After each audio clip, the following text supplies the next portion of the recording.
Okay. I'm back.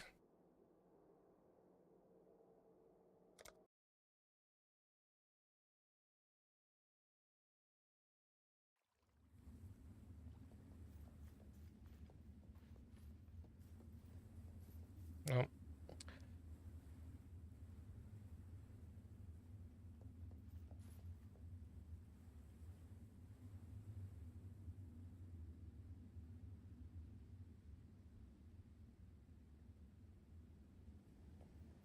There you go.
There we go.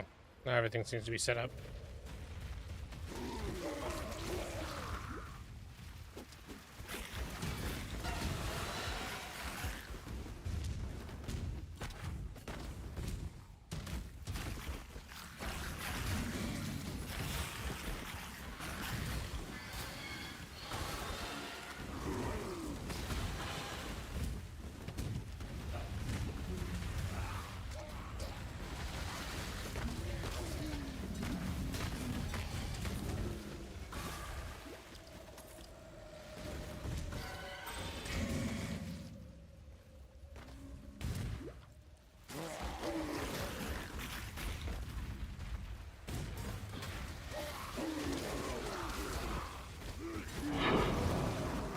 Ah, first map. I think it's a little bit early for maps.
This'll do nicely, Exile.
it to me quickly.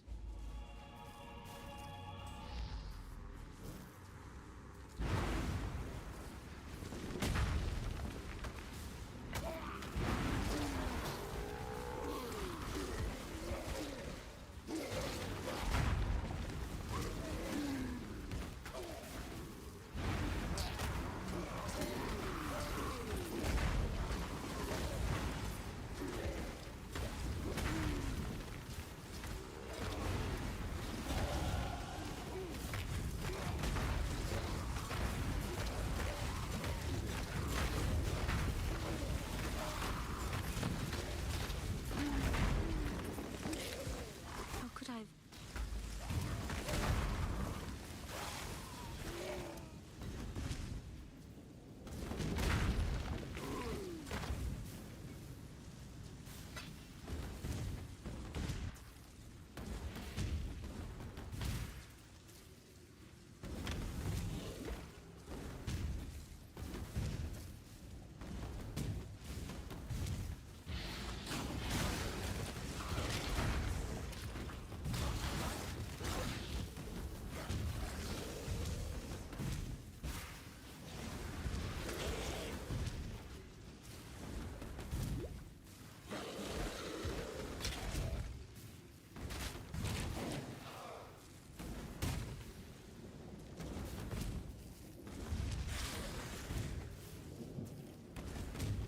Alright, I have to have missed the turn.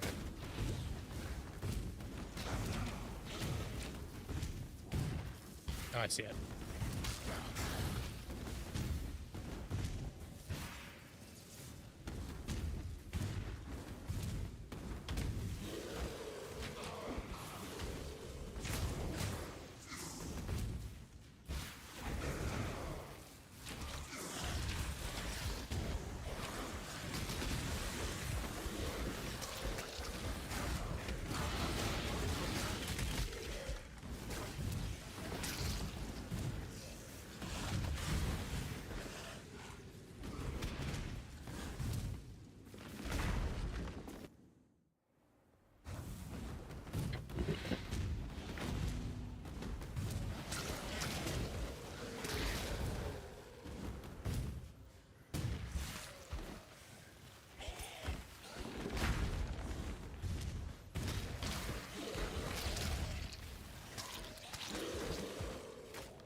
Look. Why are you hitting so hard?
Come on.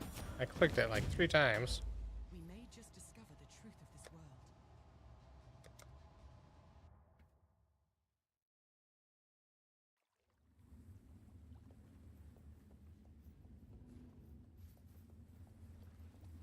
Good to see you. These out. I've been Michael.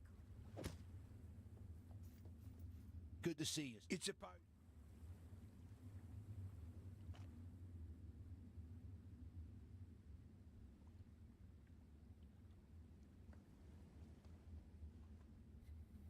Tell me something.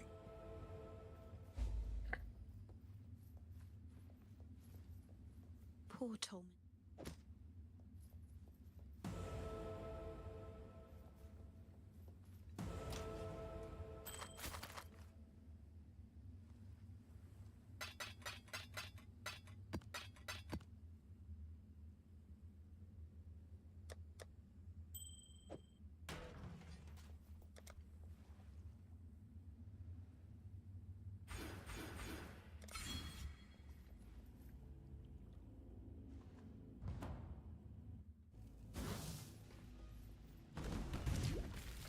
Is it left here or is it left up? Looks like it's left here.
Yep, 2 hours. I got a timer up. 2 hours, 1 minute, and 46 seconds. We get to see what all is actually coming.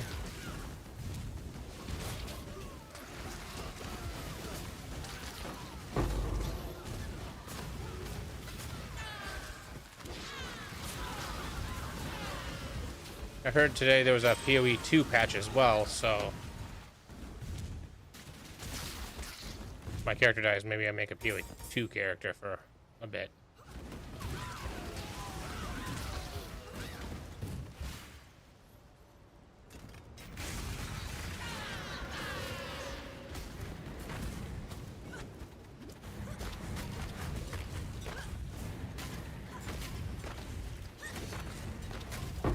I feel it sounds like the patch isn't much, but that's okay. I wouldn't want it to be a lot just before a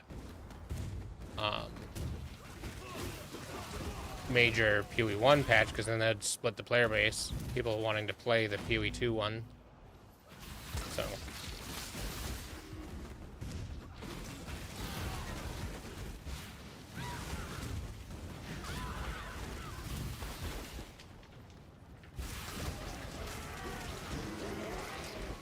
Uniques and drop rates are the main things, is my understanding. So if that's all it is, then great. I do want to give it another go. Maybe see how far I can get before the PoE 1 patch actually hits. Or maybe I just keep, like, theory crafting on PoE 1. Maybe I can come up with a build. I've never really done my own, like, coming up of a build. So it might be fun.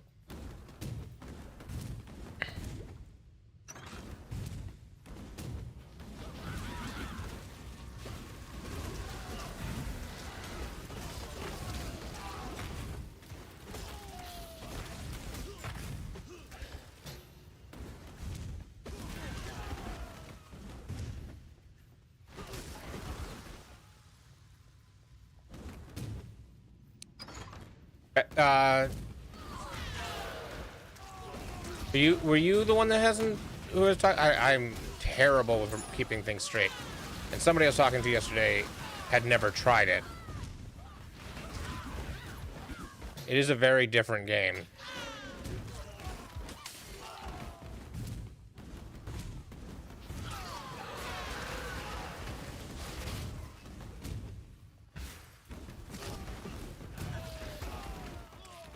But this tool that I'm using for act tracking on PoE 1 apparently has been updated to also work with PoE 2, so I'm kind of interested in seeing how that works. Especially since every league they change everything. Like the layouts of the maps change every league. At least this first league they did. So things that normally you went right for, you go left for. So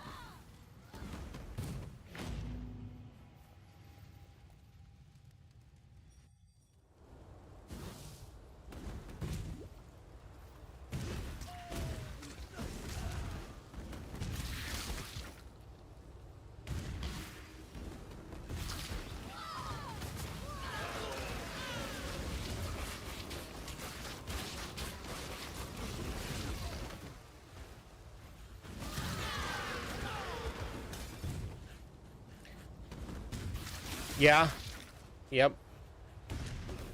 Okay, so someone else hadn't even tried it yet that I was talking to yesterday. I like the boss fights of PoE 2. I don't mind dodge rolling, but you get into the same trap as with other dodging based games where you start panic rolling, and half the time when you're panic rolling, had you just not rolled and just attacked, you would have been fine, but because you rolled, and that takes time, you weren't doing the damage to kill the guys, and now they've surrounded you.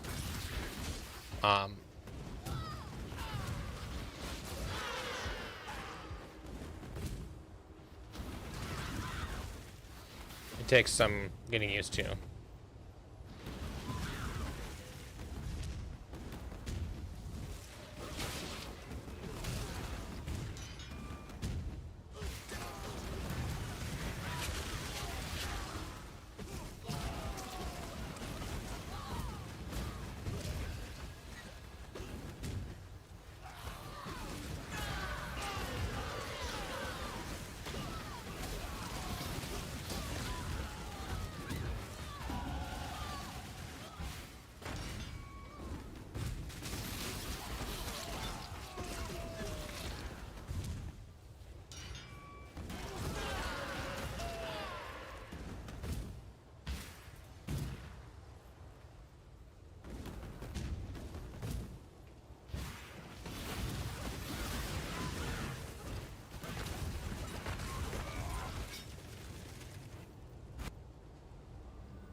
I mean, it really depends on what character you're playing, whether they're faster than you.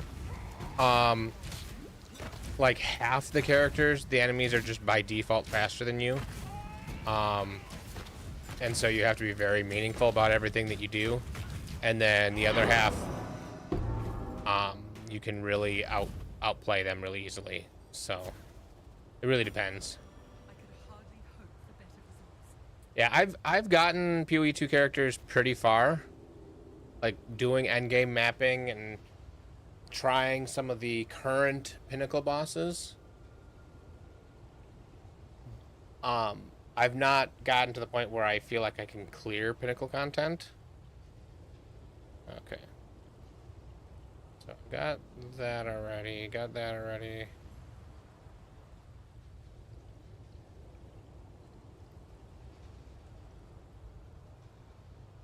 So this is the corrupted blood. Take that, and then I'm on to the next tree, it looks like. Finish that out. Take those out.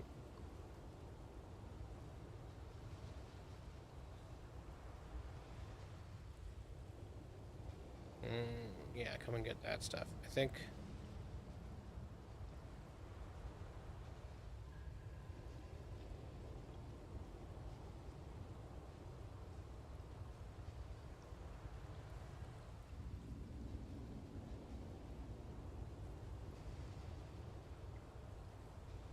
Oh, it takes the dex node there.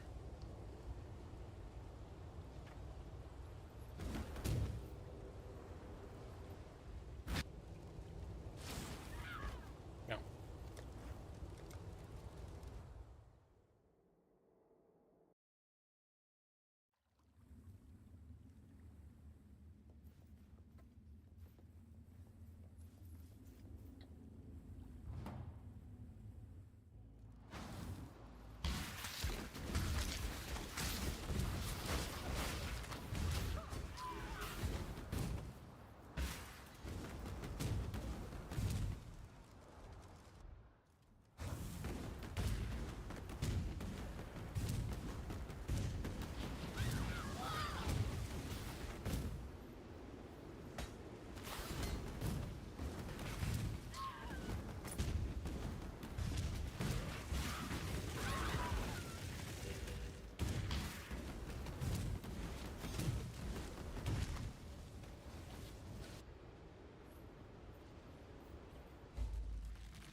Oh, jeez.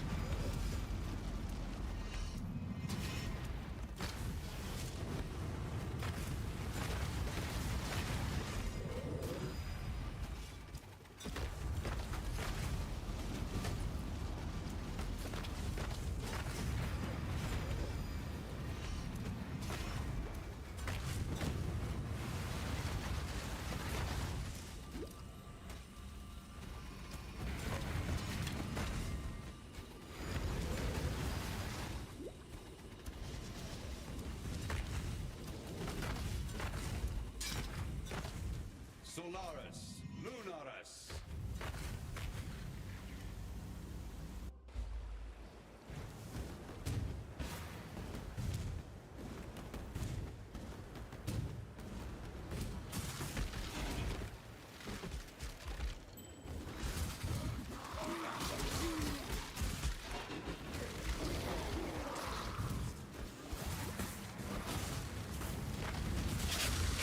Okay, you need help pushing.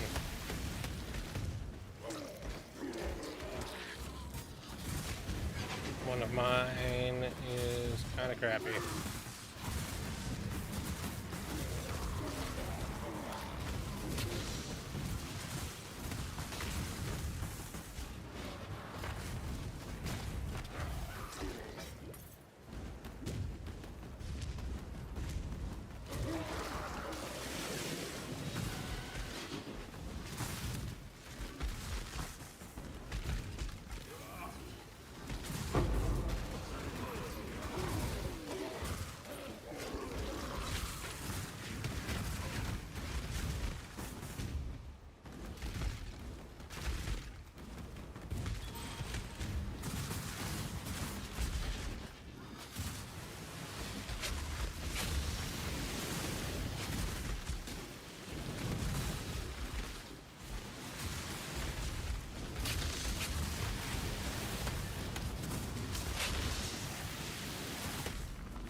Jeez. Just all the damage all the time. Okay.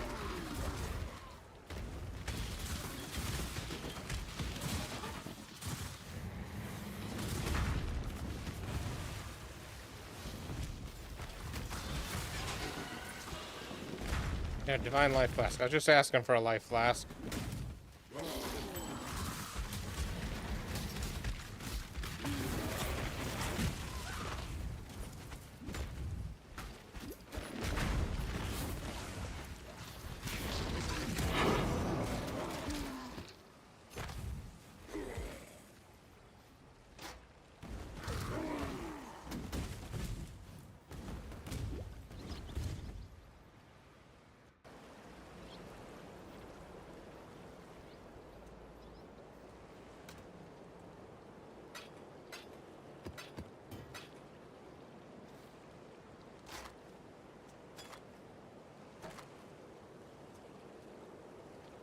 Ooh, look at all that life. Some intelligence.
I like how the fire floors just don't bother me.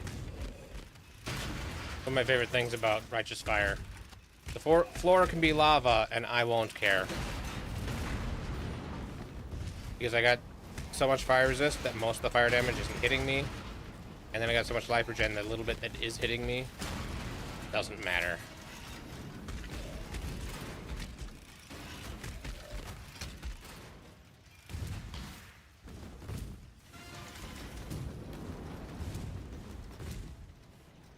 Allow your wisdom to be tempered by the flames of the past.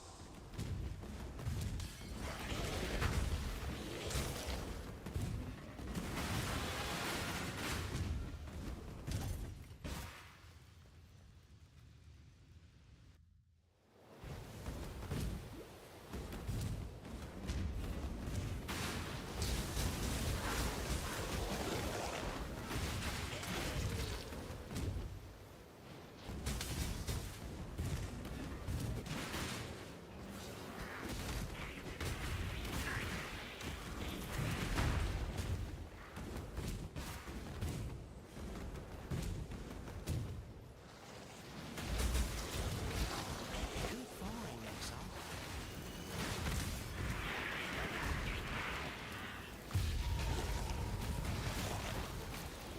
This'll do nicely, Exile.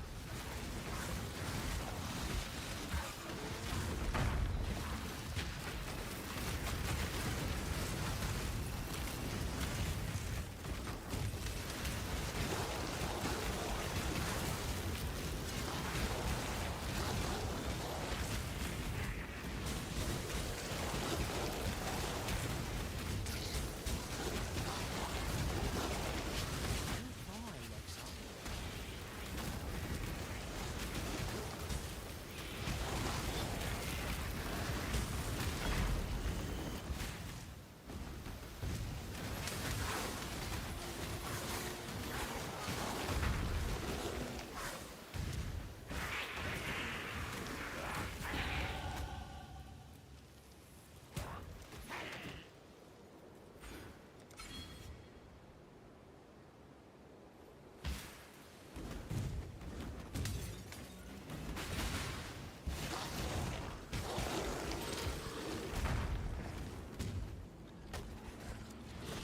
These guys always scare the crap out of me. Like, why am I dying? Oh, they turned off my regen. But only above half.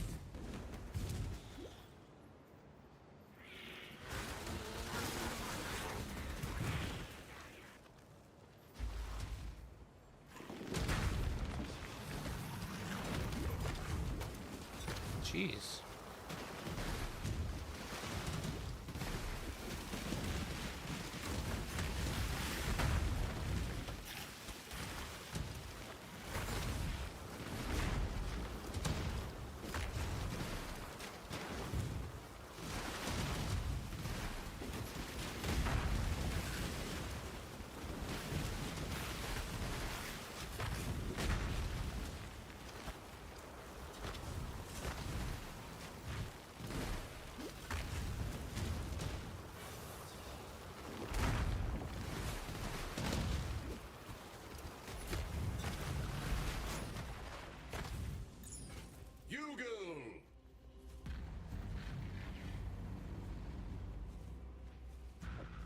In death, the mirrors are thus shattered.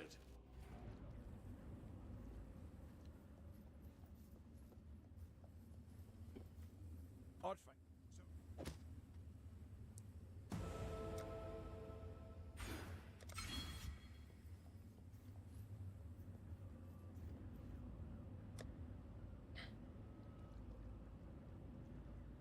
Okay, so now that I've gotten... So this armor, energy shield... If it was 5 length, that would be great.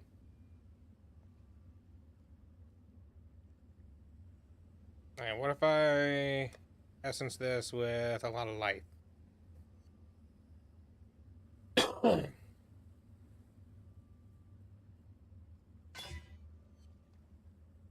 Life regen, some maximum mana, open suffix. Seems pretty fair. So let's recolor. Perfect.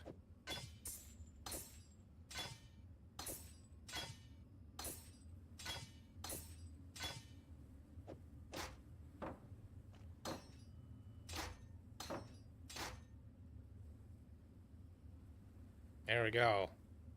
Lots of health now.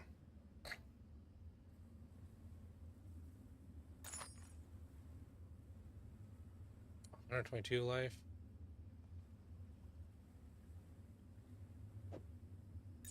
I don't need the int right now. And rarity. And suffix is open.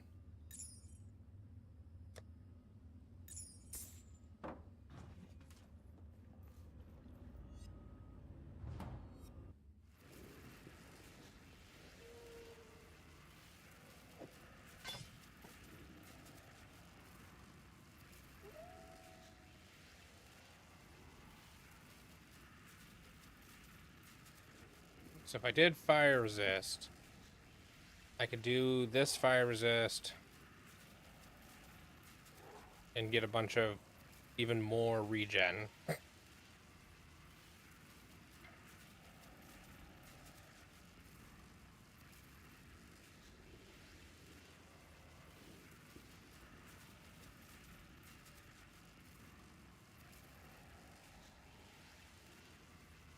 Or I could do armor and energy shield, although the energy shield doesn't matter.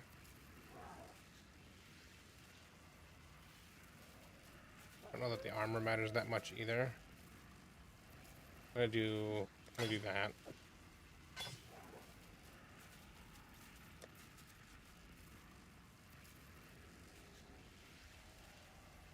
So 134% fire resist. What can I put on my amulet? Could also put a bunch of fire resist on there.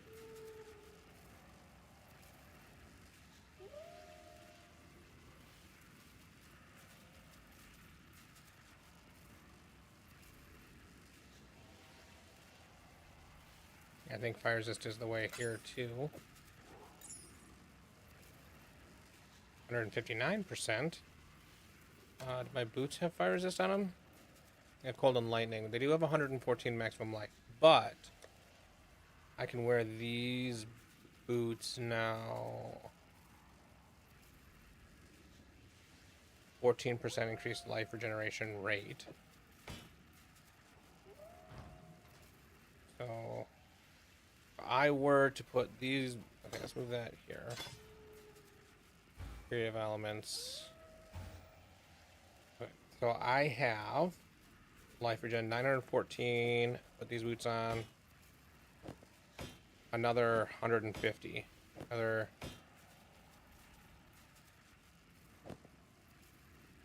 No, 14%.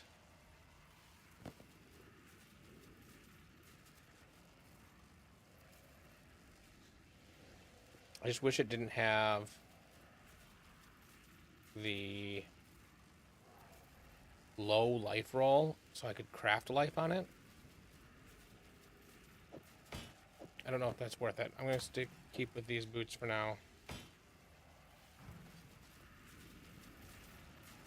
Oh, was there anything I could craft onto this shield? Prefix, suffix. And this is armor, energy shield. So I think I do armor, energy shield on this.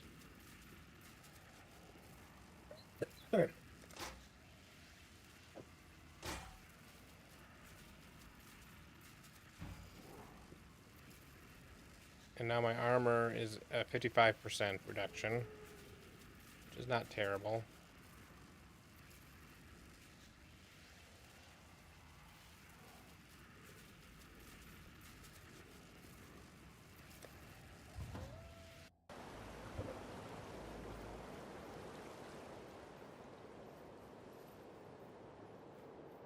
Actually, with an open prefix on those other boots, I could craft movement speed.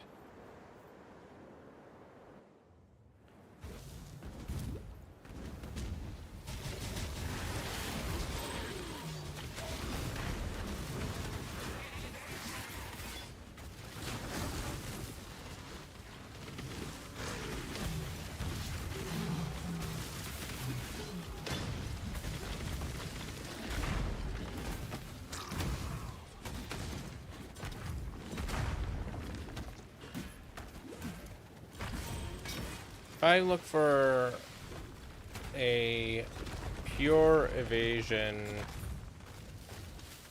or pure armor, I mean, boots. I can do pure armor for everything, and then one thing I need to get green sockets on.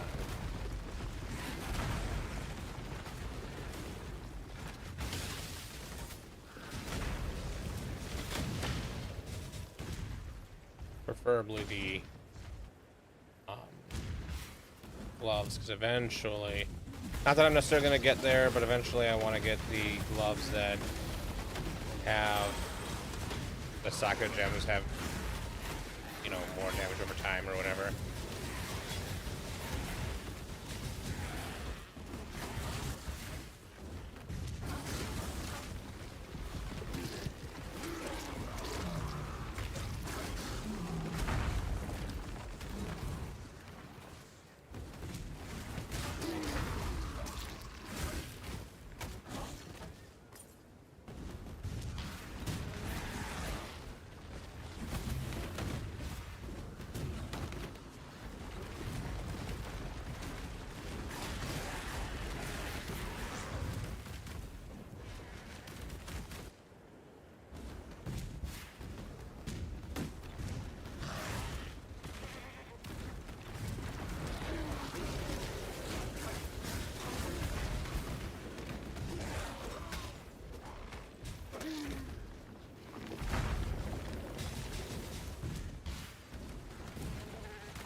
Okay. I'm happy with my current level of regen and stuff.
Here it is.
My kind of I'll find people to rip up in my own time.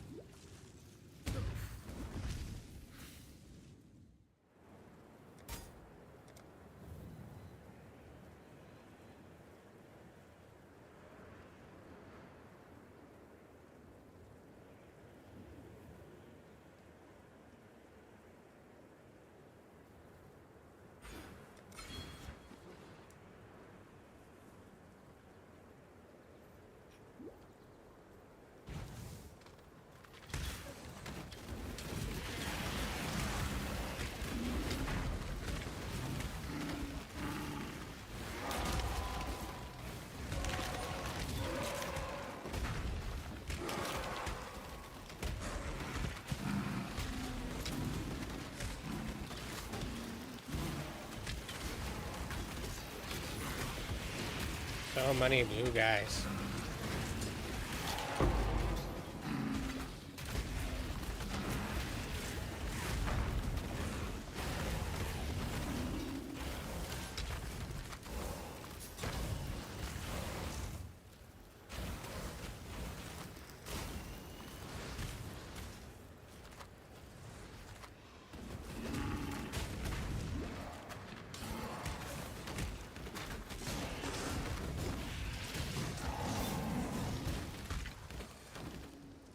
What? Realms are starting in 30 minutes. That's an hour before the thing.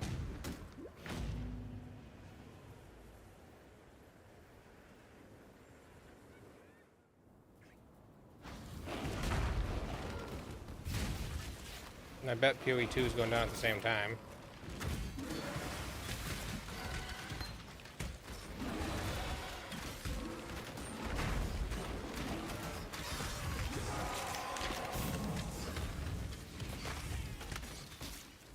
So like Goliath 3's straight armor base.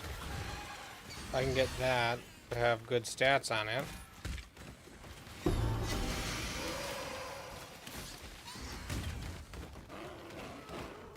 That'll be better. The only armor energy shield I want is my chest plate, and that's because I want blue sockets on it.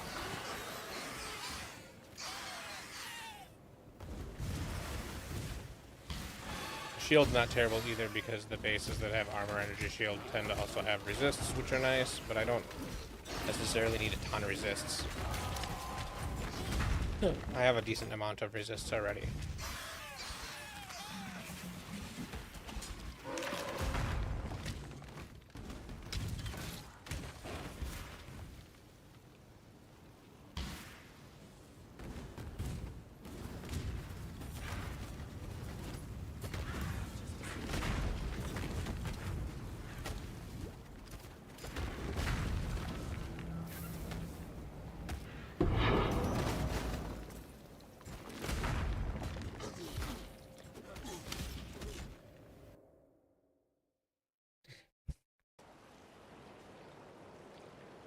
The dark end. You have done well. You can grow. Oh, You did it!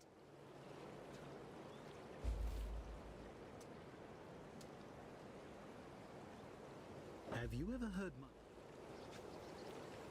In the matter, remember, humanity. Well, it took...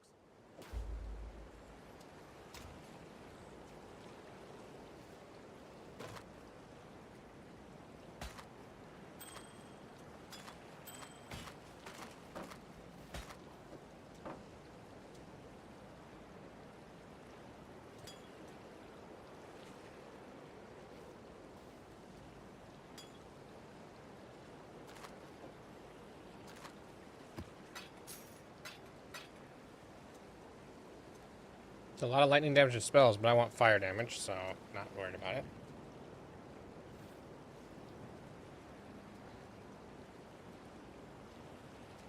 It's actually a really good ring.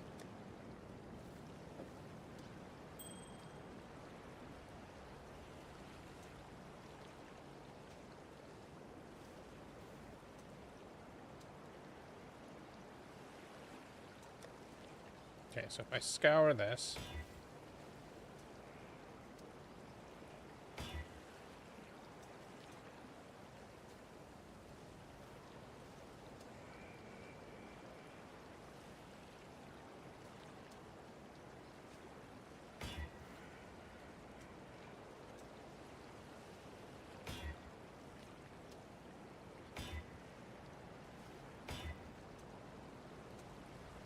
A lot of extra armor is nice.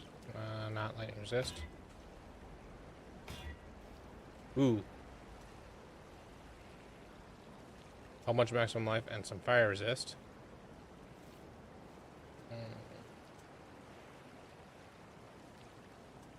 Done a lot of fire resist though. Only have one regal. Let's try it. Maybe.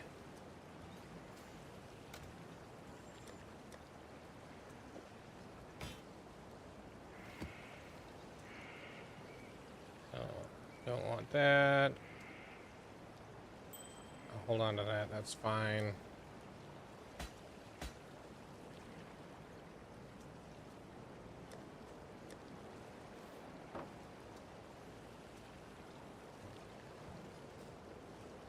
I am June. Some of them.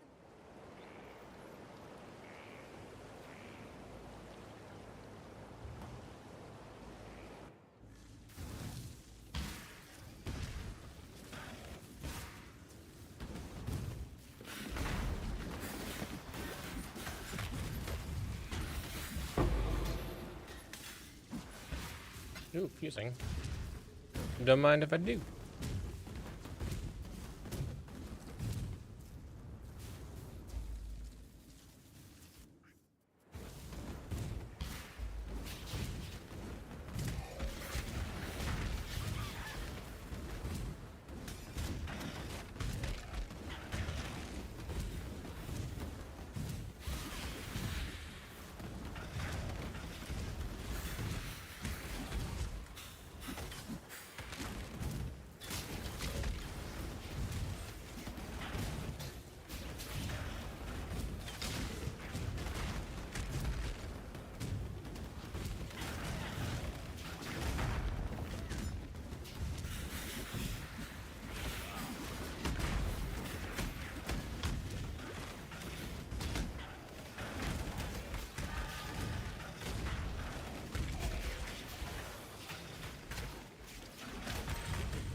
My least favorite boss, just because of how annoying the in-betweens are.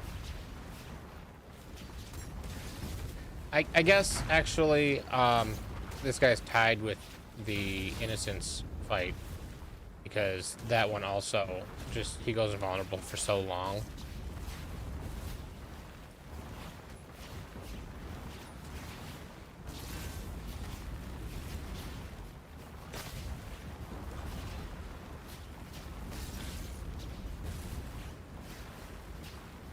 The thing that makes this one slightly more annoying is the fact that you can outrun the boss if you try to rush all over the end.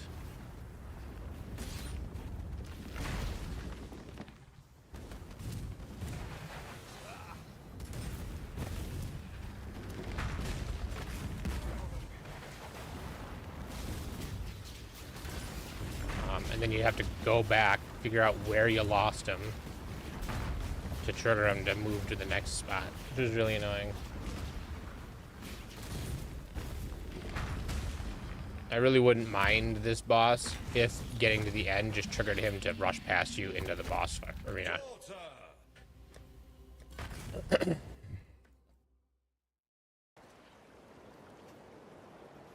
You must. Oh, you killed.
This'll do nicely, Exile.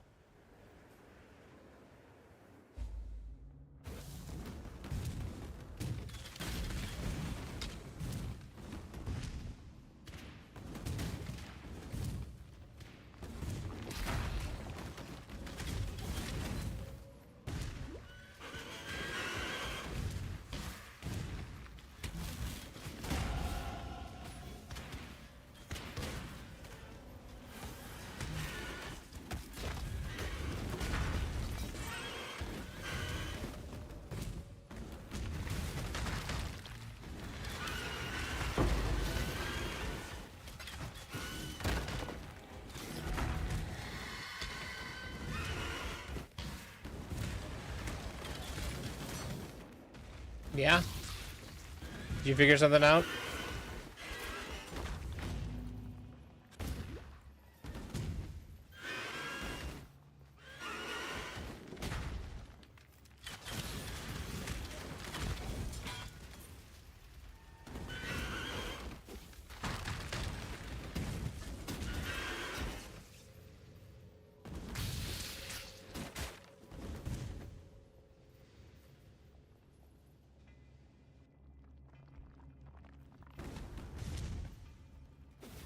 No, I didn't find the...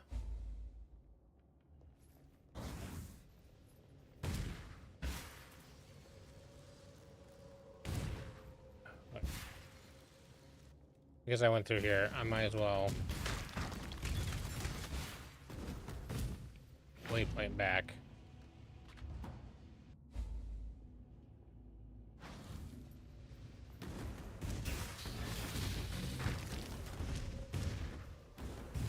Yeah.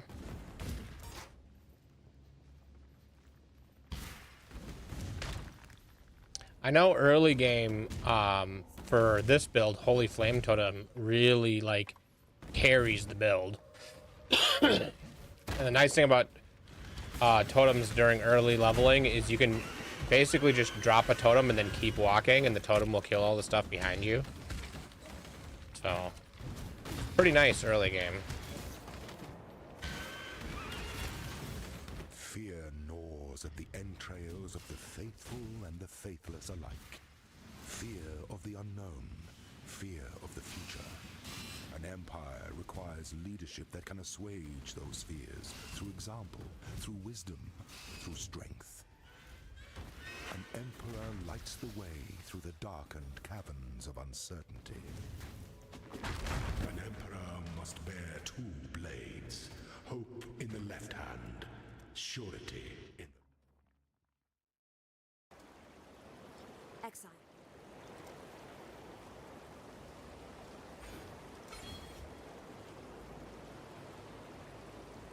Yeah.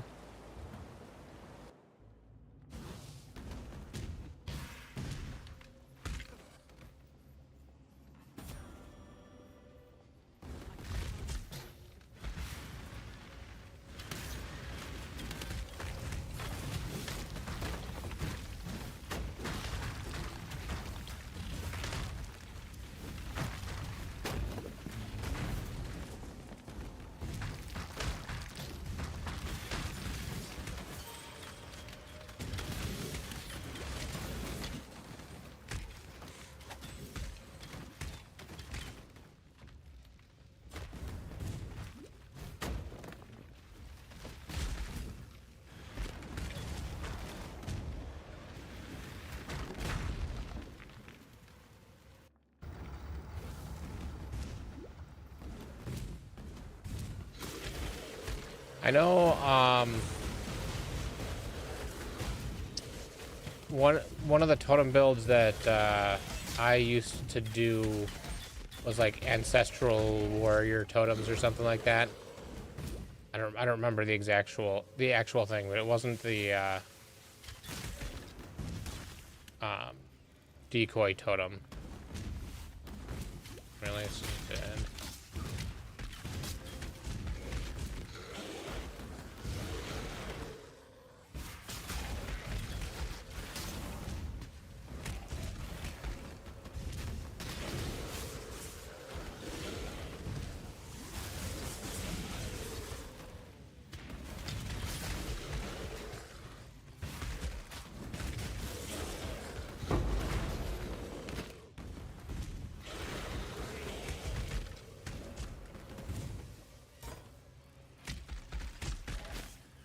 So normally I'm used to not using Chaos, but I guess if I'm on solo Southbound, I might as well just Chaos spam something at some point.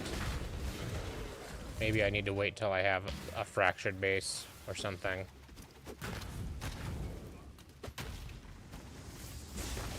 Oh, that makes sense. I don't think Flamewood Totem support actually existed when I was doing my totem build.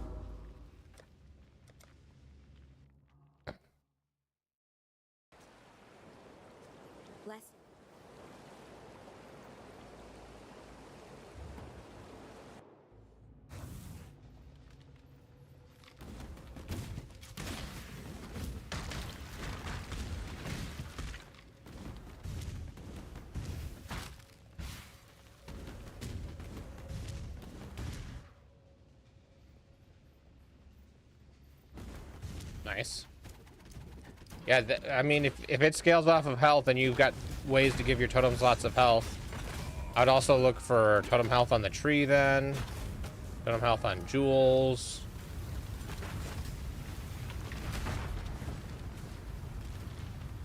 There's a cap. I didn't realize there was a capped health for totem health.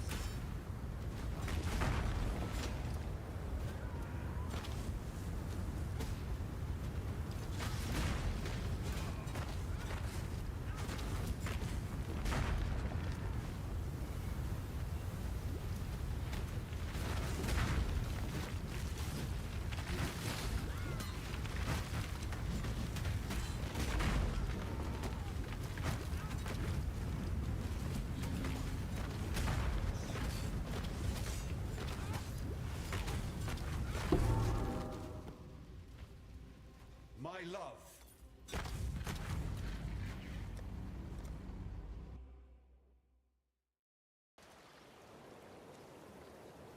Yes. Oh, okay. That makes sense.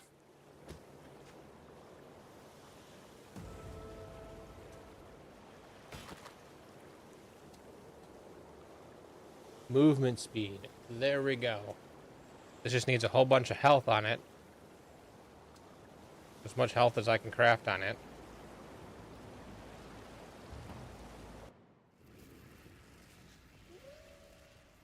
Yeah, I'm sure there are uniques.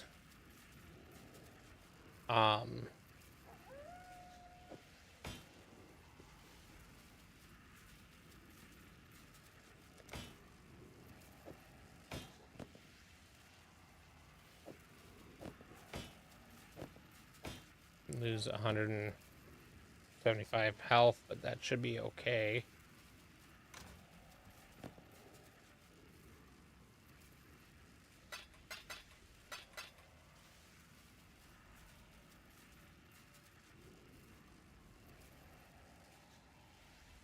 These gloves are that I have are garbage, the ones I'm wearing.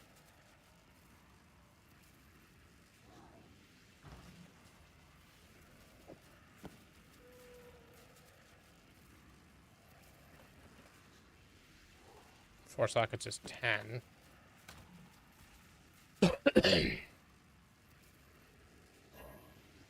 Oh, that's weapon. Whoops. Alright, let's... Okay, 4 sockets. 4 link. Can I get one of them red? Only one red. One red, please. There we go.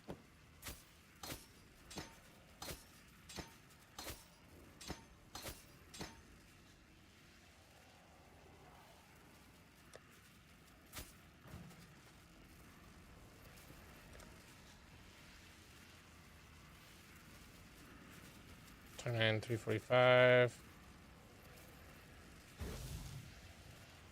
Yeah. 345. 30. Okay, that's fine. And so here we stand.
So on my previous character, I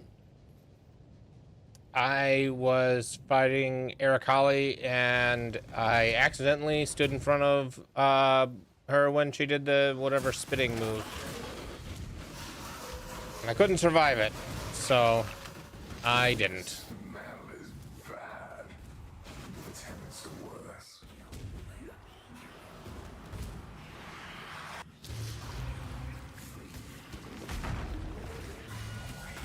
I don't want to be doing that while I'm doing this.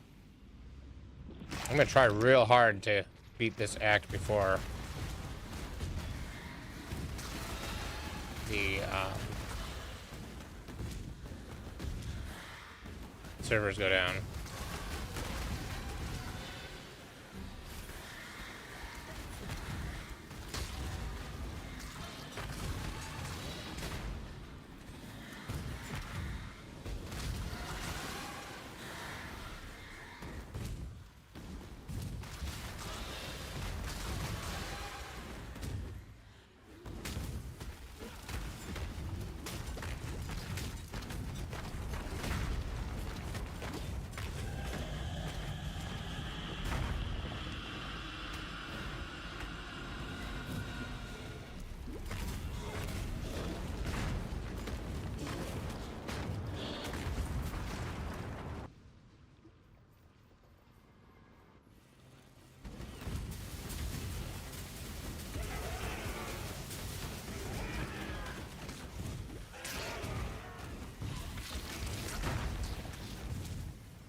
We got 5 minutes. I think I can do it. Hopefully rushing doesn't get me killed.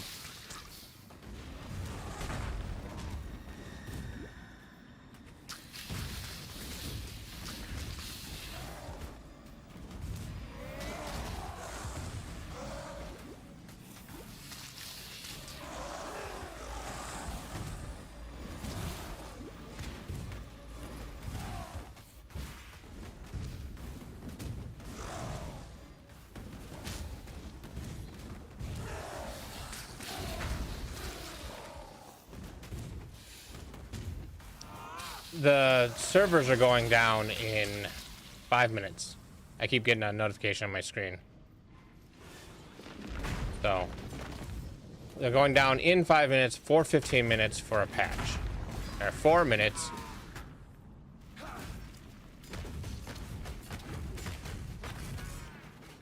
Yeah, I didn't know that either until it suddenly popped up on my screen.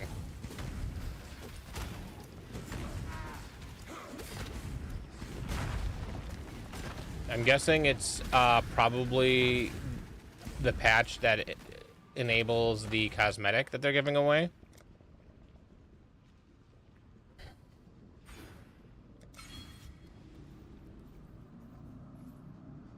At last. No, just for a patch. Yeah, I'll be watching the stream. If you're on Kick watching, if you watch on Twitch, I'm going to be disabling ads.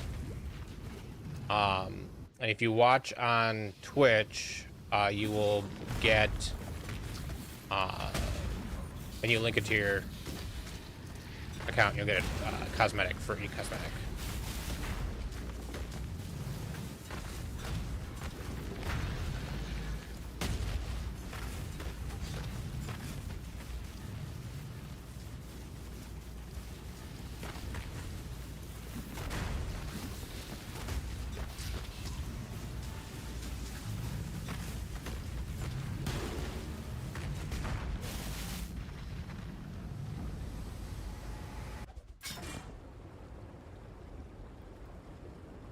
Your question. Well, good tidings to you. Ready to go? Just in time as well. Grandad says there's a good thaumaturgical headwind blowing our way. Yeah, anybody who is streaming has drops enabled automatically. I didn't have to do anything, and I've gotten the drops, and I set my wife up to watch, and she gets the drops while watching me. So The product for freedom. It is good. it'll definitely work. Oh, thanks for the follow.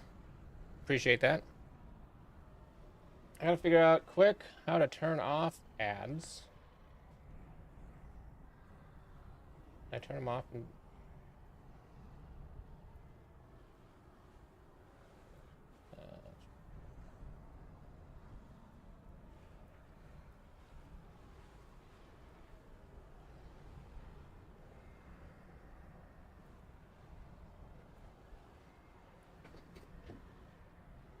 nope. Even if you started streaming today, I'm pretty sure that as long as you're streaming in the Path of Exile category, you would get the drops without having to watch anybody.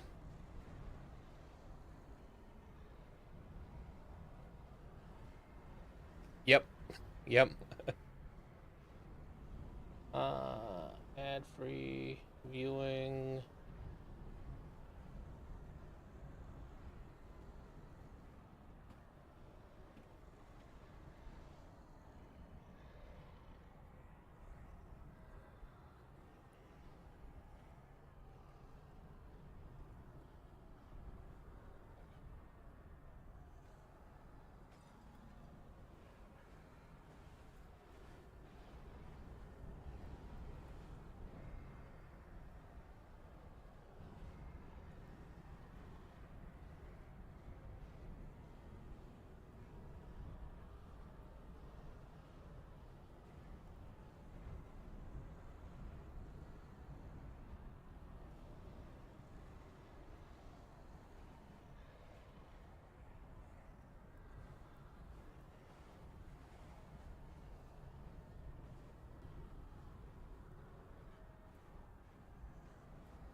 Okay, so it looks like what I can do is turn off ad scheduler.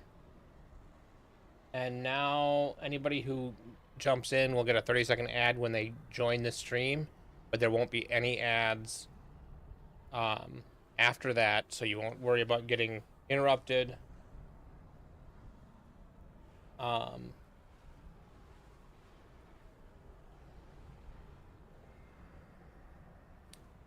By ads after that.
Oh yeah, and being on hardcore now,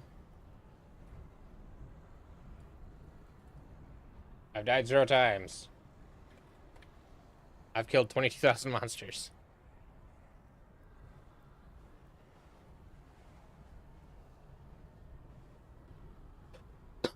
I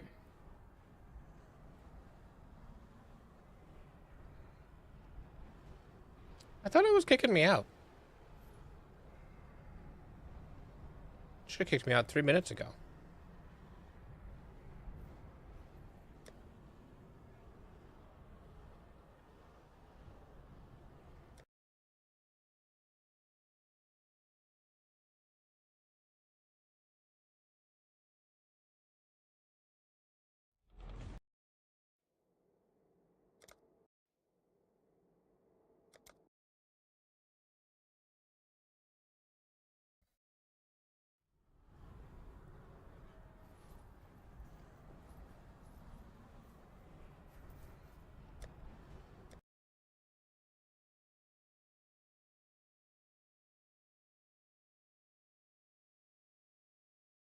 Oh.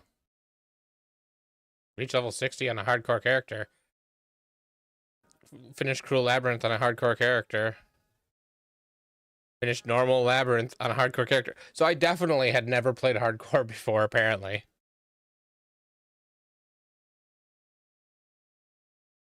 I was pretty sure I hadn't played a hardcore character on Path of Exile.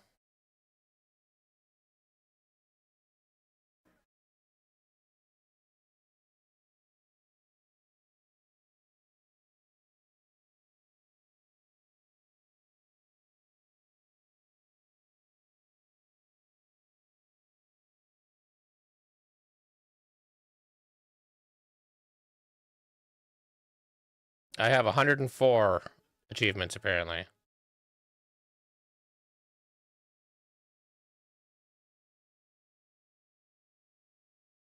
I want to see all the ones I'm missing.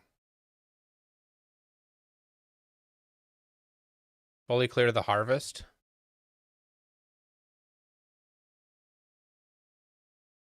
Okay.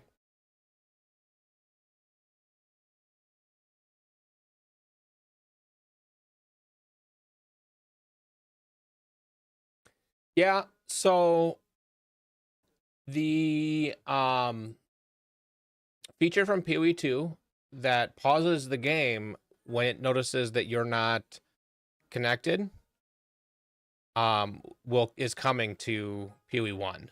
And so as long as you don't turn that off and aren't in a pinnacle fight, it'll pause when your computer freezes for any reason.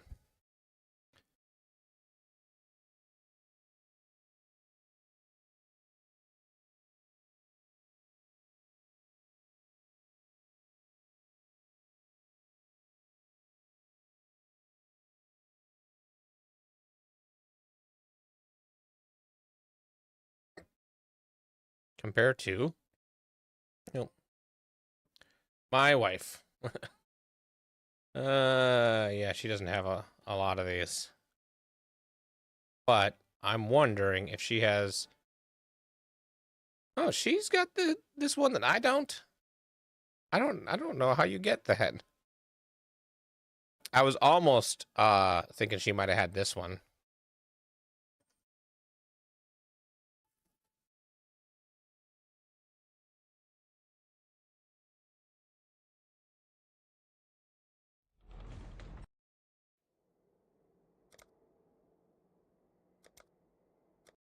Okay, so Path of Exile 1 says it's down for maintenance.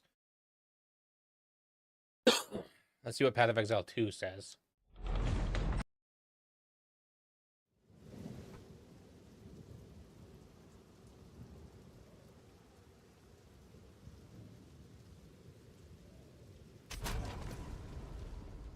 It's not down. Okay, so I have an 87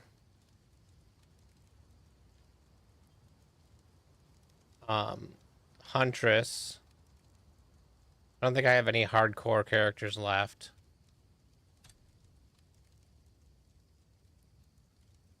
I got above 90. Yeah, a 92 Stormweaver. Thought I had another one above 90.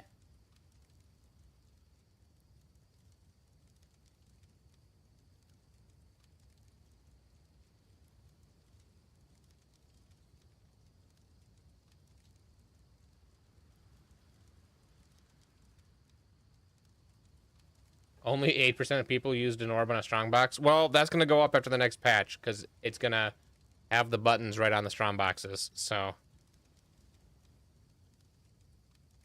We'll see. We'll have to compare before and after.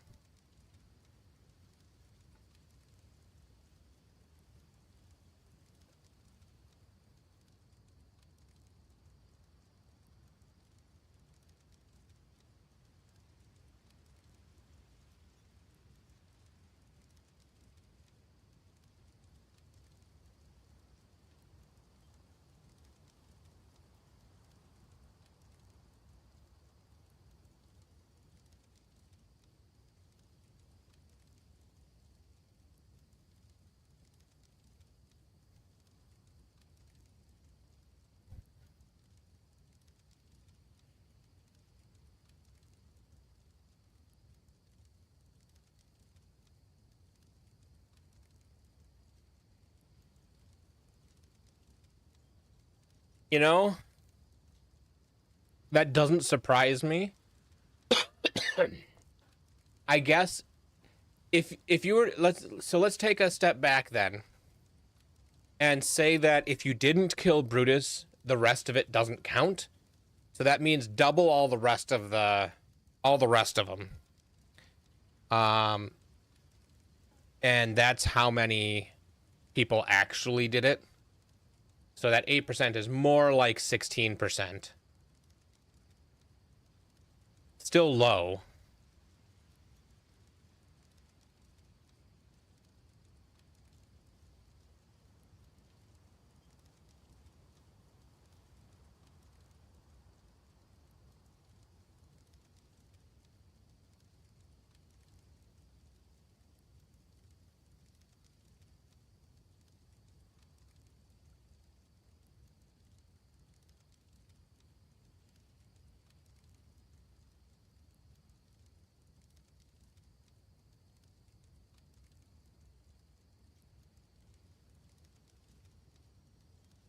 Hmm.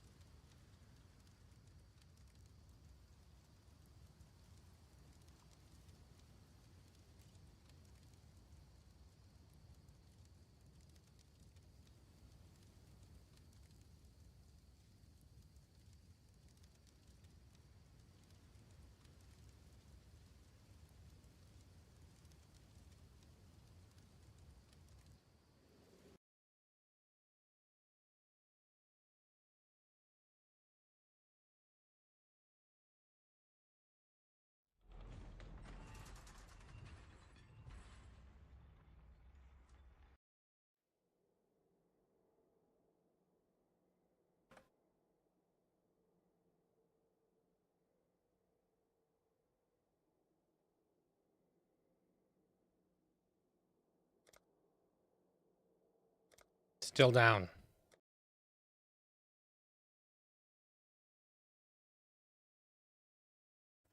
Um, I didn't know. I didn't know there was a Magic the Gathering action RPG. I played Duels of the Planeswalkers. The version I played was not 2013. It was a really, really old, like late 90s, early 2000s, I think. I installed this one because I thought about playing it.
Greetings, Planeswalkers. I'm Adam the Team. I'm lead for Magic Legends. how that all comes.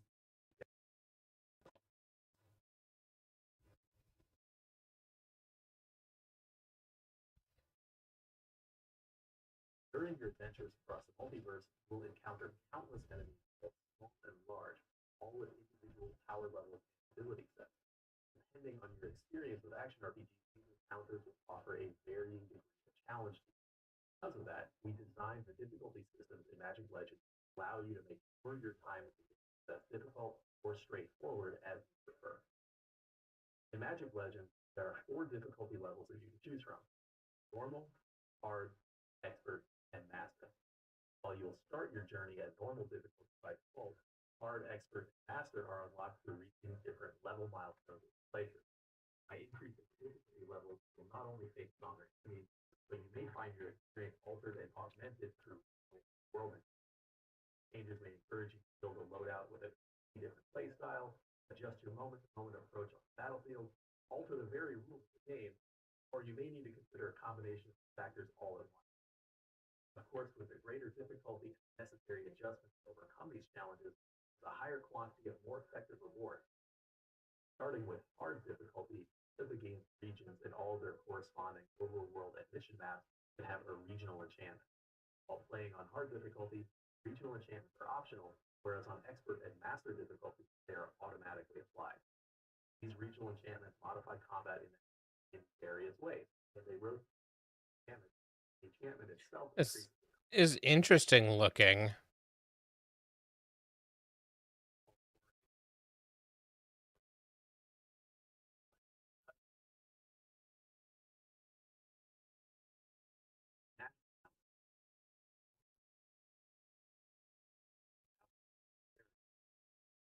class level, play level, spell and artifact rank, your progression, well, loadout. So I played Magic the Gathering in high school, and then I'm a fan of Commander.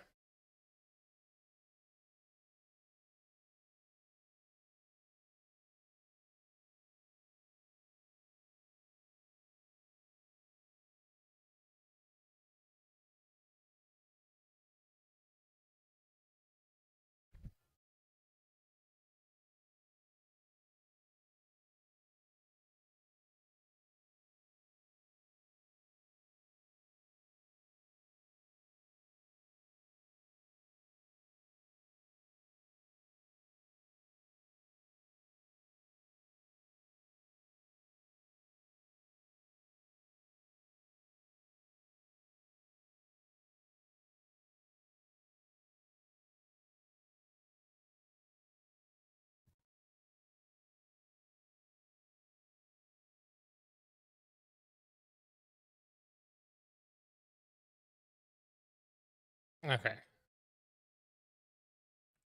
Does it lock out my... Yeah, it locks out my Windows key while I'm in the game. Weird. I have to set this to be the right output, or it doesn't get outputted to whatever.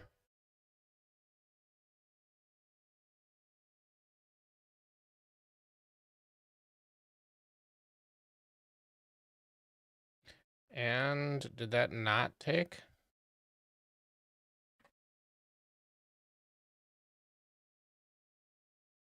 No, it didn't. So I have to... this is terrible experience. Exit game.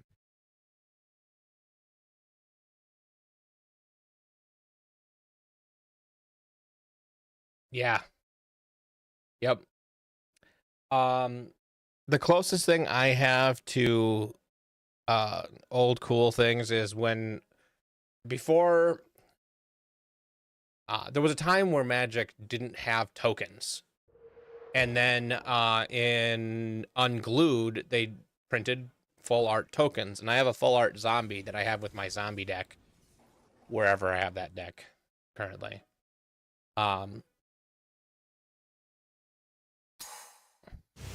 Now it's sound's coming through right. So Yeah, I do have my deck from high school here still. I've upgraded the case, but it's still actually even in its original sleeves from high school.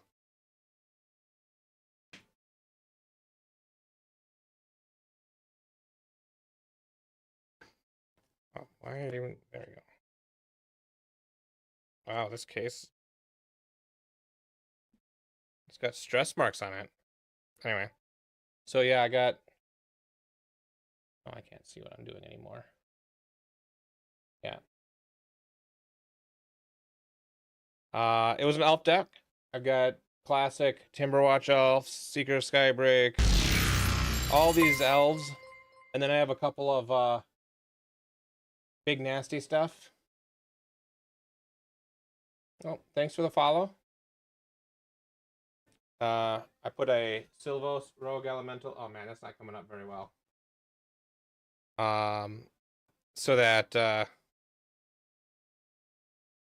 you know,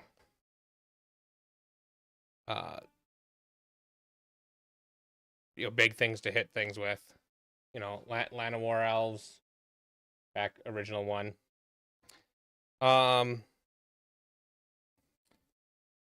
But the win con of this deck was Voice of the Woods. Tap 5 untapped elves you control to put a 7/7 green elemental creature token with trample into play.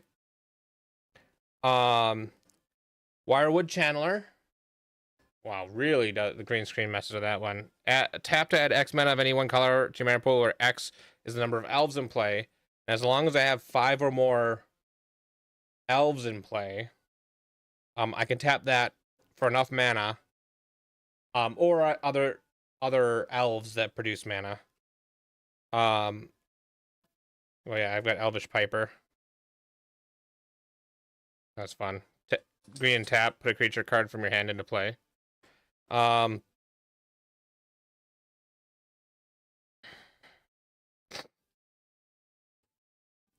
Where's my win cons? Oh, yes. My 3 red cards. These red cards were my win con. I have 2 aggravated assaults and 1 fervor. If I have aggravated assault and fervor and 7 elves, 1 being the one that creates the elementals, then I have unlimited elementals, or unlimited 7/7 tramplers.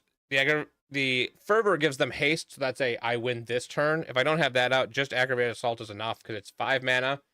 Untap all creatures you control after this phase, or additional combat phase followed by initial main phase. And I just do that over and over again to untap all my elves that I've been tapping, for mana, for whatever, and start tapping them for the elementals. And aggravated assault is an expensive card now. It wasn't when I built this deck. So it's a classic elf deck, which with a slight twist of splashing some red. I tried playing Arena. I'm not a huge fan of 60 card Magic anymore. I'm not sure why.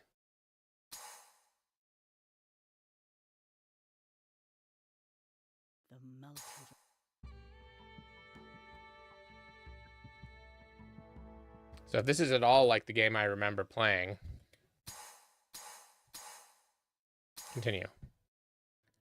This doesn't seem at all.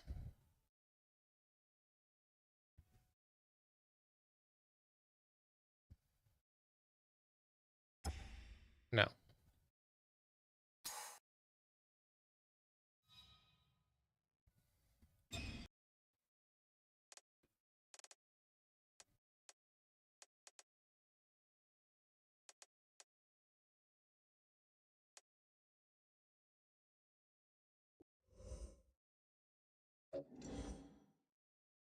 Oh, it's his turn. I see that now.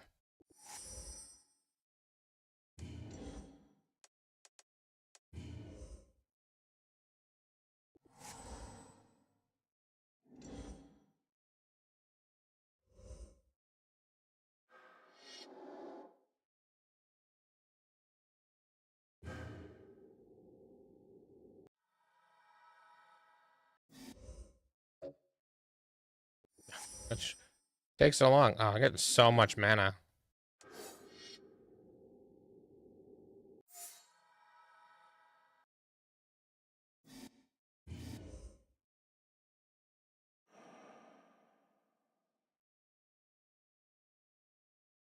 How do I tell us to attack? Oh.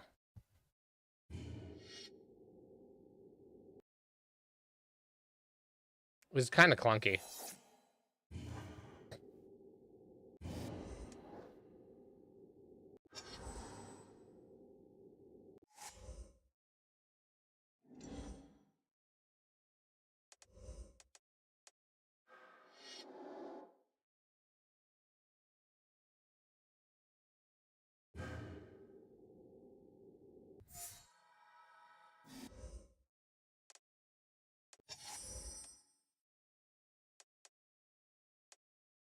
Ooh.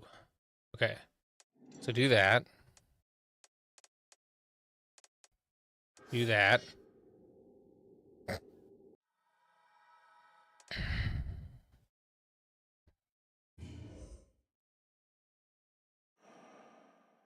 I see what it's doing. It's giving people time to respond to the phase changes.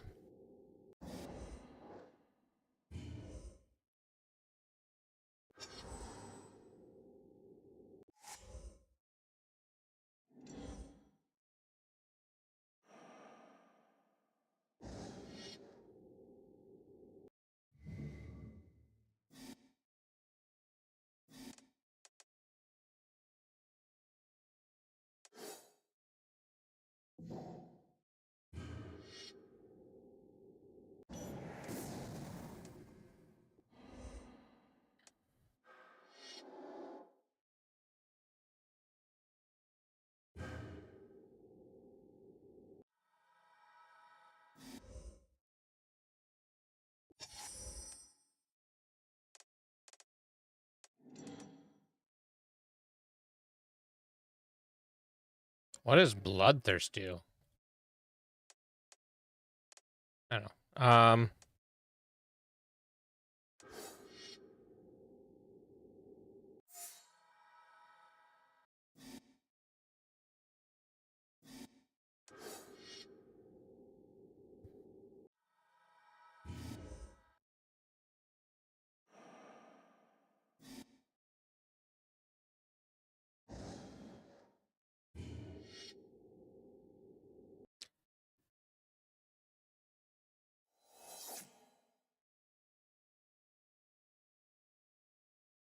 Why does it do this for so long? It's like I should click don't show again for that.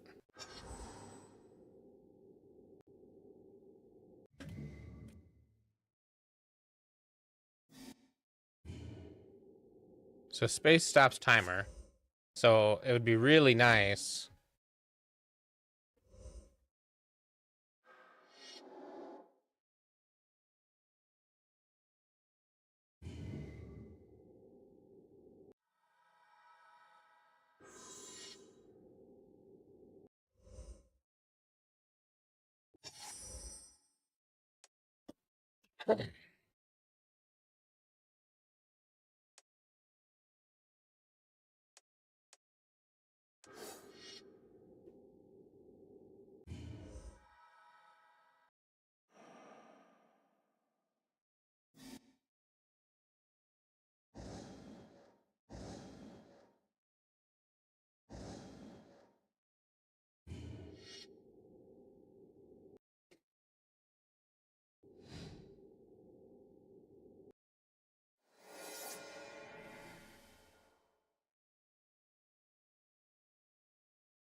No, I have a continue button. I can, yeah, just go. Don't show again.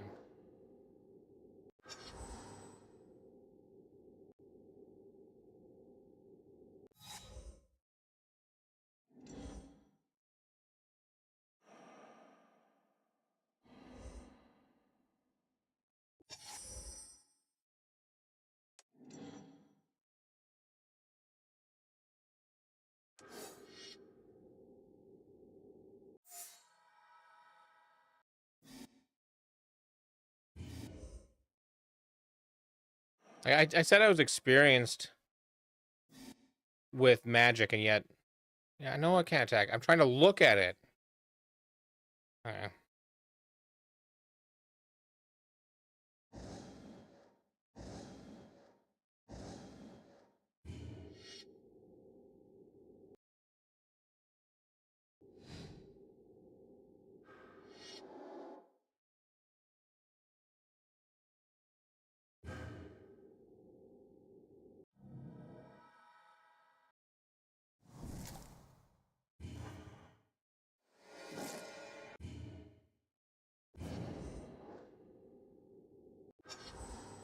I shouldn't have done that.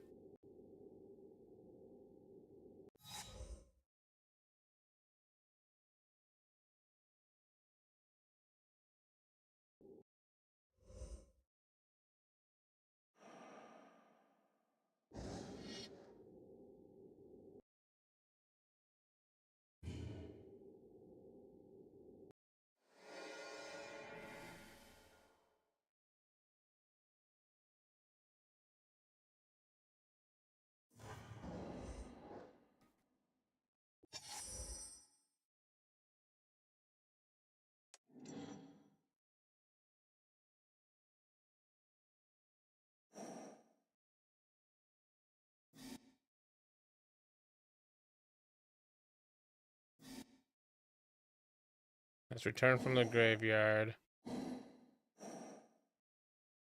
Return from a graveyard.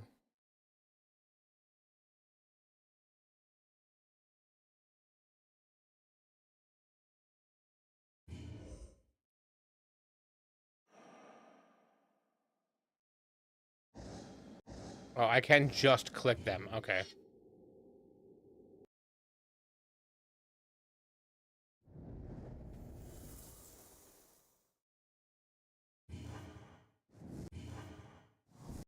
Hey.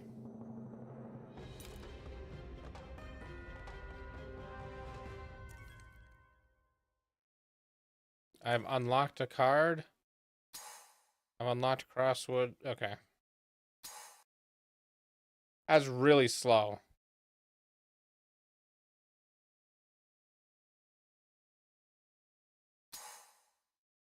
This feels okay. This game, in the state that it's in, feels like a ad for Magic Online. Come on. Is not good.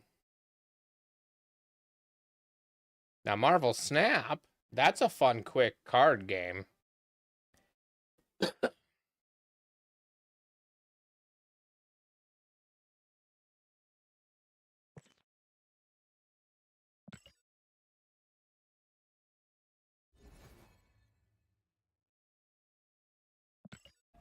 Oh, cancel. Don't want low power. I want my discard.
I don't get what this guy's doing.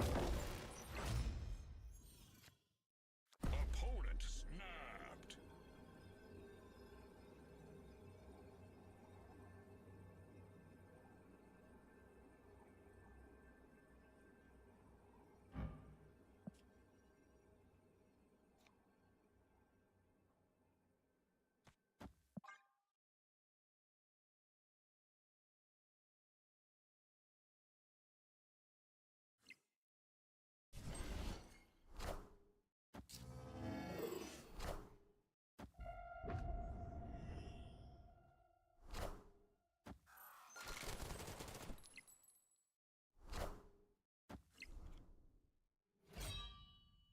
Enough said, bub.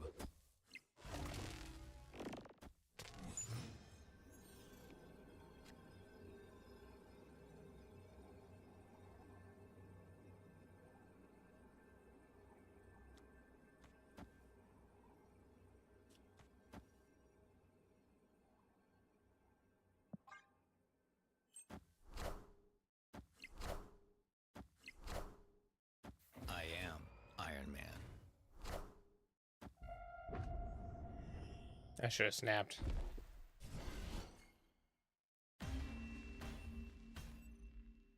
Victory.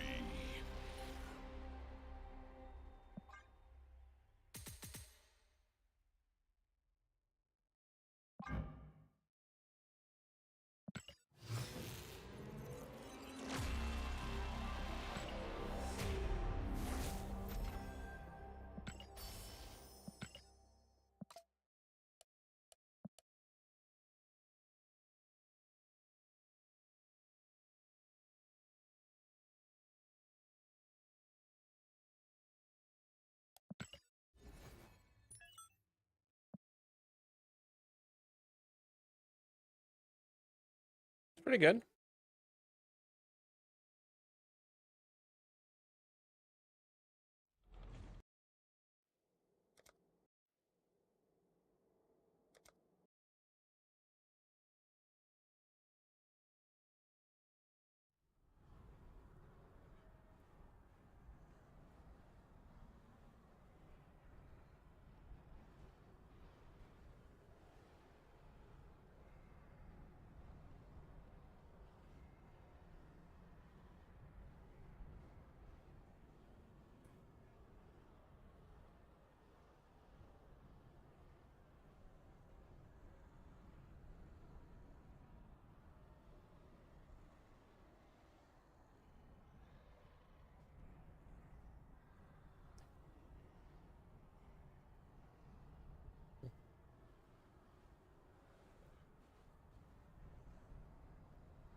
The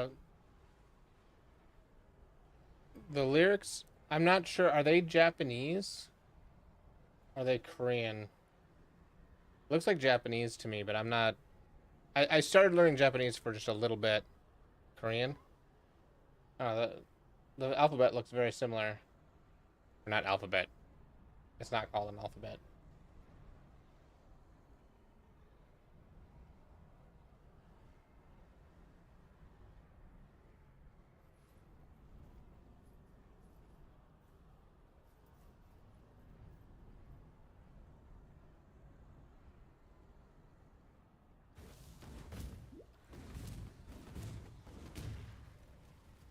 You there! Exile! I am in need of your services once more. Help me!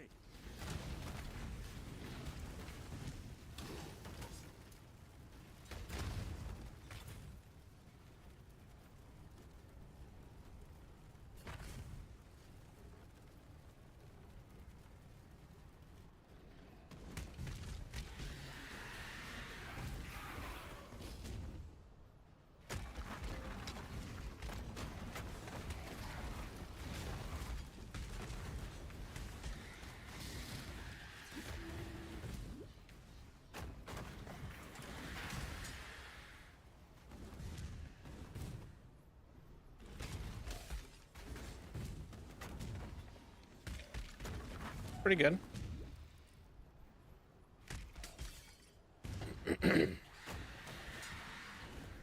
I know K-pop's pretty big. I've not really dipped into K-pop very much.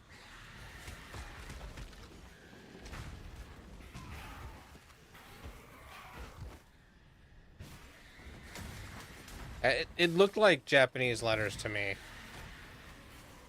Kanji. The little bit that I had started to learn on Duolingo looked familiar to me.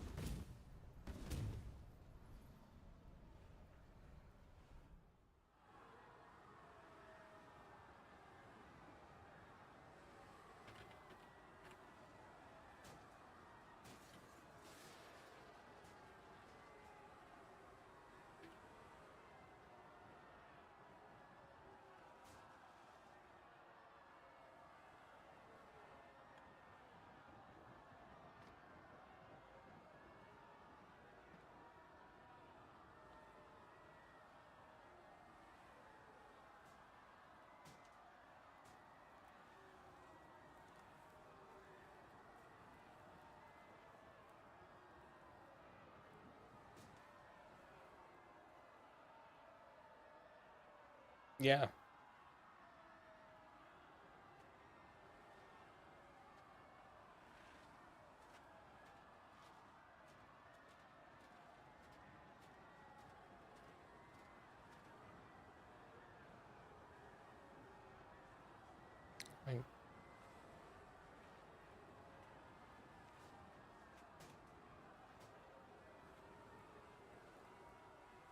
Oh, no, it's definitely Korean. The alphabet definitely looks more Korean than Japanese. After looking at these. So I'm guessing it was Korean.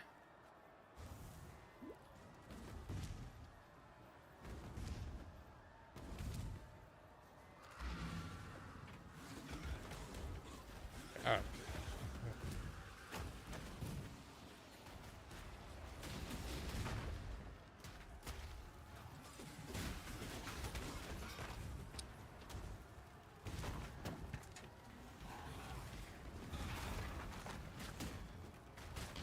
You there, local, come here.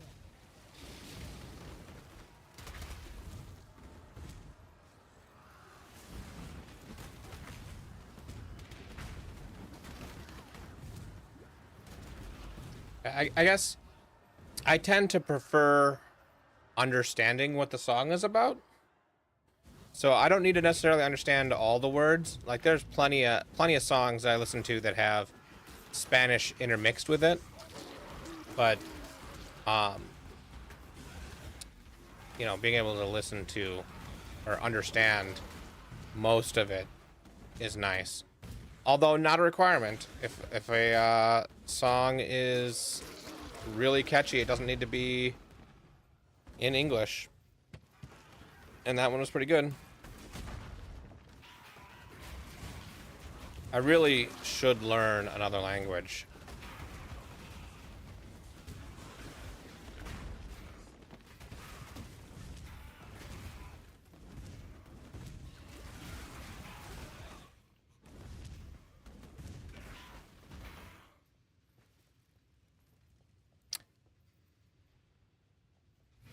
Did I not grab the...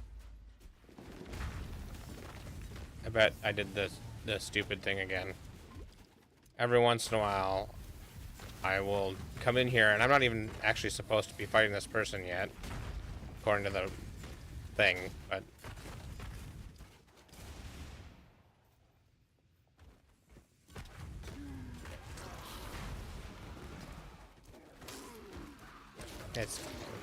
I'm not racing anyways.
You think they're ever gonna comment on what happened to Chris Wilson?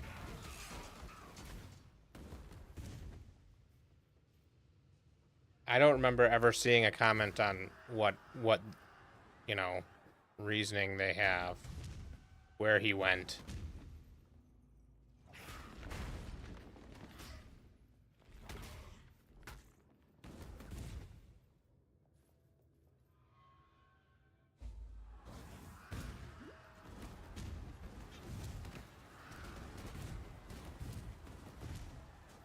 Like, I'm not 100% sure whether he's with the company still or not. I know there was paperwork filed that says he's no longer whatever job title he was.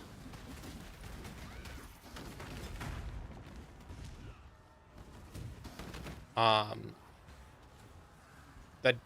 but I don't know enough about the New Zealand system to know whether they only file that if they're no longer with the company, or if they are stepping back from a leadership role, the same stuff happens. Is he still with the company and just not in a leadership role anymore because of whatever reason?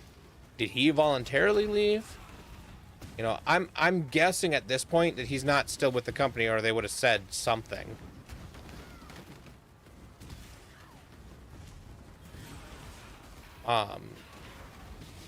But it's all speculation. As far as I know, nobody's said anything about it. And I think this will be the first Path of Exile 1 actual season trailer that won't have him, because I'm guessing he's not there.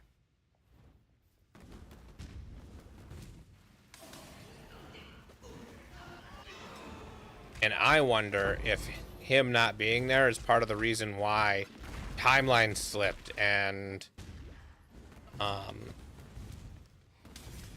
of Exile 2 took over Path of Exile 1. Or maybe it's the other way around, where he got outvoted and Path of Exile 2 pushing all Path of Exile 1's patches made him no longer want to be part of the company.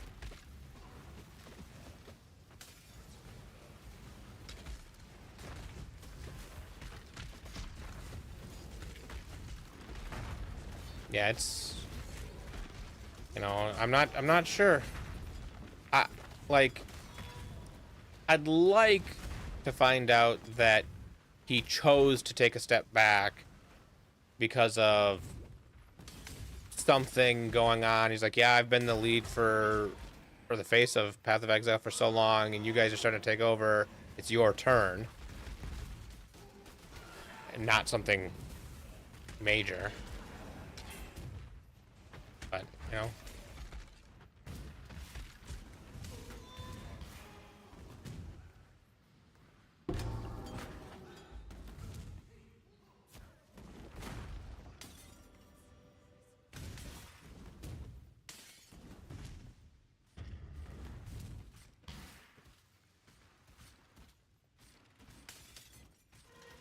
I wonder if they're gonna do like Path of Exile 2 and leave the lab as an option for ascending, but give you other options to do instead of lab, because I know lab is a bit too much for some people. Where he stands.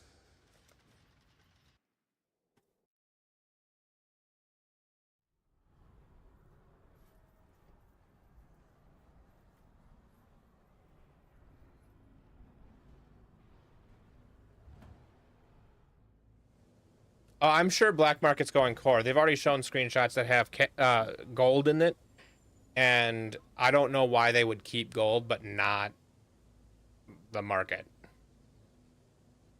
Oh, black market is the random gambling with gold, right?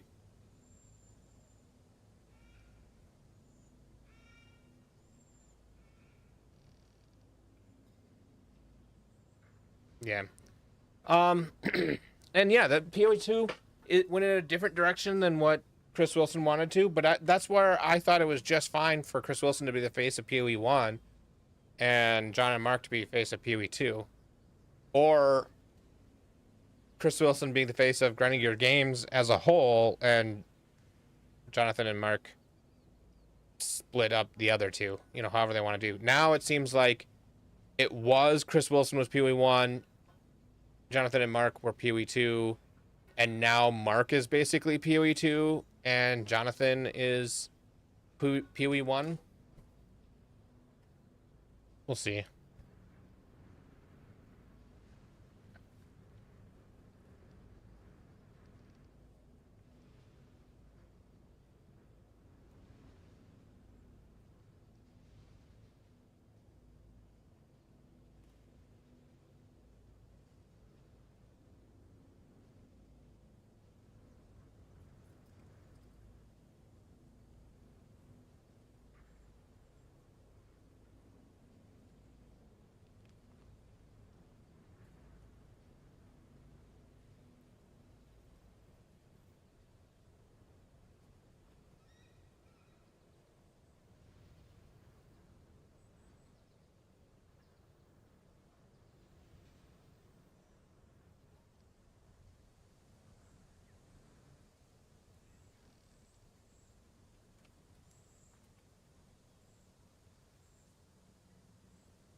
Yeah, I think that they kind of had to, though. Oh, we're getting close. I probably shouldn't start.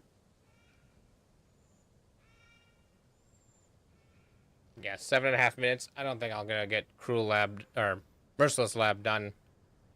Um, I'm going to go AFK for just a couple minutes, and then when I come back, we'll just be on the stream. I'll get that audio fixed. So, be back.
All right, 4 minutes left.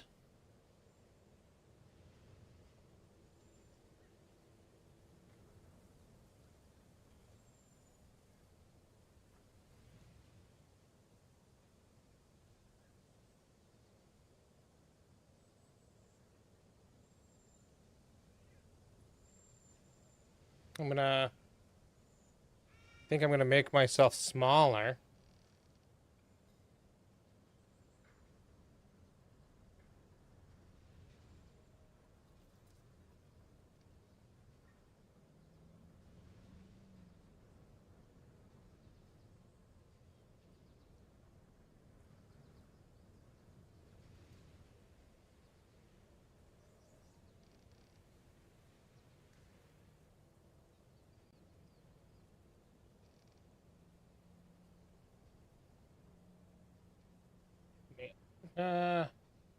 Where's probably the least impactful place to be? Way over in the corner? Yeah, I'll try to hide. I'll dodge. I'll dodge things. Oh, I gotta fix the audio. Stop music. Unmute.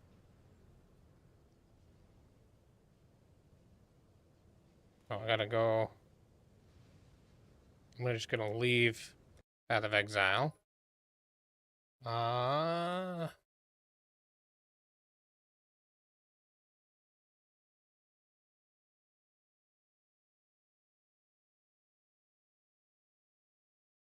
need to, here. Routing. Hold on, is that too loud? Okay.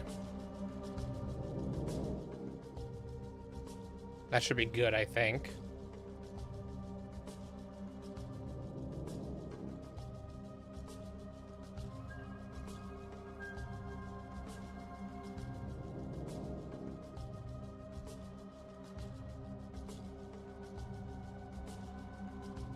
You like RC cars at all? The last 2 minutes? I was driving my RC car last weekend, and I had to go get new parts because this is the what's left of the rear wheel carrier. Yeah, I have an X-Max, and it cartwheeled in the grass, and somehow that was enough to just, you know, turn that into that. But, you know, it's only $10 to get new parts, or 15. And now I've got RPM parts in it. You know, new battery-powered ones are faster than the gas ones. The electric motors have so much instant power with the most recent electric motor power stuff. Gas used to be the way to go for speed. It still is for energy density and speed of refill because you can just dump gas into it. But for the most part, battery powers are faster now. 50 seconds, under a minute. Yeah, my X-Max goes 55. And I had one that would do what would it do? I think the fastest one that I have, which was a budget one, was like 60.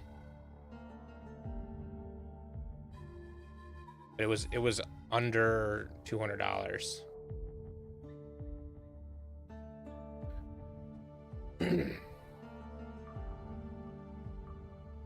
The nice thing about the newest ones is you can adjust their top speed. Here we go. Hi, I'm Jonathan Rogers from Grinding Gear Games, and today we're here to showcase a new expansion for PoE 1. It's certainly been too long since we had one of these. Now, we had some struggles as a studio for a little while there, but we've got our shit together and we're back in action now.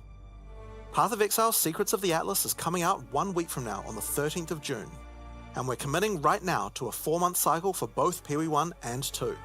That means the next PoE 2 League will be in August, and the next PoE 1 League after that will be in October. Twitch drops are enabled on today's livestream, so you'll be able to claim your Skull of Undeath helmet skin by following the instructions below. This Skull of Undeath will track and show your total number of kills, deaths, and your KDR. Just because Path of Exile isn't a first-person shooter doesn't mean this isn't important. Proudly or shamefully, link it to your friends or in global chat to show it off. And with that, let's get to why you're here. Secrets of the Atlas. You can search 1,000 worlds and still never truly discover who you are. Trust me. I should know. But now, I seek something more tangible.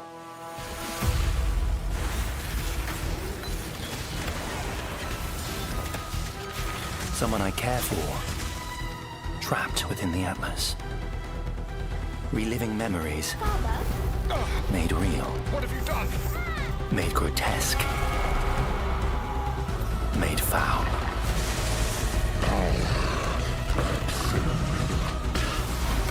These manifestations must be destroyed. Their threads must be eradicated. I must have answers.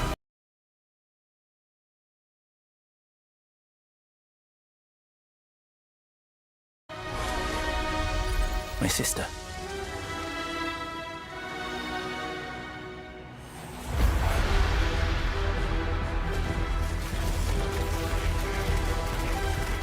The power is an illusion made real.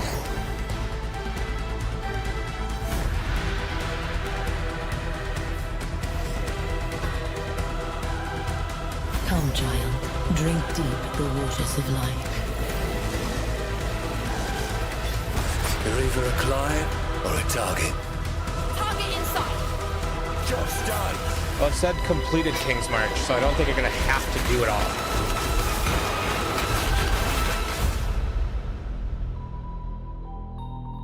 Your sanity is not promised to you here.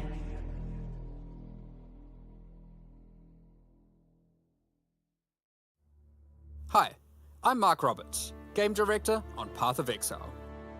As you just saw from the trailer, there's a lot to show you.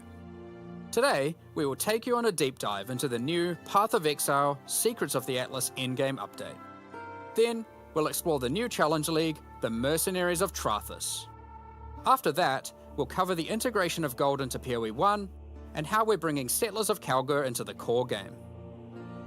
Finally, we have a much-awaited upgrade to Betrayal League and a set of quality of life improvements. Then, we'll wrap up by discussing our Boss Kill race event, showing you our new supporter packs, and ending with a live Q&A session, where Ziggy D will ask Jonathan and I your questions from Twitch chat. In Path of Exile Secrets of the Atlas, strange rifts have begun to appear across the Atlas. Zana has returned, and appears to be trapped within. Partway through the endgame, you will meet Egan, an intelligent man of mysterious heritage. These tears in reality he has discovered are actually threads of memory, distorted and made real by the Atlas. Egan is able to create a link to these memory threads and open portals to them. Working with Egan, you must step through and find Zana, or whatever remains of her. Okay, so that's the story background, but how does this expansion actually work? In the Secrets of the Atlas, the pursuit of Zana with Egon is a new storyline that is introduced in high-tier maps. Upon meeting Egan and discovering the tier, he will then transfer it to your map device and reveal this on your Atlas, a thread of memories. In order to now access each map on the thread, you simply need to talk to Egan when you're ready, and he'll open the areas in sequence. These areas can be fully influenced by your Atlas tree, scarabs, fragments, and everything of the sort. As you work your way along the thread, you will discover that these maps have manifested dangerous threats, influenced by the memories of Zana herself. Monsters here are imbued with memory petals. Defeat them to absorb this power, which can be unleashed as a special ability during combat. Different maps on the thread have different abilities, and these abilities appear on an additional mini skill bar next to your regular skills. For example, Memory of Disbelief will cause all affected monsters to stop dropping equipment items, meaning they can now only drop more valuable items, like currency and maps. Memory of Panic will make all affected monsters revive immediately after death, which means you can get twice as much experience and drops from them. And Memory of Impatience will cause all surrounding enemies to give you their souls, temporarily increasing your power. As you progress further into the thread of memories, the maps can have more than one memory, and thus you can have more than one powerful ability. But Sentinel's good, As you gather so... memory petals, you can use these powers together. Each skill costs its own amount of memory petals.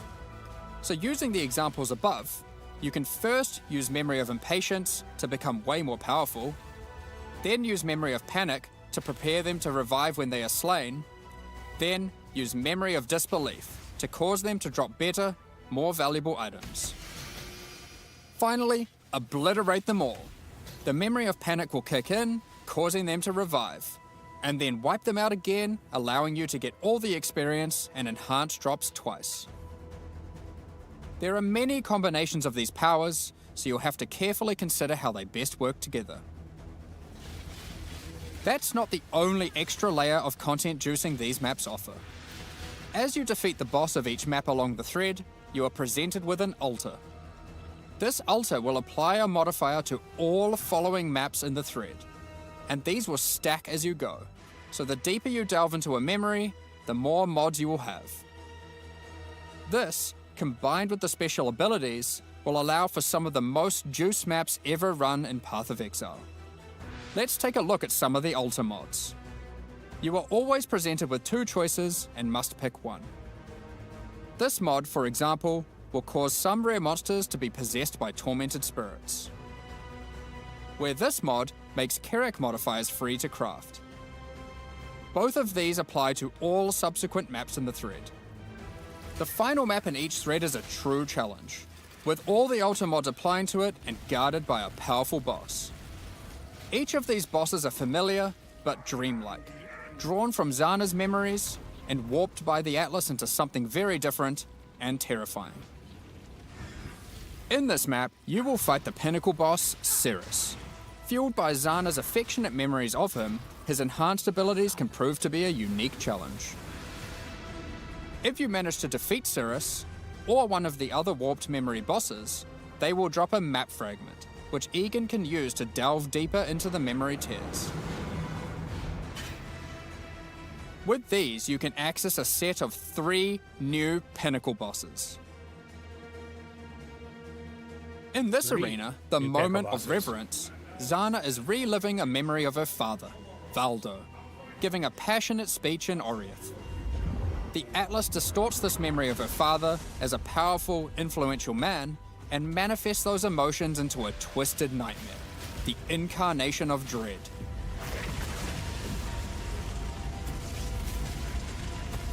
Another memory created is the incarnation of neglect and the incarnation of fear. Good luck, Exiles. Of course, if you are brave and strong enough to defeat them, each of these new pinnacle bosses have new unique items befitting them. If you slay the incarnation of fear, you might be lucky enough to find the Starcaller unique abyssal axe. We're gonna show this one because it's straight up badass. The Starcaller axe is a weapon that can harness the power of the stars themselves to deal immense damage. What makes it shine, however, is that on melee crit, it casts Starfall, a new skill. With the right build, you can carpet entire areas and wipe out screens of enemies as you rain down the elements upon them. Another item you may find, and this one is my favorite, is the Wine of the Prophet unique flask. It consumes a lot of charges, but every time you use it, you draw a random divination card. This card appears above you and correlates to a powerful buff. If you draw the Escape card, you'll gain increased movement speed. Or maybe you'll draw the Doctor, which will cause you to gain the modifiers of slain rares you kill. Effectively, you can think of this unique as being many other uniques all in one. There are many cards to draw, each with varying degrees of power to grant. Okay, but let's get back to the Atlas. After defeating all 3 new Pinnacle bosses, you'll be able to find new memory-influenced Tier 16 maps. These maps come with the previously mentioned special abilities and monsters infused with memory petals, but can also roll the same modifiers typically found on Tier 17 maps, making them far more rewarding. With all these Feels new like a memory halfway maps step between comes a 16 and new 17. item mechanic. Items in these maps can drop with memory strands, and will have a random amount, up to 100. This does a few things. When you identify the item, it will increase the tiers of modifiers your item has. Generally speaking, the more memory strands, the better the item will be. On top of this, whenever you're crafting that item using currency orbs to replace or add modifiers, such as alterations, chaos, and so forth, it will consume some memory strands to make the crafted mods more powerful. The new Pinnacle bosses also drop new crafting currencies, which can be used to manipulate the amount of memory strands on an item. The Orb of Remembrance will let you add memory strands to any normal equipment. So if you have your perfect base to craft on, and it doesn't already have memory strands, you can add some before crafting it. The Orb of Unraveling will consume all remaining memory strands on an item to randomly upgrade its mod tiers. This orb's effectiveness is based on the number of memory strands it consumes. The Orb of Intention can be used on memory influence maps to reduce item drops, but improve the chance to find items with memory strands. In the process of adding these new currency items, we realized something was missing. The Shaper and the Elder did not have their own Exalted Orbs. This has now been rectified. Both bosses now have Exalted Orbs, which can add their influence to an item. Zana was there from the beginning, when the Shaper Pinnacle fight was first added. She helped defeat the Elder, and she was a critical part of the Conqueror's storyline. Now, with all 6 influence types having their own Exalted Orbs, the cycle is complete. It's almost as if we could now do some sucks. sort of Want 'em new, back. epic, unique item to interact with them. In other news, there of course has to be Atlas passive tree support for this new endgame content. Let's take a look at a few things we're adding. The Grasp the Past notable passive skill increases the chance for the amount of memory strands on items dropped in your memory influence maps to be lucky.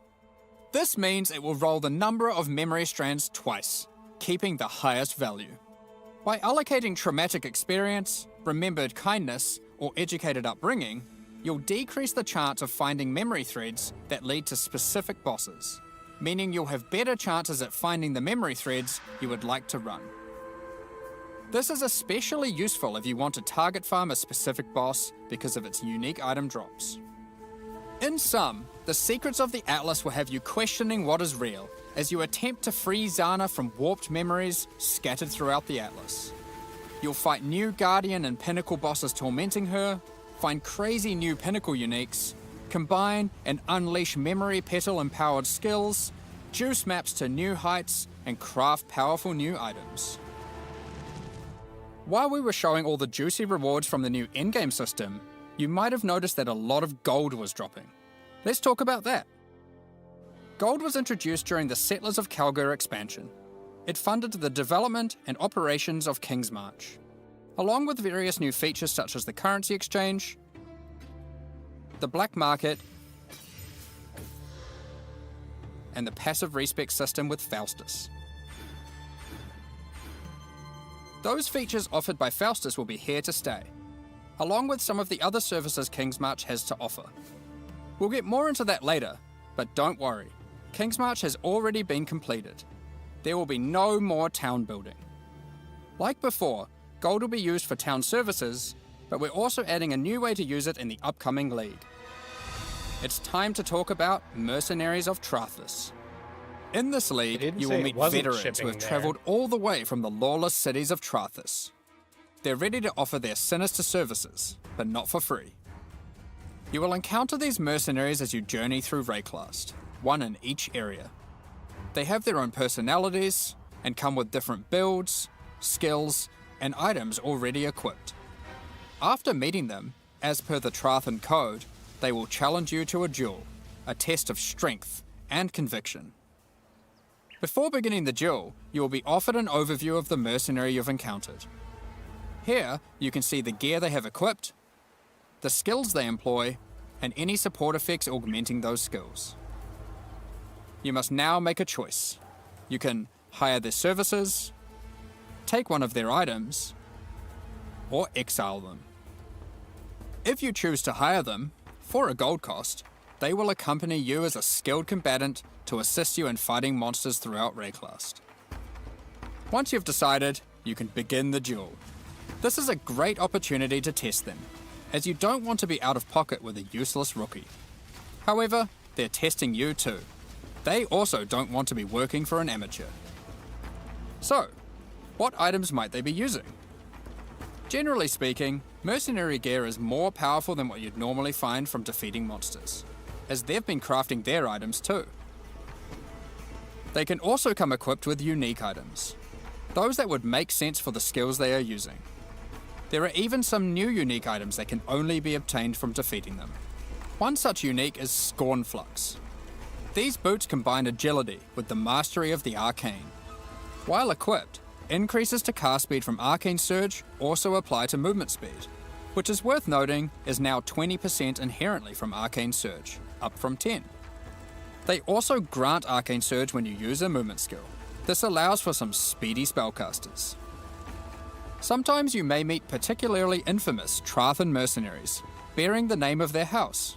These mercenaries descend from the 4 major death trade families in Trathus. They are less common, but have far better items. And they are also the sole source of items with new, infamous modifiers, unseen before in Rayclast, such as these gloves, which convert all of your minions' fire damage to chaos damage. Or this helmet, which causes nearby enemies to take more physical damage as you gain more fortification. If you're not swayed by any of their equipped gear, however, you can always challenge them for the contents of their pockets. If you lose the duel, don't worry. You don't need to give them an item. You aren't bound to Trathan tradition like they are. However, you are bound to Rayclast tradition, so you'll just die. Almost at me. Well, not really. While playing in a party, each player can decide whether or not they want to participate in combat against the mercenary. For each player that opts in, the mercenary gets more difficult. But if they're defeated, each player has a 50% chance to get a random reward, which is usually currency items from the mercenary's pouch. Alternatively, party members that opt out of the fight can spectate and cheer you on. Or they might wish for your demise, so they can pick up that allocated divine waiting off screen. Dead. Good. Let's say you won the duel, like their I've had that items, happen. and have decided to hire them. What combat skills do they bring to the table? Each mercenary has an archetype. Here, this mercenary is an Eruptor, which perfectly couples with my slower, more aura-focused Scion. This mercenary is highly aggressive, and will get a lot of benefit from the auras and buffs I provided. When I'm playing a more aggressive character myself though, I'll want a mercenary with a bit more resilience and utility. I've just run into a Striker, who can spawn with Vigilant Strike, and if you're lucky, a very rare golden support that causes the Fortify granted by his Vigilant Strike to apply to me as well. He will also frequently use Enduring Cry, taunting enemies off of me, and operating as a tanky frontline while I blitz off damage from the back. Sometimes when you fight a mercenary, you may notice the skills they're using are different from normal.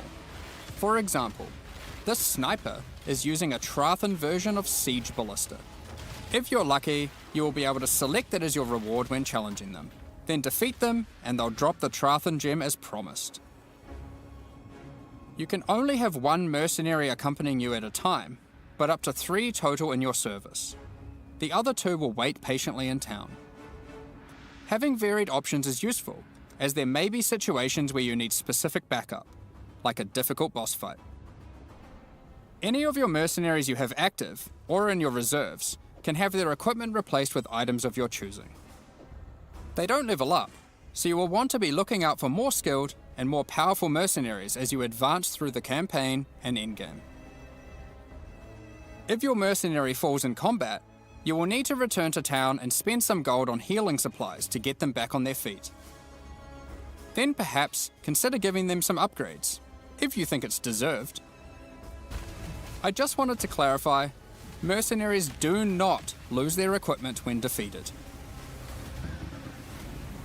If your merc buddy consistently fails you, you can just dismiss them and find a new, more resilient ally. Yeah, I was gonna say, it looks like you can take the gear that you give them back, but not the gear that they started with. Earlier, I mentioned you could exile mercenaries.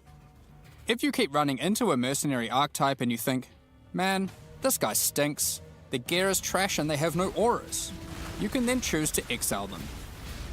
If you win the duel, they'll be forced to leave with their tail between their legs, and you won't encounter that archetype again for a while. Now, alongside these new Trathan arrivals, we shouldn't forget about the recent Kalguran ones too. As we mentioned earlier, the Settlers update introduced gold-based respeccing of passive points. You can now do so by talking to a number of NPCs throughout Rayclast, starting with Bestil and Lionized Watch. Black market item gambling, previously just available in Kingsmarch, is now available in each town at the same NPC. This lets you buy randomly generated item bases for gold.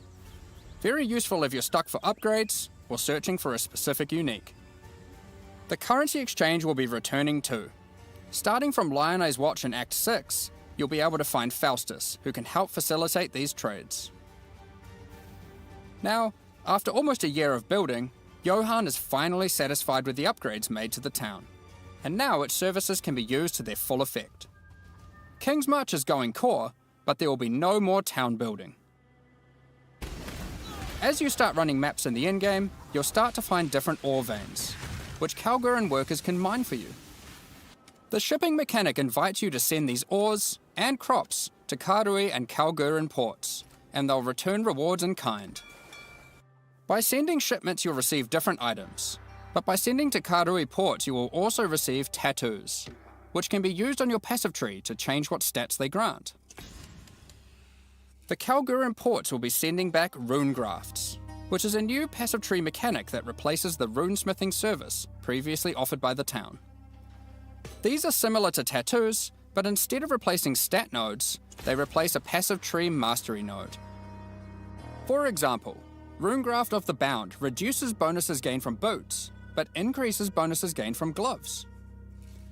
Runegraft of the River has a chance to recover your life to full if you reach low life. And the Runegraft of Time, which has a chance for your cooldown skills to instantly recover from their cooldown, which I will note includes cooldowns on your triggers, just in case you wanted to trigger even more spells. There are many other Runegrafts which cover a wide range of different builds and stats. Some are more common and others rarer. You can only use one of a given type at a time, but you can use them on any mastery on your passive tree, which can be particularly useful for off-class investment. Isla has continued to make modifications to the Recombinator. She has developed a new method of recombination that you may recognize from Path of Exile 2. For those unfamiliar, this method allows you to decide which modifiers on the 2 input items you want to try merge together, and it has a success chance you can see. This method can result in the items being destroyed.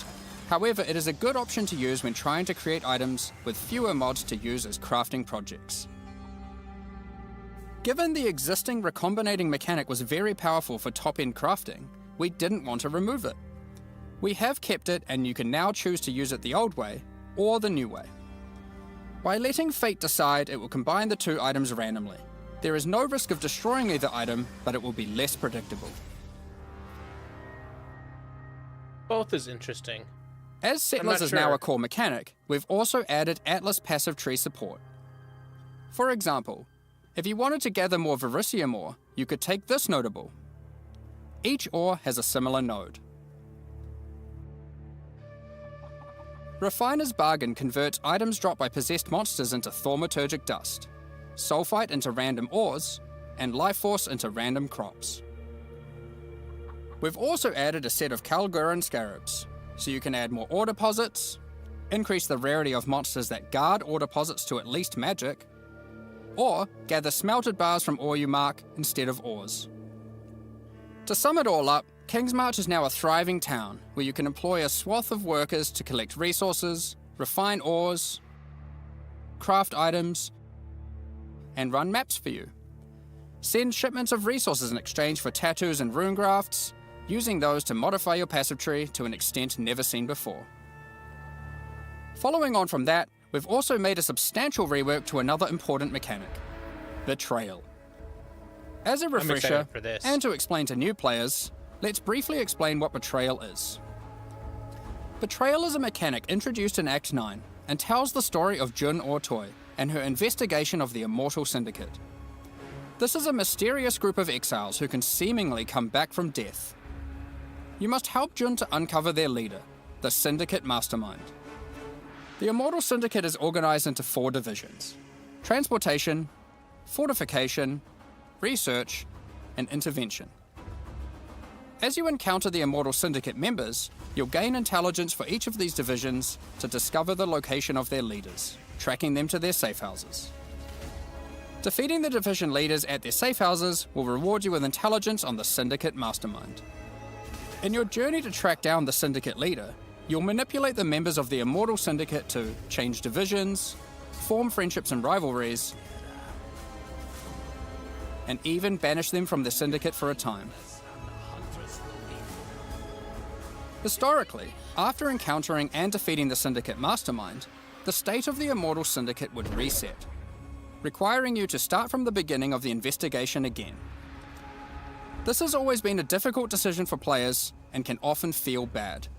Do you fight the Mastermind for a chance at the special loot, or keep farming the safe houses that you've spent so long setting up? Well, in the Secrets of the Atlas expansion, we've split out the Mastermind to be completely separate from the core mechanic. The boss is now accessible through a new fragment that has a chance to drop from the safe house leaders at high levels. The Mastermind no longer resets the state of the Immortal Syndicate. You can now build your Betrayal board to your liking, optimize it, do Mastermind fights, and reap the rewards without having to lose all your progress every time. Nice. The boss fight itself has also been improved, I'll actually pay now with attention to where things are significantly going. fewer immunity phases and new rewards. By the way, if you're a new player to Path of Exile 1, don't worry about all this detail. This content is optional, and you can discover and engage with it at your own pace. The Mastermind still has a chance to drop a Veiled Orb, now renamed to Veiled Exalted Orb. Veiled Chaos Orbs are being re-added to other safe house leaders. In addition, the Mastermind now drops the new All Flame Embers. All Flame Embers are map fragments that replace monster packs in in-game maps with different types of special monsters. These packs have unusual properties, compositions, or rewards. For example, you might use the All Flame Ember of Kulamak, which so much. replaces packs with Syndicate monsters and their leaders, who revive after the map boss has been slain. This might at first sound annoying due to backtracking, but these monsters when revived are far more intense and rewarding. It is our intention with All Flames to provide many different types that combine with other mechanics, multiplying with your existing modifiers in new and interesting ways. Another good example of this is the All Flame Ember of Propagation. When slain, special rare monsters added by this All Flame here will spread their modifiers to other rare monsters in the map. This can be useful when trying to create singular, very powerful, and very rewarding monsters. Something akin to meat sacks, which are making a reinvented comeback with this update too. Another is the All Flame Ember of Resplendence, which adds monsters that drop no items, But when you slay them, you get buff stacks of increased quantity and rarity to enhance the drops of all other monsters. All flame embers can be placed in your map device like scarabs, and used in conjunction with scarabs to further customize your maps. We're looking forward to seeing which combinations players find to enhance their maps. Perhaps you'll use all scarabs, all flames, or maybe mix and match. It's up to you. The Mastermind's unique items have also been improved.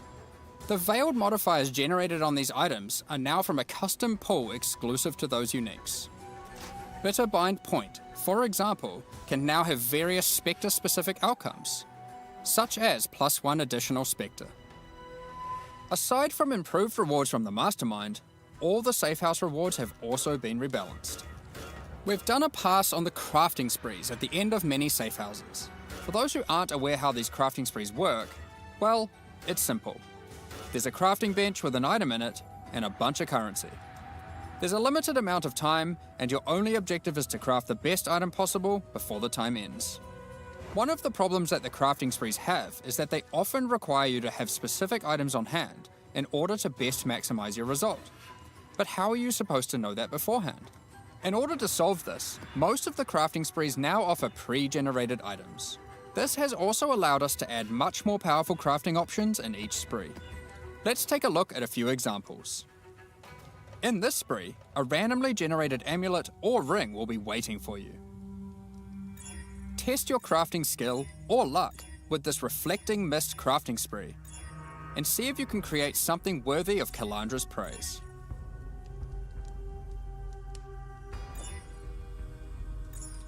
And in this spree, you will find a pre-generated unique item, and a new kind of orb that resembles a Val orb, but not quite the same. Normally, you can only corrupt an item once, but uniques in this spree can be corrupted and re-corrupted as many times as there are orbs. This orb also allows you to get 2 corrupted implicits, and has a much lower chance to brick the item. It can be a very useful tool for seeking specific corrupted implicit outcomes. Of course, if you push your luck, you can still ruin the item. There are also crafting sprees where you still need to provide an item, but those items are generally more accessible and it occurs less frequently. This one allows you to bring your own normal rarity item, then just go ballistic with a whole ton of scouring orbs and orbs of chance, hoping to get your ideal unique. For most sprees, the rank of the syndicate member increases the amount of currency provided, the quality of the pre-generated items, and the time allowed to craft your item. Aside from the crafting sprees, there are other new options too. If you love gambling for currency, how about you try opening Varici's Emperor's Luck chests? These work just like the Emperor's Luck divination card and provide full stacks of currency. If you're lucky enough, unlike me, you could end up with a whole lot of divines. Betrayal is a good source of veiled items. Veiled items have some important quality of life improvements in this expansion too. All of the crafting bench options normally granted by unveiling items are instead now moved to the core game, so you don't need to run Betrayal to unlock them. They are instead found at the entrances to boss rooms and in-game maps. On top of that, you no longer need to speak to Jun to unveil items. You can just right-click them, or the equivalent on gamepad, and select which veiled modifier you want to unveil. Overall, Betrayal is now much more streamlined and more rewarding. Happy interrogations. Shut up!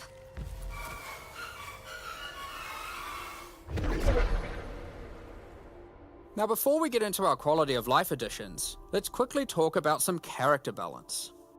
We will be doing our regular character balance changes where we are bringing outliers in line to help evolve the meta, but we are also focusing our attention on buffing some specific things. This includes spellcasting supports that specifically enhance self-casting builds, channeled spells, adding new options to the Guardian, Berserker, Elementalist, Saboteur, and Champion Ascendancy classes, which include some favorites from some of the alternate classes from Legacy of Frisia, and buffing a whole bunch of transfigured gems that never really hit the mark. Combined with the new endgame crafting, improved Betrayal crafting options, rune graphs for your passive tree, new pinnacle unique items, new modifiers and Trathan gems from the mercenaries, and of course the mercenaries themselves to act as an extension to your character, it's safe to say there's a lot of new character options and builds to think about. Instead of delving into all of these in more detail, we figured we'd just let you absorb them through the patch notes so you can do it at your own pace. In the Secrets of the Atlas expansion, we've also added a lot of the quality of life features that we know you've all been asking for. A lot of these have already been posted, but let's take a look now in case you missed any. You can now pause the game at any time by pressing escape to open the menu, or by opening any full screen interface, like the passive tree. You'll also be paused if any lag is detected or if you disconnect. It's worth noting that in certain Pinnacle arenas, a debuff will be applied to you that prevents you from pausing. We're also making a change to how you use currency items on strongboxes and monsters imprisoned in essences. Based on the currency in your inventory and the state of the strongbox, these buttons will appear. Valuable currency like divine orbs have been excluded from this as it would often be wasteful to use in this context. The same applies to essences with the remnant of corruption currency. Orbs of Horizon have been updated. They can now reroll your Elder and Conqueror Guardian maps. Doing so will reroll the base map and the Guardian of that map. The map device now has a small additional inventory.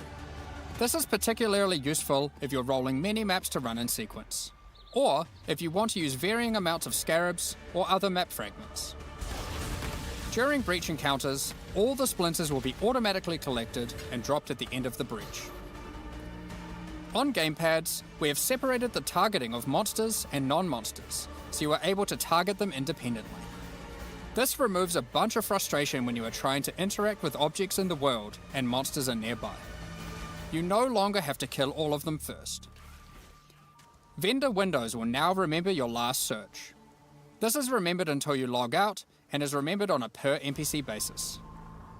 The amount of characters you can type in the search field has also been increased.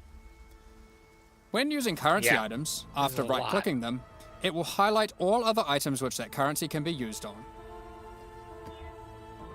There are many other quality of life improvements, so keep an eye on the patch notes after this livestream concludes. Alongside the launch of Secrets of the Atlas, we are hosting a competitive event where players will race to be the first to kill the new Pinnacle bosses. The event will take place in the hardcore, solo self-found Mercenaries of Trathis League. We have some interesting prizes in store for the winners. Keep an eye on the news in the lead up to launch for more details about how the event will work and what its prizes are. Next up, we're going to be talking about our new League supporter packs. Today, we're launching two new series of supporter packs, the Frisian Magistrate and Crypt Keeper packs. Each tier contains the pack's full face value in points, alongside several exclusive microtransactions. As always, the microtransactions in these packs are purely cosmetic and do not affect your character's power or progression in any way. The Frisian Magistrate series of supporter packs contains 6 exclusive microtransactions. The Frisian Magistrate character effect will bind your character in thorny vines and roses. You can select which parts of the character you want to have covered, either your entire body, your lower body, or your upper body. As you approach waypoints, it will emit leaves and golden petals towards it. When activating the waypoint, it will create a burst around you. Envelop your weapon in thorny vines and golden flora with the Frisian Magistrate weapon effect. Your weapon will also create a trail to match as you swing, and even comes with its own hit effect when slaying enemies. You are the law while wearing the armor of the powerful Frisian Grand Magistrate. The Spider Blossom pet activates its defense mechanism, disguising it as an elegant flower when near rare or unique enemies. The Frisian Imperial Magistrate back attachment comes in 2 forms. Equip either the Tombstone variant, which will leave tombstones in your honor when you meet your demise, or equip the Cape variant to cause the corpses of slain enemies to become enveloped in rose-thorn vines and blossom with golden flowers. Keep track of how well, or poorly, your ultimatums with the Trial Master have gone with the Trials of Chaos hideout decoration. No thanks. It will keep track of the total number of waves completed, the total number of ultimatums succeeded, or even failed. On top of that, it will track the total number of times you've defeated the Trial Master himself. The Crypt Keeper Pack series also contains 6 exclusive microtransactions. With the Crypt Keeper finisher effect, death itself will tear through into the realm of the living and steal the soul of slain unique enemies. The Crypt Keeper portal effect creates a gateway for lost souls to pass through. This one's better already. Become the true master of the undead by wearing the hallowed Crypt Keeper armor set. It comes with a more armored helmet variant and a creepy mask with a spectral hood. Looking to have some fun during idle time in your hideout? The Burrowing Bramble Bash hideout decoration will test your reaction speed as you try to whack as many Devourer heads as possible in the shortest time. It also comes with a scoreboard, so you can try to set new records to show off to your friends or just visitors coming to trade. Equip yourself with the Ghostly Dead as you ride the line between the living and the dead with the Sacred Crypt Keeper back attachment. The Sacred Archives map device resembles a magical library with the works of scholars that come to life when you open a map. My wife's gonna want This that. map device tracks how many of each core league you've completed in in-game maps. These packs are now available for purchase on both PC I kinda and want that console, too, but- and will remain so during Path of Exile, Mercenaries of Trathus. Additionally, any microtransactions from these supporter packs will be made available for use in Path of Exile 2. Meanwhile, the Paladin and Penance packs leave the store forever at the launch of the Mercenaries of Trathus League, so now's your last chance to purchase them. Additionally, the Dawn of the Hunt mystery box will be made available for Path of Exile 1. If you have already unlocked any microtransactions from this box in Path of Exile 2, you will of course immediately have access to them in Path of Exile 1. Thank you so much for your ongoing support. We're just about to start the Q&A with Ziggy D. Afterwards, we'll post the full patch notes for Path of Exile, Secrets of the Atlas. Wow. With release at the end of next week, our community team will be posting crucial information you'll need for the release. Suddenly laggy. Keep an eye on the news. Thanks for joining us today and checking out our latest developments. We're looking forward to dueling mercenaries, fighting new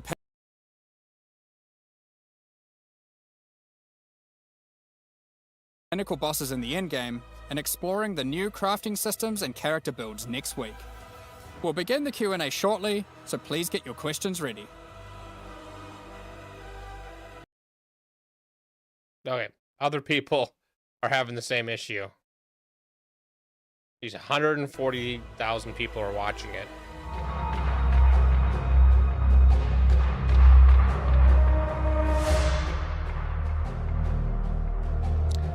They said that there are more, but they didn't say what they are. I'm sure they'll be in the patch.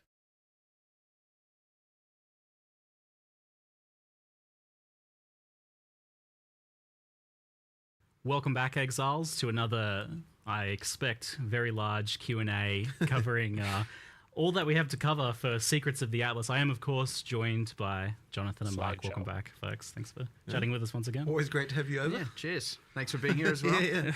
That's it.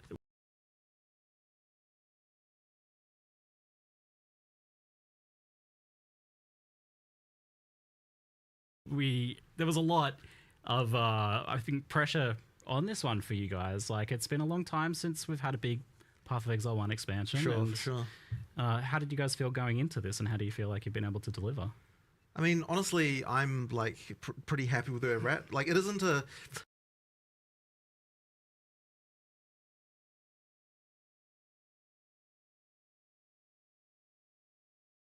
Like, you know, it isn't a full year of development because, you know, obviously PoE2 disrupted things a bit. But the main thing is we're kind of back in action now. You know, we've worked out the model for how the studio can function doing the stuff, and ultimately what it requires it's is definitely like their stream. It's merging not the me. teams back together, kind of having everything so that, like, you know, like everyone's able to work on both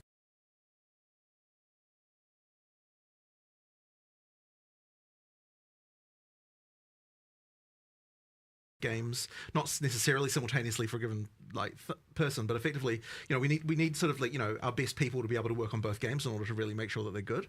And so you know, that effectively means that merge sort of approach is definitely way better. And so now we've kind of got that, and like, you know, now that we're back to sort of fixing deadlines again and everything like that, I think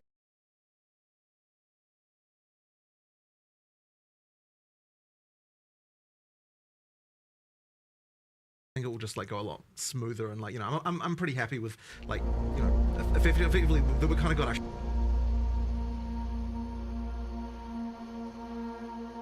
Yep, technical difficulties.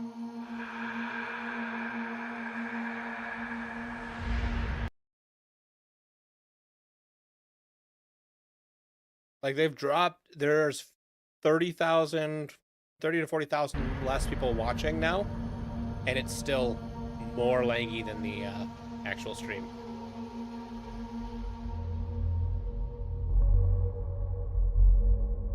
Somebody said stream got exiled. I saw that. That was funny.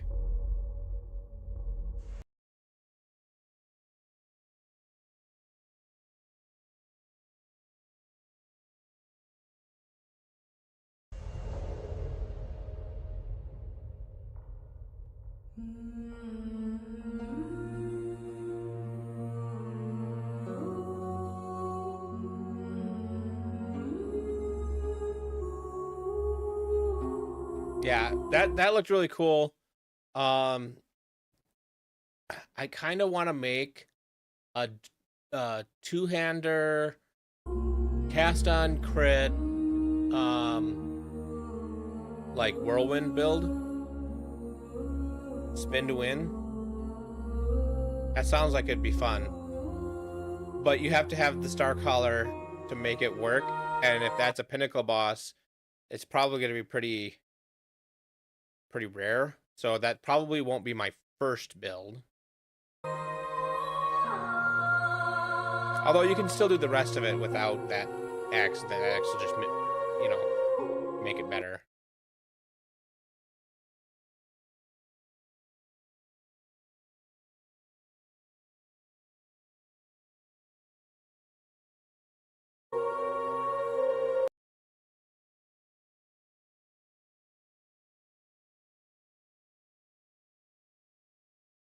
There was a network error.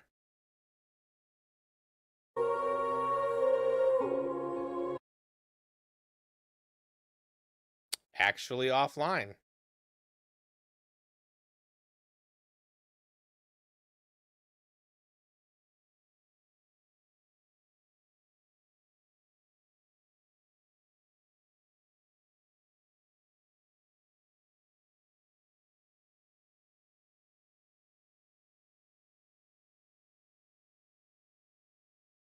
New spectral shield.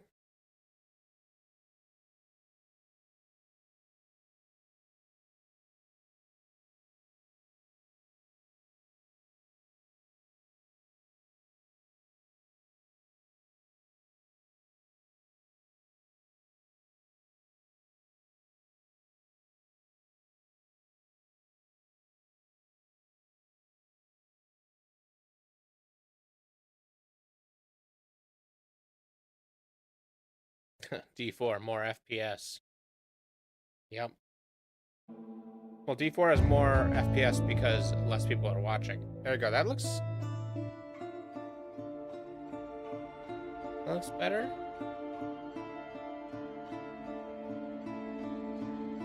And now it's only 1080, which is fine.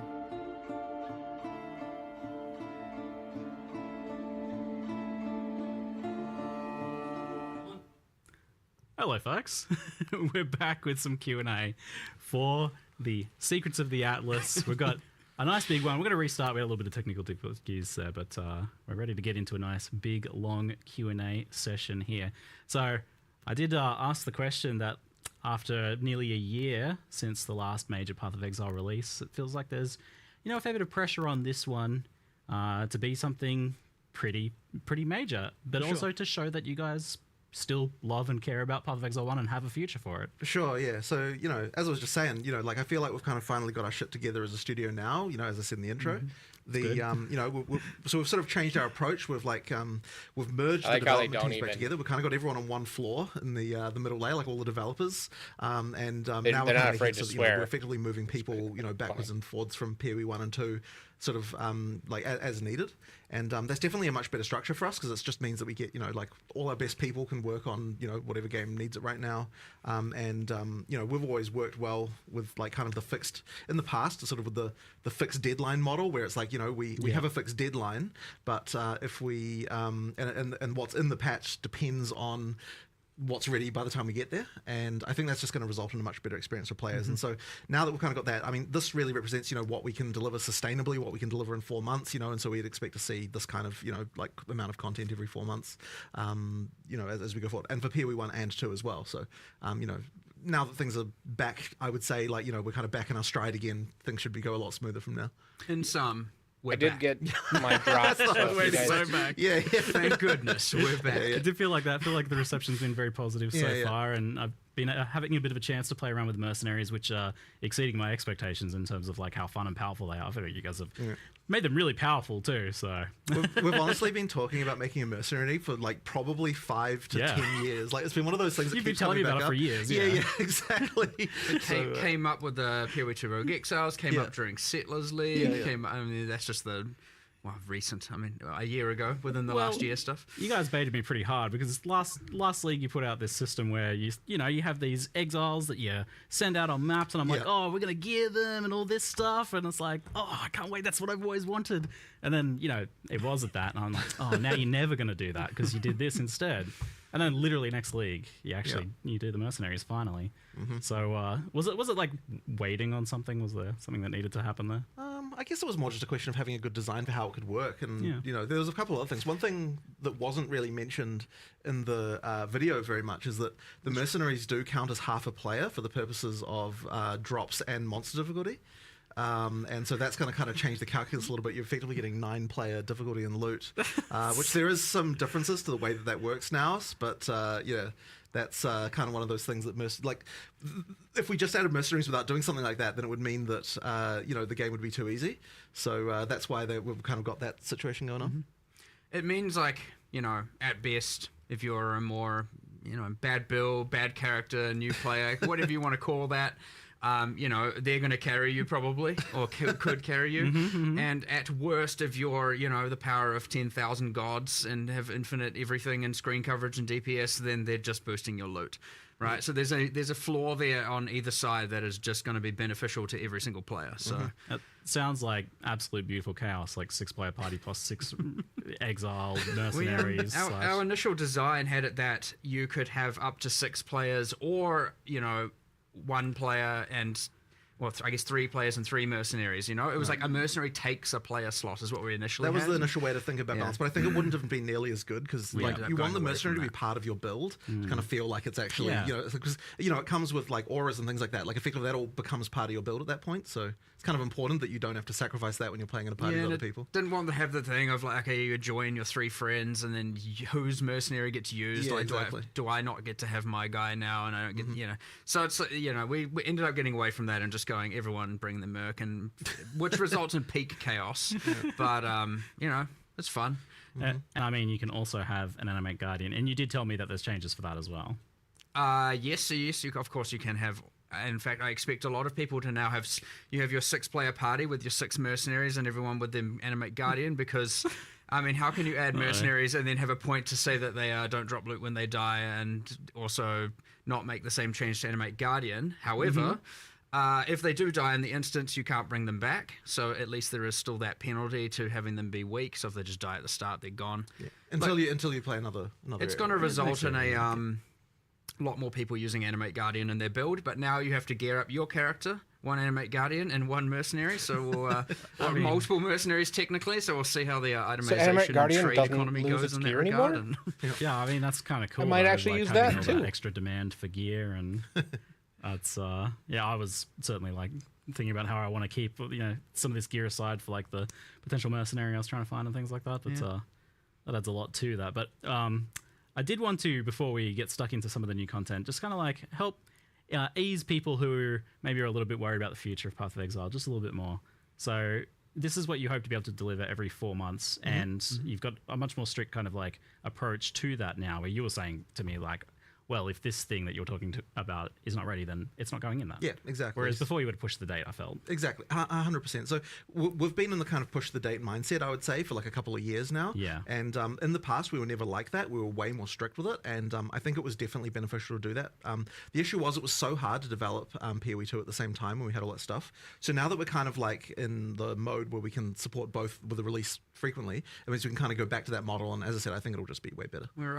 I just want to make sure we are always going to be that whole like plus or minus 1 week flexibility because you have things like there might holidays, be like exactly. conventions, right. clashes with things and all that. So obviously you get that just before we get held to the strict to the day 4-month thing. But you know, yes, it is the goal. 100%. You go back to that. I think there is it is very, very important that you have, you know, as a player and a long-term player of a game, of which many of our players are.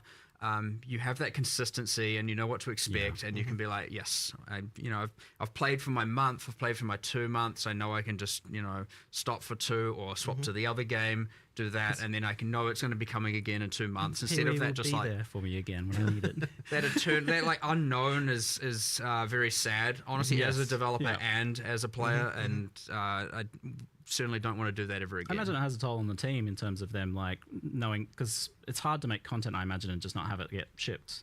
Like, because it's the date's being pushed out. It depends on the person. Some people kind of like actually prefer that more. Some people do really like the deadlines. It's honestly a variety. Yeah, okay, a bit of a mixture. And you mentioned blending the teams together. That's like a big change, whereas before you were explicitly trying to separate them, and there was the question of like, well, there's problems with that, right? Yeah. Well, so I mean, we had problems when they were blended originally, like years ago, where PoE 2 wasn't getting like, you know, it kind of wasn't working because that deadline was so far out that it kind of works. So we had to split the team to get PoE 2 shipped at that point.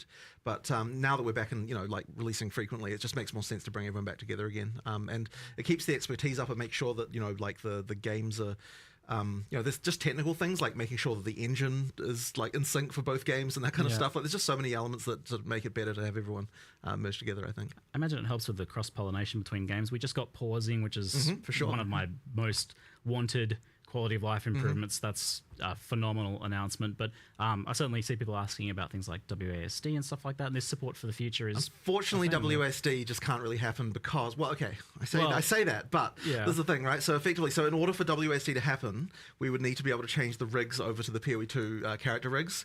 In order for that to happen, we need to get all the micros ported over, and then we'd need to port all of the armors from PoE 1 over to those rigs as well. So it would be a really long-term thing.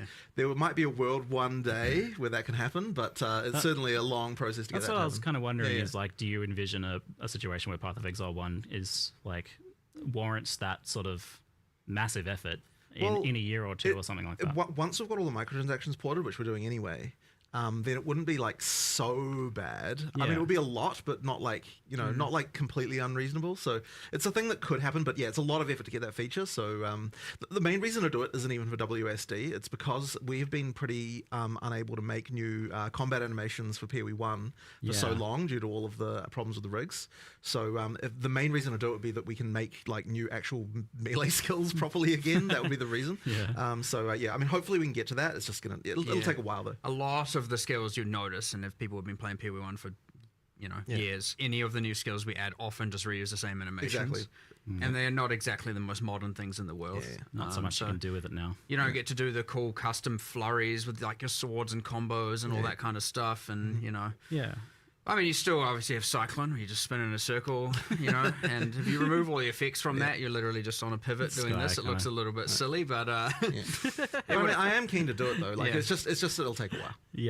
Yeah. It's I feel like I notice the kind of an increasing disparity between like the bosses in PoE 1 kind of like pushing further ahead because you have a bit more freedom, I guess, to use more modern. Well, the bosses are new, like new content, right? They're so they get to just and the style. engine's the same, so you get to use all the modern tech for completely new content. So they're looking like better and better and better, but the players are kind of staying a bit behind. So don't need to rig anything to the bosses.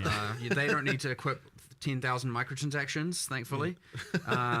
You know, so that's a unique challenge for you. But it seems like you've got a plan of kind of like how to approach it potentially. Sure. Yeah. All right. So while we're on this kind of like frank discussion, is like something that people often have been mentioning is this idea that like maybe they love Path of Exile 1, but they're not that interested in Path of Exile 2. and they maybe feel like their money when they buy a supporter pack for Path of Exile 1 is going to a company that's developing both games, and one of those being something that they're maybe not that interested in.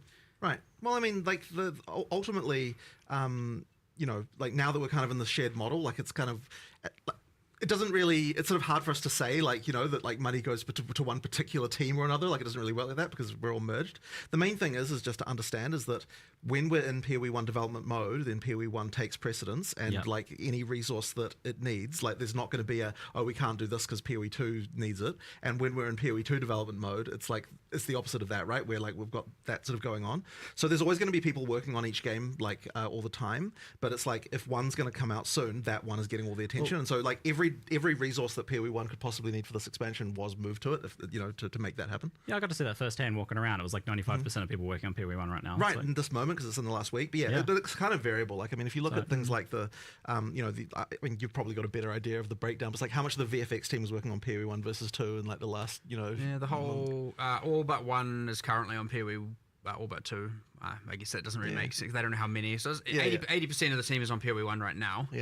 But it's kind of variable through the months. But like, you know, the dynamic thing is because obviously we had like 021 for PoE 2 that we're working on, and like yesterday I moved some people onto that, quickly got some stuff across the line, literally 2 hours later moved them back, and like it's like pretty hyperactive, right? Like, but honestly, that's kind of how our leadership style is. We kind of just we're a little bit crazy. But I also think that developing 0 to 1 at the same time is kind of proof that it's possible. You know, like to make sure that we can actually support both games at the same time. I mean, with the level of support we need. I mean, you know, there's those videos even that were made by the, you know, like we're getting more people. It's like we can. You're not going to get the manage it. So nerfs and buffs. I do feel like this is a positive upswing in that regard. Like, it was definitely a bit of wavering there for a while. But I mean, we went from a 1-game studio to a 2-game studio. One thing to note, and this is you say about the bosses going up and the characters, you know, saying this, like that is also because we are, you know, it is very, very, very useful in the same sense that certain game features get taken from one game to another. Like we see a lot of the quality of life stuff come to PoE 1.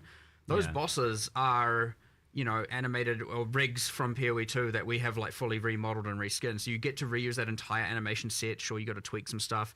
But then, like, you can have one animation be 8 different skills if you know, put your mind to it and actually design the different outcomes. Awesome. So you end up with this thing where, you know, we're actually harvesting a lot of materials back from PoE 2 to 1.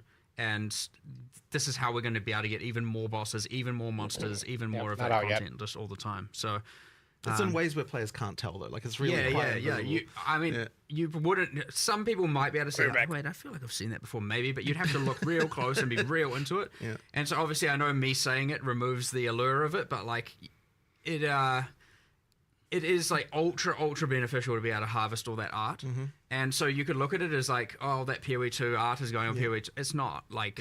All of that, I'm just constantly going, I'm going to take that, take that, you know. And the tech as well, of course, right? Like any new renderer features we're making, like all that stuff, like, you get to use it all. So hopefully it's more of a positive thing. But I think to wrap it up, I think what it all really comes down to is people just want to know that they can feel confident that Path of Exile 1 has a future where you guys love it and giving it the attention that it deserves. The next year is going to be the year of Path of Exile, 100%, right? I mean we're talking, what, every 4 months, both games? It's every 2 months, 6 releases. 6 releases a year. Wild. 6 releases a year, that's going to be If you guys can pull that off for a year, that's going to be wild. I'm looking forward to it. But, I mean, and to allay people's concerns, I guess, in that regard, is you were telling me that this expansion is like, this is part of a multi-season story arc that you're saying. 100%. Like, with, obviously, you, there's a whole bunch I can rant about here. But, effectively, yeah, obviously you see Zana coming back. I know, spoiler, sorry, but it kind of was important. Yep. You know, you've got Zana coming back, and you've got, you know, it's an additive storyline for now, and that was kind of on purpose because I wanted the end game to be still familiar. I wanted people, after coming back after almost a year, to still have the core of the end game be familiar, but have this additive layer on top that's cool and new and they can explore. And I didn't want to like completely rework all the mechanics, and people are like, I want PoE 1, finally a PoE 1 expansion. They come back and they're like, the hell is this end game? This isn't what I remember. This isn't what I was familiar with. So it was really important with this update to have a layer of familiarity across the board, and then like improved and reworked things and removing, you know, obviously with Betrayal, we've removed a lot of the constraints and annoyance and all of that, but it's still mostly just additive stuff on top. Same with the end game. The League is obviously additive, the mercenaries. So having that there, so there's that core Path of Exile 1 familiarity, was important for this one. But yes, it is like part one of a new arc of the end game storyline. Zana's back. We've got a whole new thing to explore. I'm not going to spoil too much of what exactly happens, but there's some cool shit in there. But effectively, it's like a way to think about it is we're now kind of we're going to, over obviously a relatively long time, have the era of the primordials kind of phase out and have the era of this new endgame phase in. And so, yeah, it's kind of set up for, right now it's an additive one. Maybe the next endgame one would be a bit more transformative, and then we'll go from there and just explore through this new storyline. So that'd be fun. I can tell you're excited for like the future of PoE 1, which is this is a good shift, I think. And you were saying you've even got like a good idea that for 326 that you really want to. 327, yes. Oh, sorry, yeah, next one. Next one. I do, yes. So like another thing with like this expansion, right, is like it's quite content heavy. When you do an in-game expansion in a league, it's a lot of content. Yeah. So like, you know, you have some things have to take priority, other things have to take less priority, and so like the character stuff where we've done, you know, a decent chunk of character balance and the new systems interact with all of that. You know, there's clearly ones like, I know Settlers had like just the giga melee rebalance and rework, and it changed like 1,000 systems in drastic ways and all of that. But again, I wanted this time more familiarity, and then 327, we're going to go just ballistic on the characters and do as much as we possibly can to like, you know, amp that up and, I don't know, maybe fully revamp wand builds and create a whole new thing there. And now we have to because I said that. But, you know. That kind of stuff. So yeah, obviously you have ones that are more content centric, ones that are more character balance centric, and different focuses like that. So this one, content, end game. We wanted our core players who have been playing for 10 years, the ones that are really looking for PoE, who are like mostly playing in the end game, to really have that like expansion and new boss fights. And that was a discussion we had yesterday. Actually, was this idea that you don't necessarily have to worry about new player onboarding as much for Path of Exile 1 now, but that's more the focus for PoE 2. I would definitely say that, yeah, for PoE 1, it's like it's now very easy to just say, you know what, like if this isn't new player friendly, it's okay. Like we're making a game for the experienced PoE 1 players, so like we can just go ham with all that stuff. Yeah, you can kind of go nuts with you know, like if you're a new player, then PoE 2 is obviously going to be more appealing, you know, like I'd imagine they're more likely to want to go there. But of course, PoE 1's still, you know, like it's still like we're not going to throw that away completely, but it's like certainly in terms of the focus of the content, like a lot more sort of in-game stuff, you know, the pinnacles obviously and things like that. Like this is stuff that appeals to someone who actually is able to get to that content. So you know, yeah. Of course, you've still got the leagues, you know, the mercenaries. I think you initially, when we first told you about it, you seemed a little bit like, oh yeah, I don't know how big that's going to be. But then when you actually played it, it's like, you know, it's quite a thing. Yes, it was beyond what I expected playing it. Right. Because I brought up a concern after watching the reveals that I felt like there was a bit of a gap, some disparity in kind of what you revealed once I got the sense of like what was Secrets of Atlas versus Mercenaries of Trathus. I had some concerns. I was like, okay, so the Mercenaries thing seems like really awesome, and that kind of is like, by the time you get to endgame, you've kind of started to explore a lot of that. And, you know, there's still more progression beyond that, but that's like, it's not necessarily like a ton of new content for that mechanic beyond that. And then you've got this new Secrets of the Atlas system, which starts at tier 14. It's very endgame pinnacle content focus. So I'm like, it feels like there's kind of a gap there between tier 1 and 14. But you mentioned yesterday after that discussion that maybe you've changed it. I initially was like, you know, people are coming back after a long time. They're going to come back, and yeah, some people have been playing, but like the majority of people haven't, and they're going to come back, get to that end game, and be like, all right, let's get my footing back, refigure things out. Obviously, Settlers is there, but I understand a lot of people have experienced that in the last year, so that's not going to feel too new, but there's a little bit going on there. You've obviously got Betrayal, and then yes, we have our whole like certain scarabs up, certain scarabs down kind of balance, which I will note, by the way, only a portion of which will be in the initial set of patch notes. We'll have more scarab changes coming soon. Patch note expansions to be announced. People who, ideally our PoE 1 players know by now, we get a little bit feral and we just go to the end. We go till Friday of the release date for our balance changes, so not everything is there, but a lot of it is. You know, there's all those changes, and I thought, yeah, it's all good. What we'll do is aim for the people who really want new pinnacle fights. Like, when we added the tier 17s, they were a bridge between pinnacle and uber pinnacles. So they weren't even the kind of highest tier of difficulty in the game. And you could argue these aren't either because they're pinnacles, but they are a step above the existing pinnacles. They are a bit harder. That being said, of course, just to clarify, there is a quest version of them where it is you get to tier 14s and you will find them deterministically and get through all three of them. Just for the narrative, you get to explore all that. They're easier balance. And then you get into farm mode where you get the true rewards and the true, difficulty test.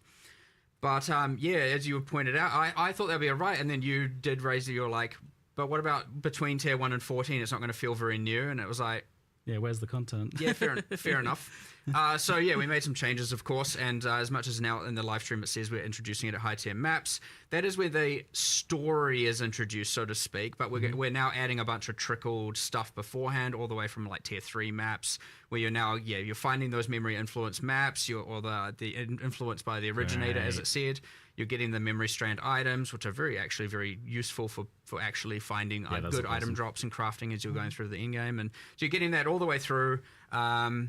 And then, once you get to the higher tier maps is when you get into the actual pinnacle storyline with the new 3 pinnacle bosses. Look, straight up, it was just like what we thought was good oversight, but this is always what happens. I think even Jonathan mentioned earlier is that often, when we have these podcasts and interviews, it's just half the time we end up discussing stuff that we're then going to go and change the day after or the day of, and that's exactly what I feel we like something end up always doing. comes out of the Q&A. You usually do some sort of live development during these, which I love. There's so much that to not and happening so rapidly and coming together very much all together at the end. It's impossible to really have your eye on everything and not miss some things. Even we always often miss things, and then it goes live, and then we address it then as well, and stuff like that, right? It's just very, very, very crazy. But again, that's I kind of think that's the magic to it, and what allows us to do so much in so little time. But it is also the thing as well that's going to result in the 6 expansions coming in the next year for the combined games. So now the state of it looks like veteran players are going to be exploring the mercenaries as they're leveling up. They're going to be going into the end game and kitting out, trying to find their ideal mercenaries, gearing them up, swapping them around, starting to interact with memory packs of enemies that drop memory influenced maps, that drop memory influenced items that they can craft, which I'm excited about that as a progression, that crafting system with the boosted craft. And that was, you mentioned a way of kind of getting the tiering system into Path of Exile 1. The initial idea there was how can we get the tier 2, tier 3, tier 4, tier 5 item drops from PoE 2 system into PoE 1, and it was why don't we just do it in the new in-game system? And then we're well, we can have more granularity. It can go all the way from 1 to 100. There's not really much point not. And so you're finding better items. Every time you pick up these items, it could have a set of full tier 1 modifiers.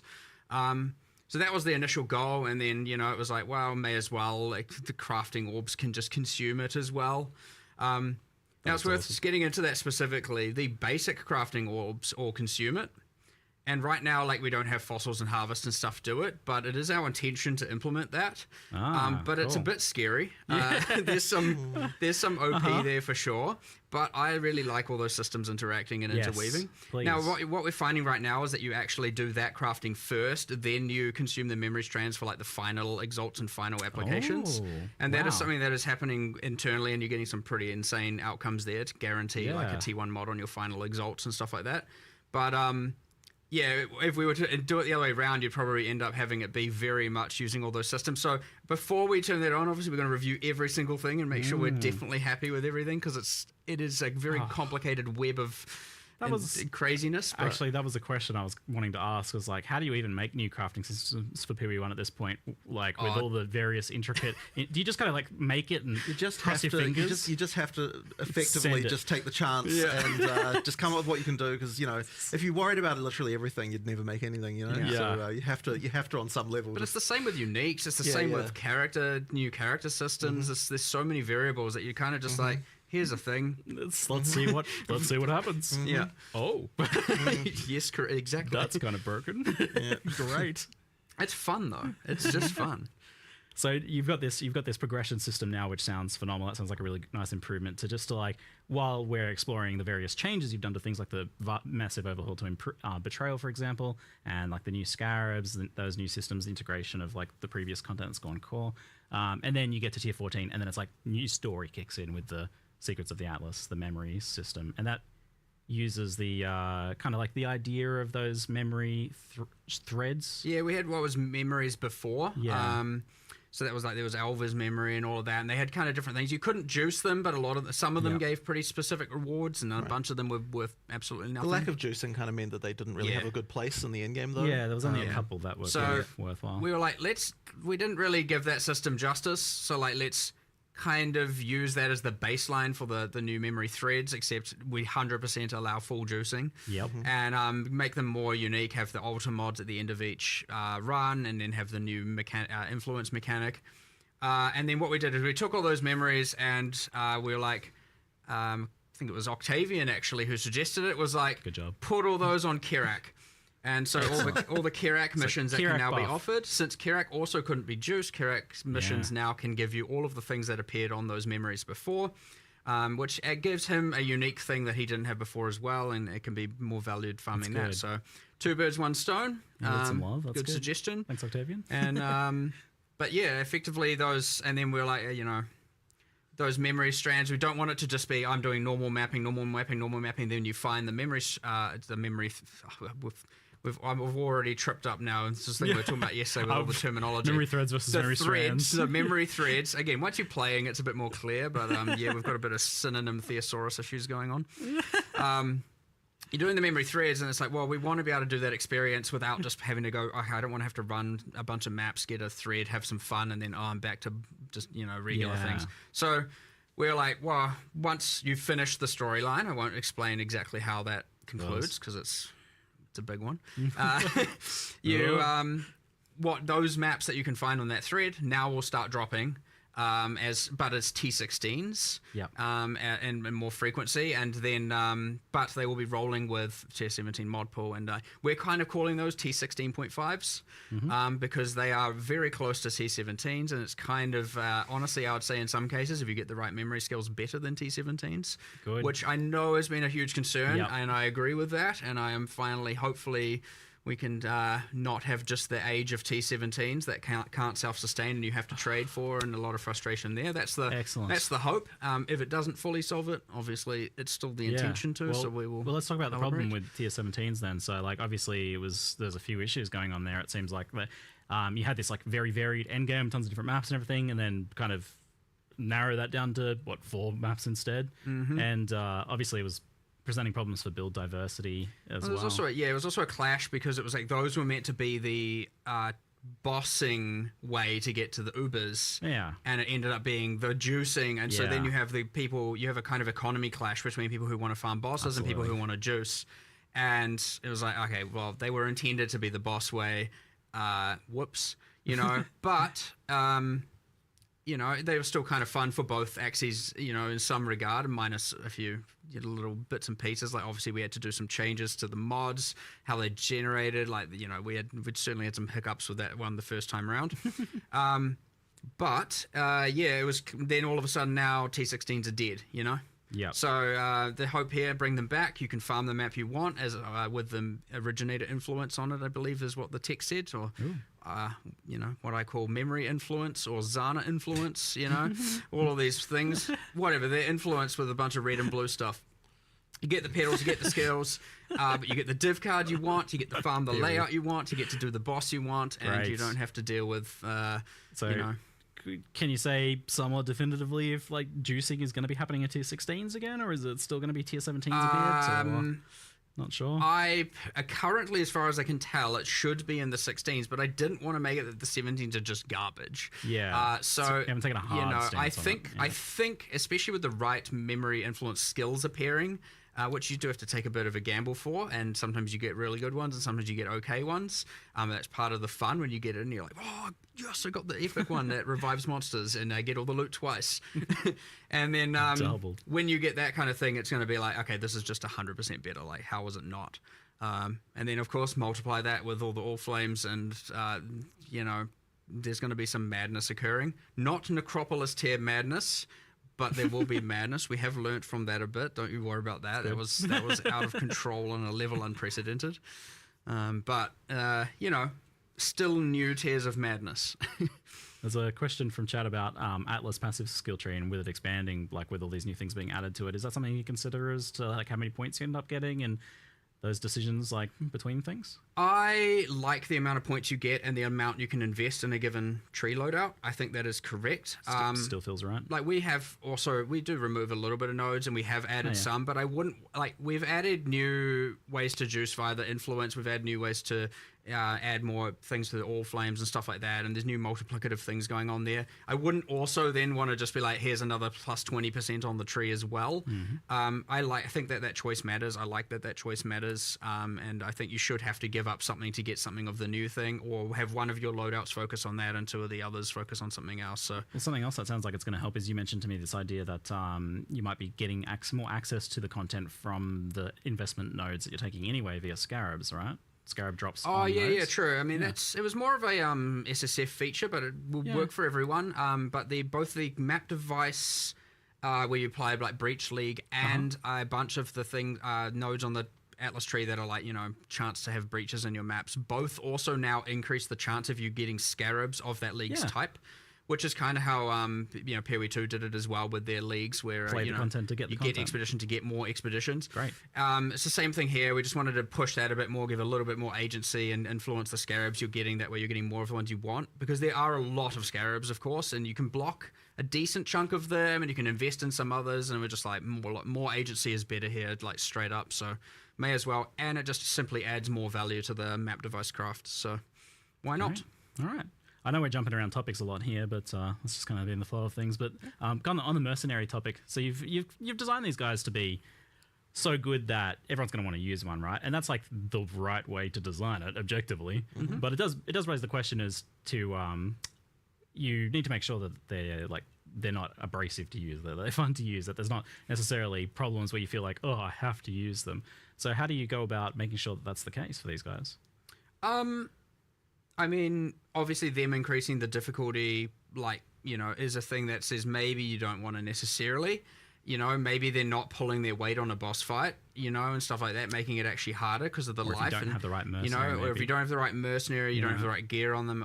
These are factors. However, generally they should be fun to have with you. You should want to engage with it. That is the league. If you're not playing in the league, or you don't want to engage with the league as much, you still got the end game, you still got betrayal, you still got the settlers, all that stuff is all still there. The character balance changes, everything's still there. It's just ideally you'd want to engage with the mercenaries. They are generally more beneficial than not. You would have to really over level them and not be upgrading them for them to start being kind of useless. But the item and combat mechanic with them by itself is also even if you're not hiring a mercenary, there's still there's a source of items there. There's new things like mechanics that they've got going on with that. So even that part is a thing in itself. Well, something I didn't realize from watching it and then even playing for a while was that, and I think the UI is getting improved by launch for this, but when they have the currency pocket, when you don't actually pick a currency from that, they give you all the currency from that window. Okay. Yeah, it's so. It was a bit juicier than I thought it was, actually. It kind of caught me by surprise. Yeah. Why not? But it was interesting creating a, there's not many leagues where you get one reward. Yeah. And obviously not the currency pouch, but you pick a item. Picking a single piece of gear. Yep. And so we had to really think okay, I mean, you can see it, so you already get a pick from all the different slots.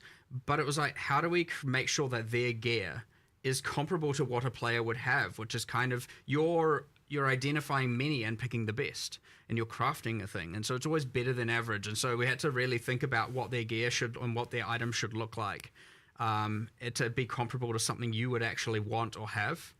So yeah, it's rare to have a league where you actually only just get one item. Even Ultimatum, sure, you get one in many rounds in a row, so you still get up to 10, whereas this is just actually one. So you have to make sure it's good, right? Yeah, and that was actually kind of complicated to do, but, there's some pretty powerful stuff you can get from that. I mean, obviously the uniques are relatively easy to put in, but they do affect the mercenaries in some pretty crazy ways. But the, rare items and stuff like that, it was a little bit complicated to actually get that to feel good, such that you feel like, I actually want to take that as opposed to just always taking the currency. But if you want to do that, go ahead as well. Was there any kind of, just out of curiosity, was there any kind of thought on as to what sort of items or what sort of mods they roll on their items then? Since they're they are kind of specific builds. Yeah, kind of. It is relative to the build more so, yes. Yeah. Like there are like 30-something different archetypes. So we talked about like the Striker and I can't remember the names of half Eruptor and stuff, but there are like 30-something of them. And, you know, there's a Chaos Mage and there's ones with curses and ones with auras and ones with... I'm obviously listing all the utility stuff because I know that, you know, it's the aura bots of Trathus really is probably how a lot of people are going to see it. No aura, Exile. But actually, there's a lot of custom skills in there. They're not entirely player skills. Yeah, I know we touched on the Trathus skills, but we, you know, like only showed this. I feel there's maybe around 16 of them. Some of them and are you cool. can get those, right? They can just be in their little pouch. And you can just take one. You can pick them, and if you defeat them, they drop it, and you get it, and that's a new. So it's kind of like a transfigured gem in a way, but it's a Trathan gem, and it's just so that's a way of delivering a bunch of new skills. And I know you have like Blood Storm Call, which is like physical that creates a blood dot. So you maybe want to add, you know, so there might be some builds that want to do that. There's like new spectral shield throws and a whole bunch of different things. We saw the Siege Ballista in the live stream, but there's certainly a whole bunch of them. I know there's a kind of Incinerate based Blast Rain. Blast Rain was it? Yeah, like arrow comes out, comes down, does a wave of almost like an Incinerate wave out of it and stuff like that. So like, had some fun with that. You know, spoiling a bunch of them, but it's only 4 or so. But yeah, there's heaps of different skills there, which is pretty cool. But then they also just have like kind of high cooldown and different passive skills and stuff like that as well. So like there's a lot of stuff. Should have put more of those in the video, honestly. Yeah, possibly. Probably. Yeah. And there's probably some surprise and cool stuff for people to find. You know, it was a 42-minute presentation. You know, like it's all right. Give a taste. Let people find a lot of cool stuff on live. So, in terms of making them fun to like manage and hire and things like that, if you'd asked me before playing it, I would have said like, oh yeah, you want to be able to like spend some sort of passives on them or something like that. But then actually after playing it, I was like, oh, it's kind of good that you didn't go to that level because then there's no lock-in with them. You can change between them easily. Would have been a bit annoying. I think. Yeah, and a bit too much tedious upkeep. Low micromanagement on this. So like doing the gear, but you won't have to do that too often. They don't level up. They don't have like they have a passive tree behind the scenes. You just don't get to see it or engage with it. I wasn't actually sure. Was that Moon actually allocating individual nodes? No, because I assumed not. They have a Trathan passive tree. Okay. Secret proprietary. Yeah. Right, I mean, they gain stats as they level up, and it's kind of relative to the archetype, and there's some stuff going on. But you don't need to care about that. It's just as far as you know, they're higher level. They've made somewhat intelligent decisions about their passive points and whatnot. And they're pretty good. Of course, you know, some are better than others. Some will be good for your build. Much like you will have, here's the meta ascendancies for a league. Probably those, each meta ascendancy then has the meta mercenary for the league and so on and so forth. Yeah, it'll be matched to your builds, yeah, it's going to be pretty crazy, I suspect, in the end. There's like, you know, as much as it's pretty simple to just arrange them, there's going to be a lot of little minor complexities. That's poor path of building, guys. I was going to say, like, are they going to have to implement some interesting... It's definitely going to be a part of your build, so it's going to go in there. Yeah, 100%. They can give you auras and various other buffing skills. I had a Templar that had like an aura, and he had the Smite with the lightning aura. Your meta build, then for that you need your 3 meta mercenaries, and then your meta animate guardian, and then you've got, you know, like, oh my god, too many, I mean... At least a lot more items will be getting put to use, so that's good. I'll be curious to see how the Animate Guardian feels, because, I don't know, like, that one has obviously the skill gem cost as well, potentially, like, supports and things like that. Yeah, of course. But, so that's obviously a bit more of a tax, whereas these guys are just a free add-on on top. They don't cost you anything except gold. I mean, gold. Yeah, gold. You know. Which was you intentionally didn't go for an upkeep cost for them, which I noted. Yeah. I mean, you already earned I there. decided to come you still got to pay them a little bit, but you defeated them. You don't need to pay them by the hour anymore. There's a gold cost if they die, which I found I had a couple die early on, but then they were mostly, especially if I picked good ones, they were staying alive. Like I had one guy that was ridiculously tanky, and then some of them had like 4k life, and this guy had like vitality and enduring cry and kind of like a fizz aura and immortal call and things like that. I'm like, oh yeah, these guys are kind of better than me. That's true. Often you might find yourself aspiring to become more like your mercenary. Yes. But look, these are trained fighters from a ruthless place in Trathus, and they've come here and they're like, "What are all you weaklings doing?" And so, you know, it was quite confronting when I was like doing my usual running through mud flats with my ranger in a Hessian sackcloth clothing, and then I run into literally the ranger one. and they're like wearing, Giga MTXs and they got like all these different supported skills and they're like comboing them together. And I'm like, whoa. It's giving you something to aspire to.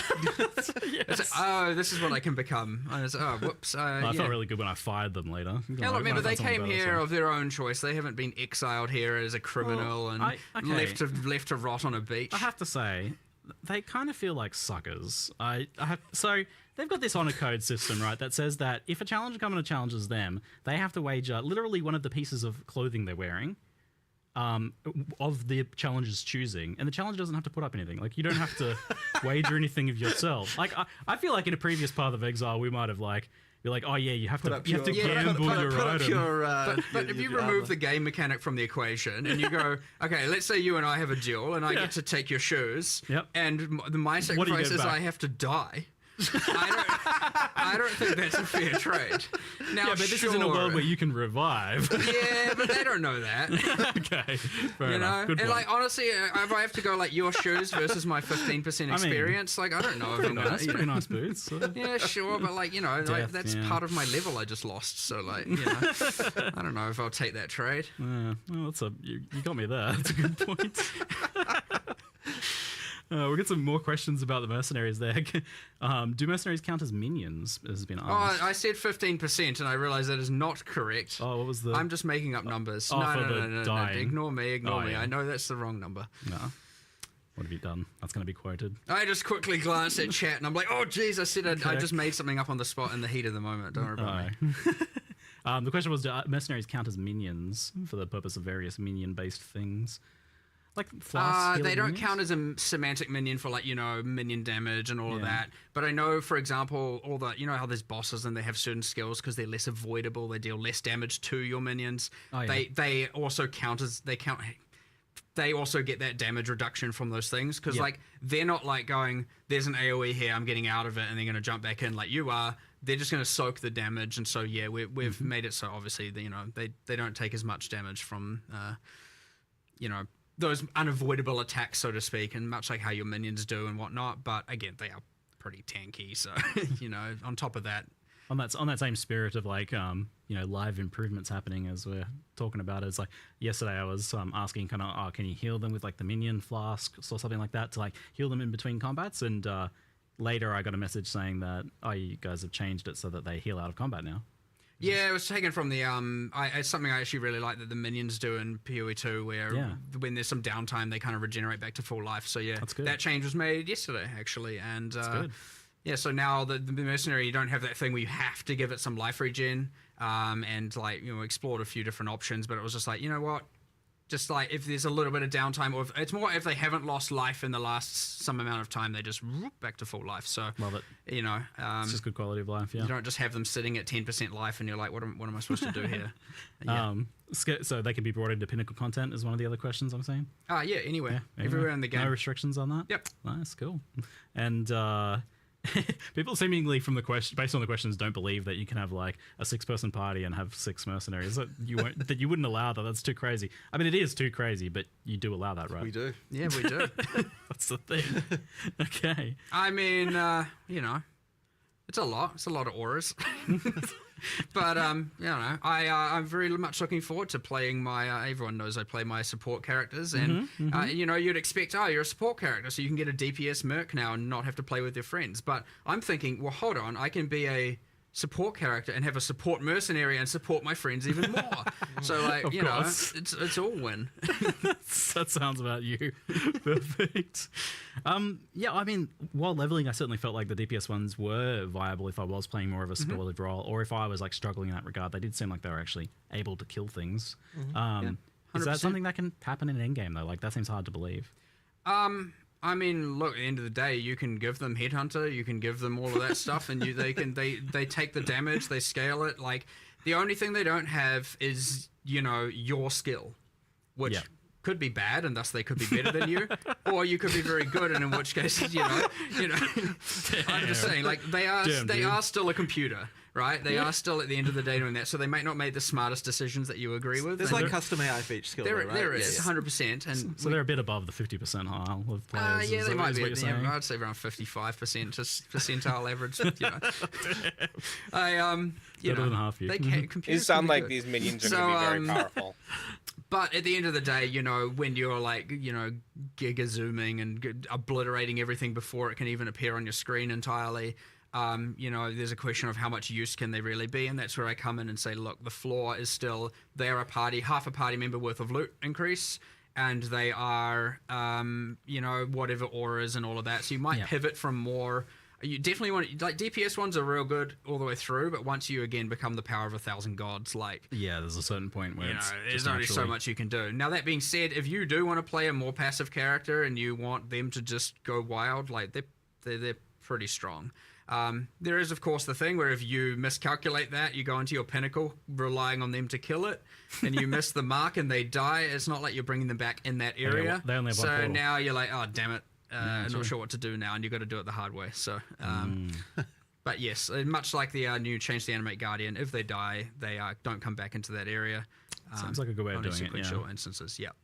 Much better than the losing gear and all that, yeah, all that drama. We went through all that. I even had the maybe in Ruthless they should lose an item, or maybe, you know, I was like, is that a thing? I was like, oh, no, look, it's either right or wrong. Let's just go with what we know is right, what people will like, and what is not going to just cause a bunch of unnecessary.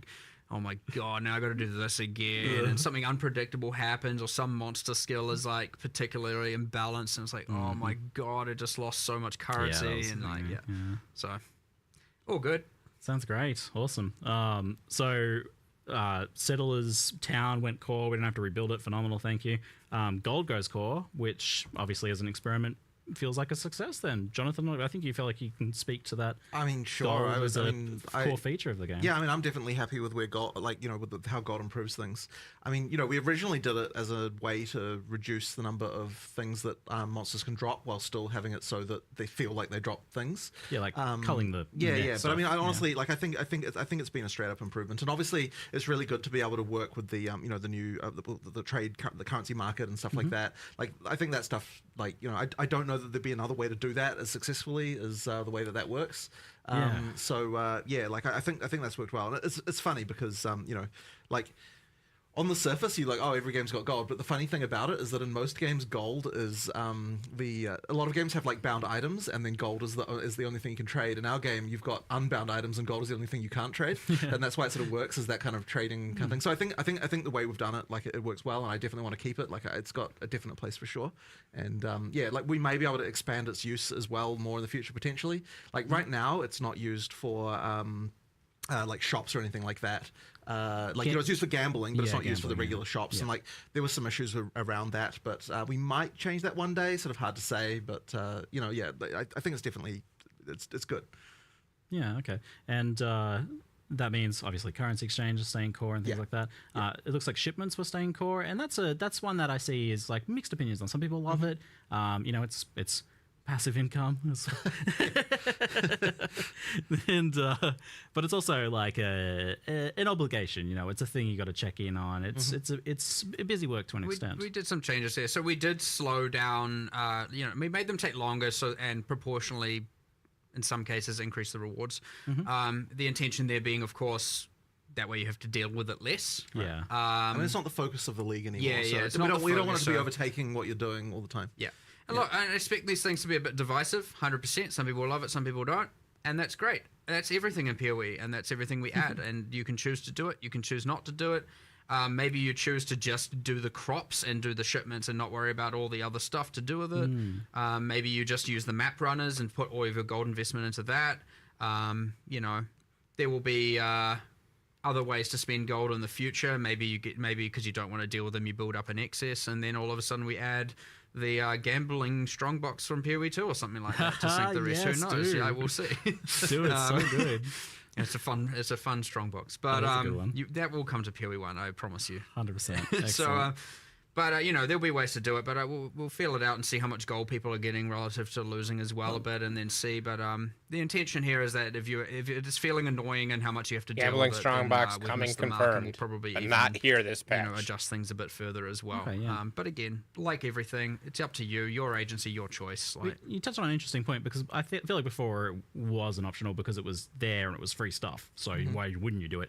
But now you're actually, both in terms of gold but also your passive application, like, are you actually even investing in having those ores appear versus something else? So it's not necessarily just like a free thing on top that you're obligated to do. It's now a more conscious decision. I could see it feeling mandatory, and if it does feel mandatory, then we've missed the mark a little bit, for sure. You want to avoid that. I don't want it to feel so mandatory, but that being said, I also wouldn't want it to feel so terrible that you never want to engage with it. So there's always a fine line to hit. And But there's stuff you can only get from there, so there's always going to be that element. Yeah, for sure. If you want to get the tattoos and rune grafts, and some of those rune grafts, a lot of them are like pretty crazy off-build stuff, and there's a good set of like chase ones in there, and you know, there's some pretty crazy stuff in there to get, you know, but I think it's a better system. I like the idea that now Settlers is giving 2 different passive tree mechanics that can coexist as the rewards, aside from obviously recombinating and map running and stuff. But as opposed to, like, you know, just the freaking insane enchants that you were getting on your weapons so before. The enchants are gone then. This replaces that, yeah.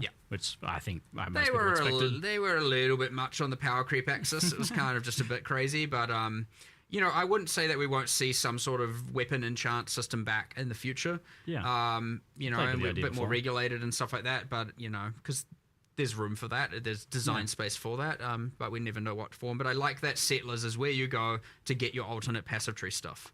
I think for changing masteries and changing nodes, I like that as the reward from it. It was a pretty funny reveal of the live reveal of the recombination changes, because everyone was like, "Oh no, you did it! You got rid of the old one and replaced it with this." But then obviously the old one's still there. We're here seeing all of the L's, and then I'm like, "Don't worry, they'll come back. They'll come back. It's all right." It was very entertaining from our perspective.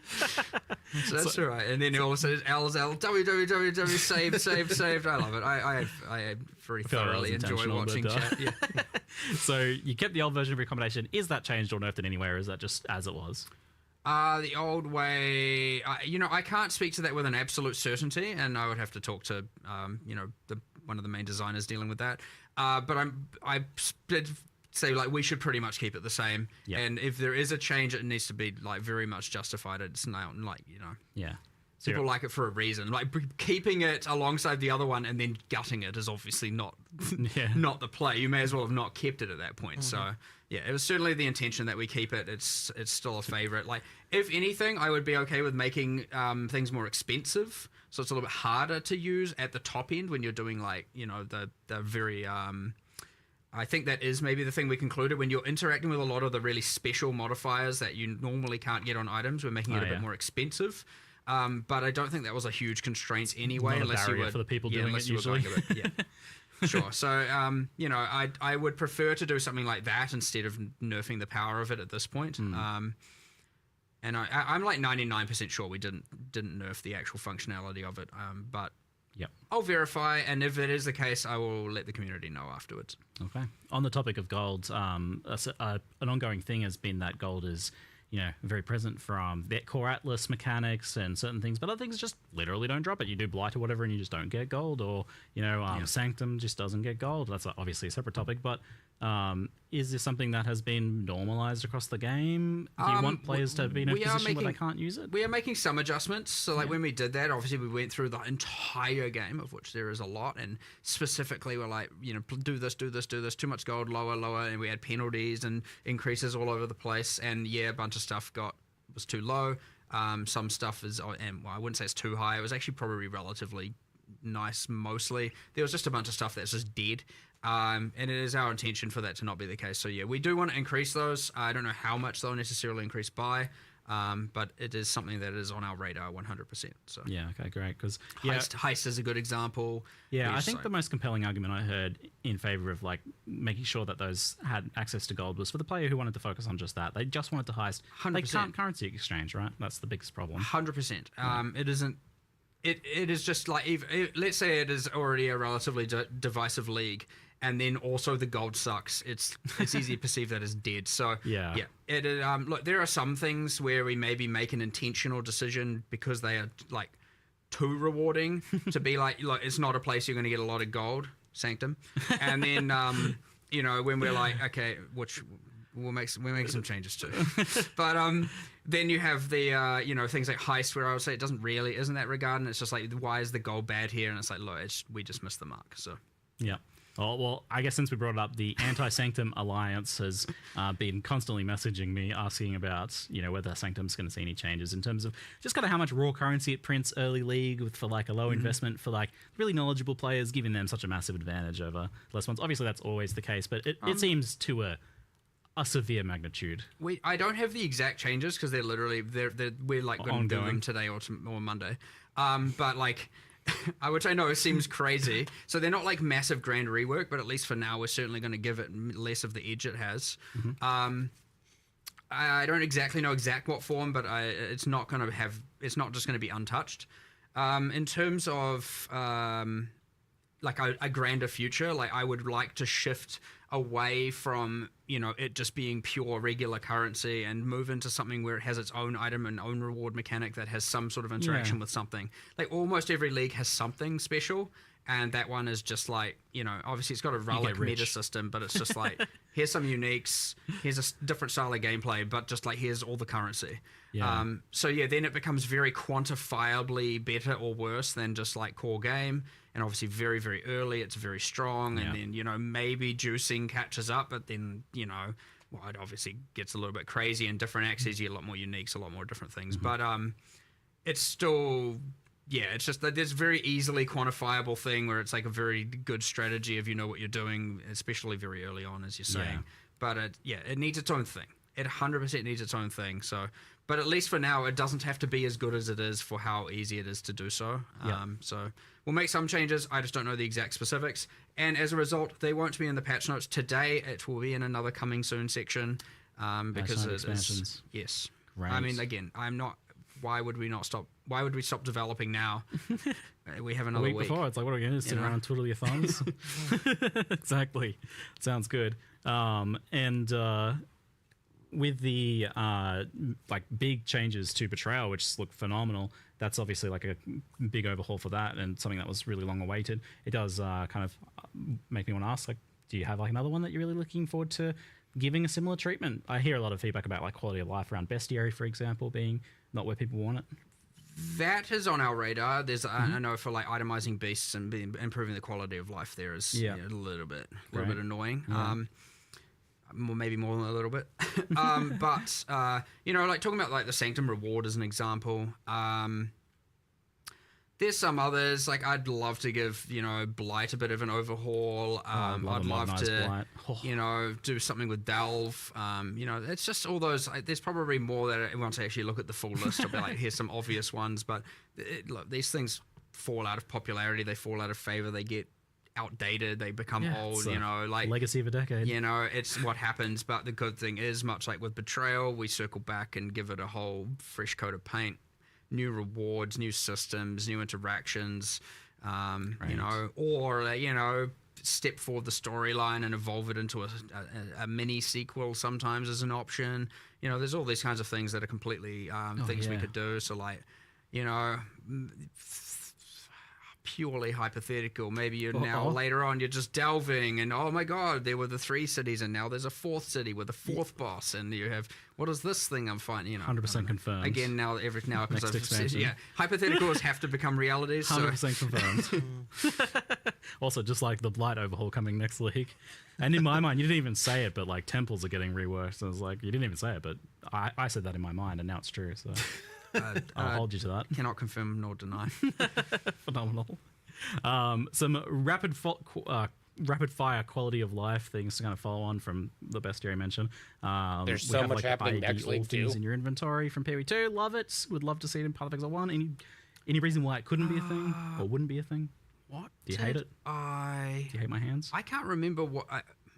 Control click at an NPC and it's on my list. It's still on my list. It's I have my here's all the quality of life stuff. It was like there was a section where it's like to discuss later again, and I put it in that, and I actually genuinely cannot remember why it wasn't just immediately and obviously doable. Yeah, it seems like the thing if you want to do, you'd be like, yes, do it. So I assumed some hiccup. There was one thing that was like blocking me from just being like, hey, 100% just do it. I just can't remember what it was, but it's a thing we can get around Game and exploded. make happen for sure. But like, yes, the being able to go to town and ID all was very useful, and hideout as well was an extreme upgrade that I liked. So, well, tell me who whatever Dev is working on, then I'll go make them lunch or something so they can focus. I'll take you to them afterwards. Good, you have to now, because if I'm going to be held to things I'm saying, you're going to now buy them lunch. So, okay, I'll see what I can do. Some of the older bosses with phases, Chimera is the one that stands out to me. Is like immunity phases. Yeah, just like really long immunity phases. In Chimera. They feel quite dated at this point.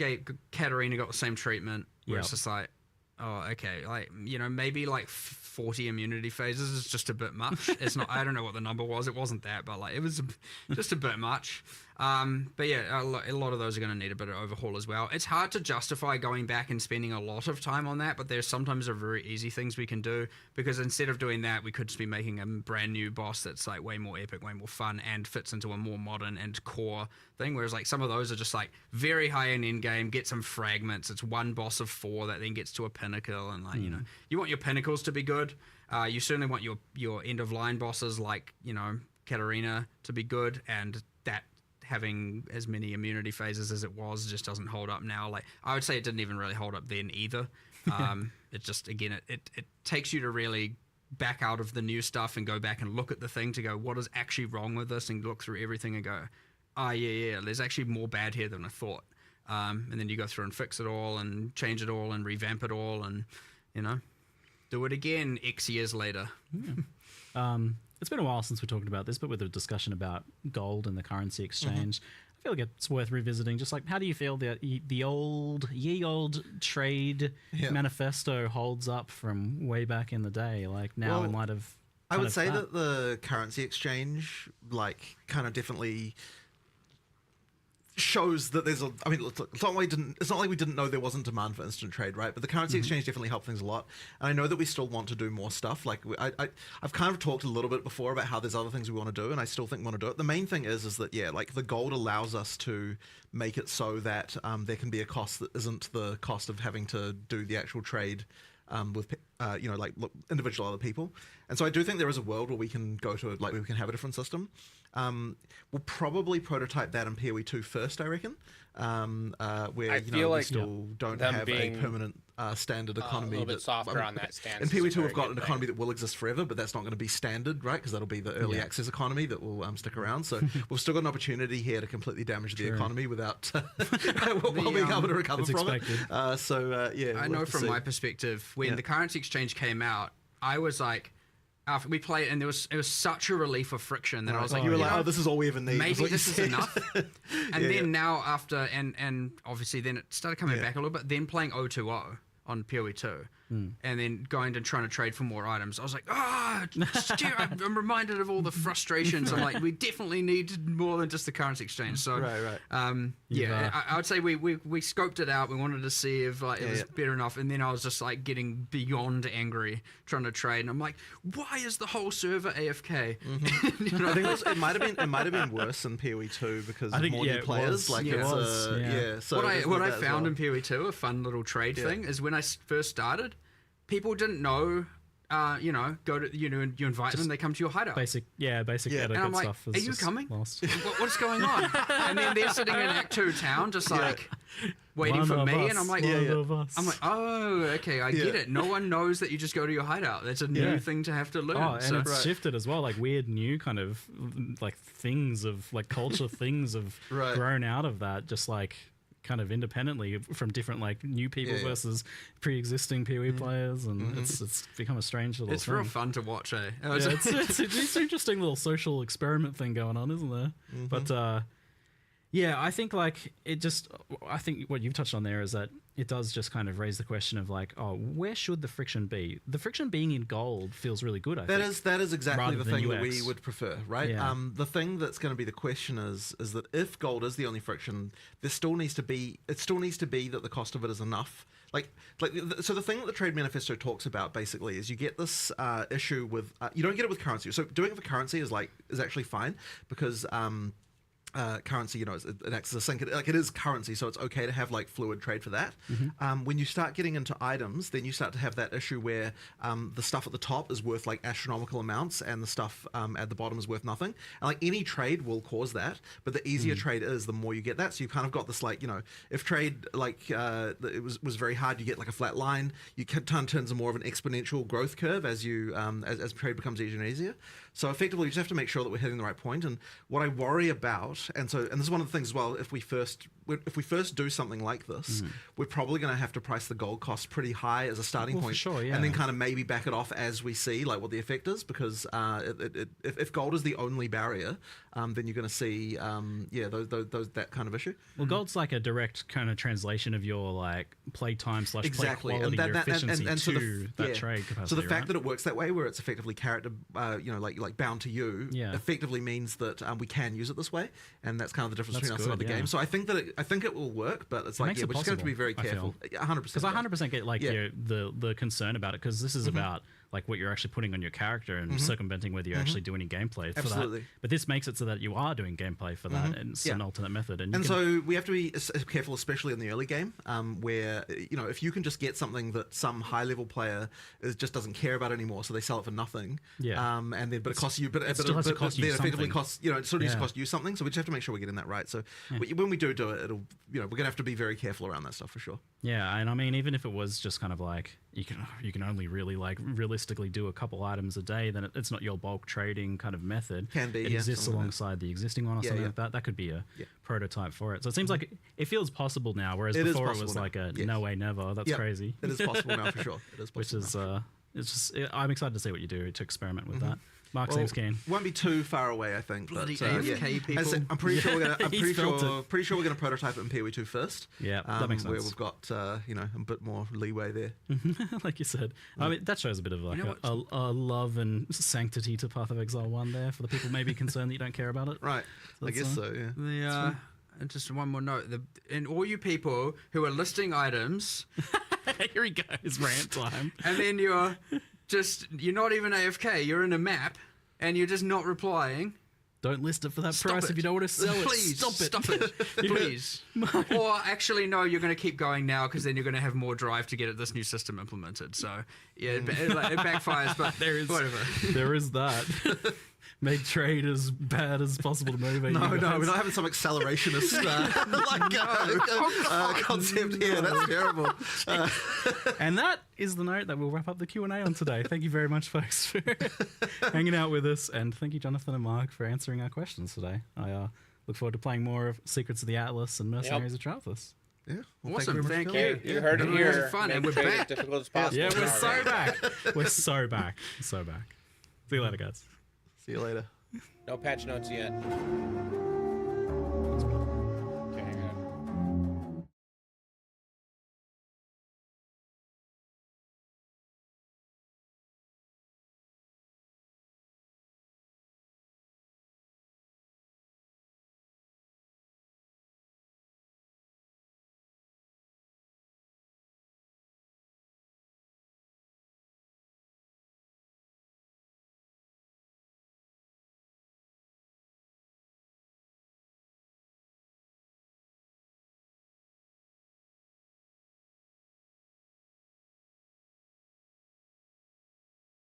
No patch notes. Let's go back.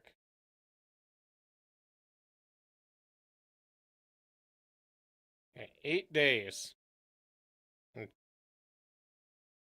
22 hours and 2 minutes, so 3 p.m. my time.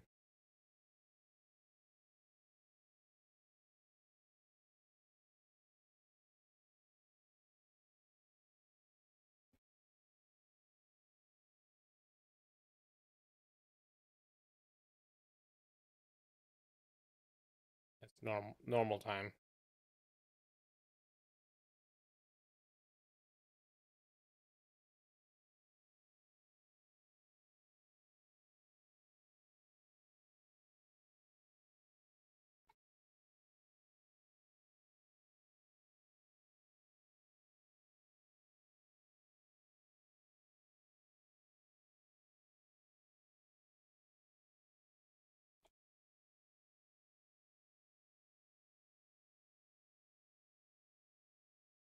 Patch notes out, somebody just said.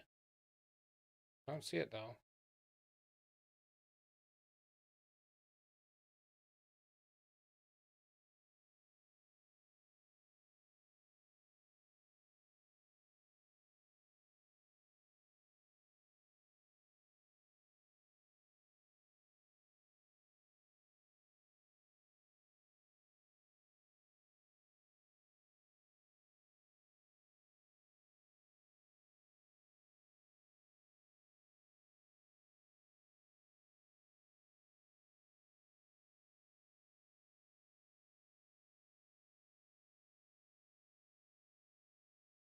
They're saying patch notes out, but the only one I see.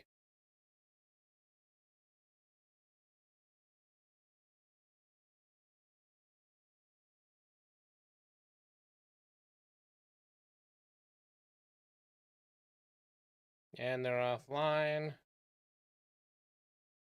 And rating racks.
Immediately dropped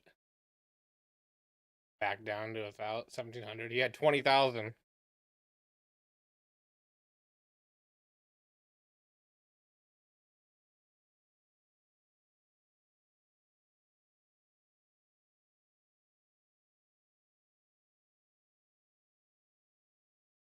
There we go. Patch notes. Close this. Okay, get out of there. Okay. Time to go through. We read about a lot of this stuff. Zoom in so people can see. Very big. Too big. Back up. Now everything's on the screen. Yep. I'm gonna kind of skip over the stuff that we've already. Hey, Demon Slayer, how's it going? Did you catch the reveal?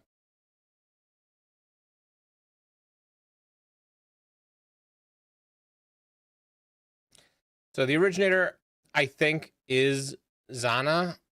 I wasn't 100% sure on that. Ah. It happens. Naps are definitely worthwhile. So Zana is officially back. I think the originator is Zana.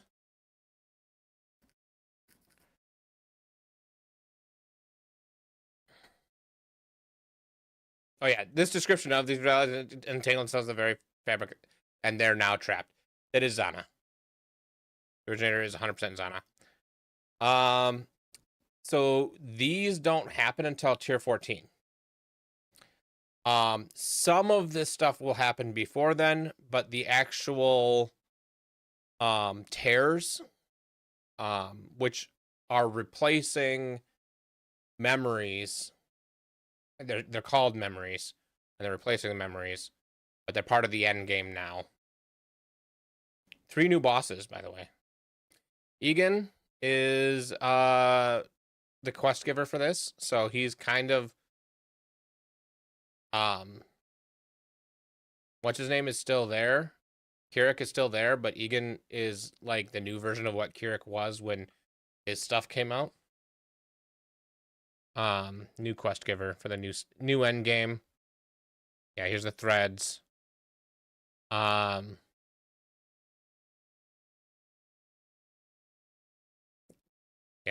influenced by memories of Zana.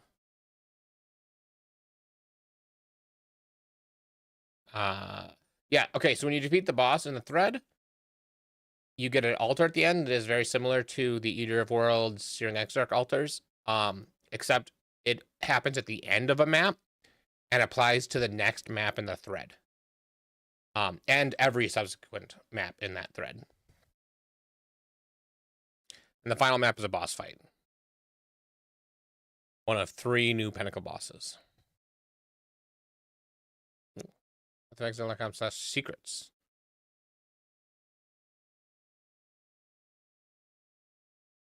New powers.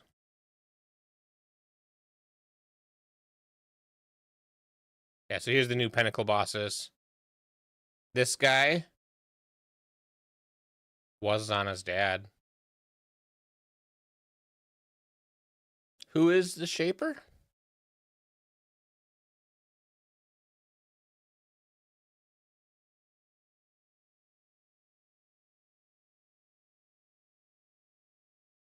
All right, we'll go back to the patch notes. And then there's the Challenge League. That'll happen throughout the entire game, not just at high tier maps. The new stuff is mercenaries. So think mercenaries from Diablo 2 on steroids. You get to equip all of their gear. They have different skills that are possibly skills that you don't normally have access to. There's ways for you to get those skills. But you have to challenge them and beat them in order for that mercenary to be on your team. One of my dogs is snoring really loud. I'm going to turn my music back on now.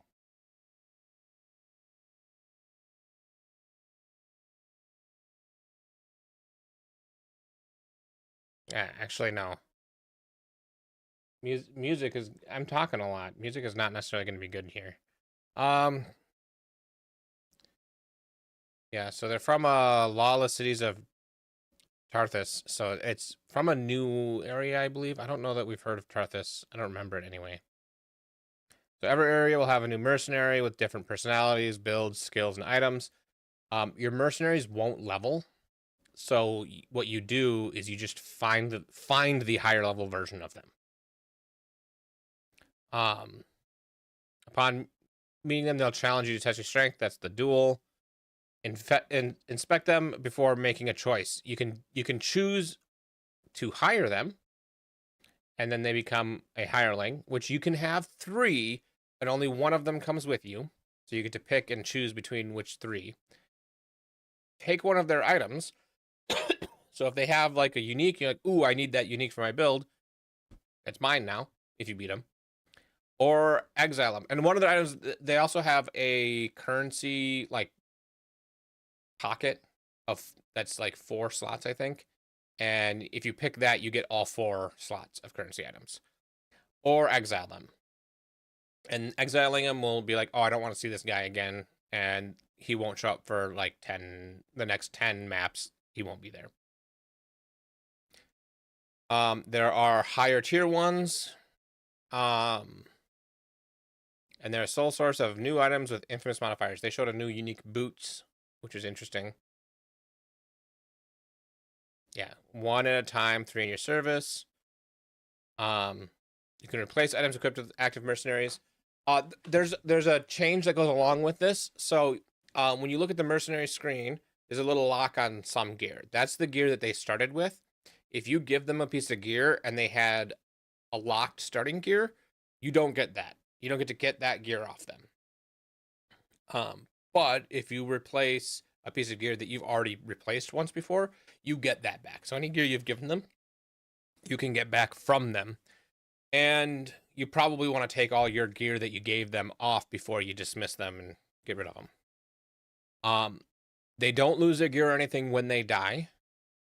And now, Animate Guardian also doesn't lose gear when it dies. But Animate Guardian, you get one. So if it dies in a map, it doesn't come back that map. You'll have to summon them again. And it's the same for your mercenary. You have to leave and revive them, and they won't go back into that map. That's my understanding.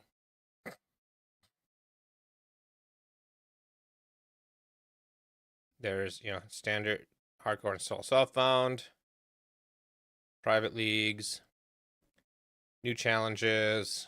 These are all standard. There's the totem pole. New content. Added new intelligence and dexterity support gem. Focused channeling. So they did some supporting of self-casted and channeled spells. Supports channeling spells you cast yourself, significantly empowering the damage of the support skills the longer they are cast, while also increasing their cost the longer they're cast. Not minions. Okay. Shapers Exalted, Elders Exalted, those were teased before. Adds a Shaper and Elder influence. They didn't say whether they've added any influences. So as of now, as far as I know, the thing that makes it so that if you Shaper influence a shield that has locked and full suffixes, it will what's in Exalted Orbs? They just have to be full. They don't even have to be locked. Full suffixes, the only option is +1 totem. So totems should be pretty good this league, unless they've modified that. Elder is the same, but with Elder influence. This has to do with memory strands. These are the 3 new memory strands currencies. Randomize a number on a normal. So a normal item that doesn't have memory already, you can use this on it, and it becomes up. That it's a range of 0 to 100. Unraveling will consume all the memory strands to upgrade the tier of the modifiers based on how many strands are there. So you've got 60 strands left, and all the mods are full.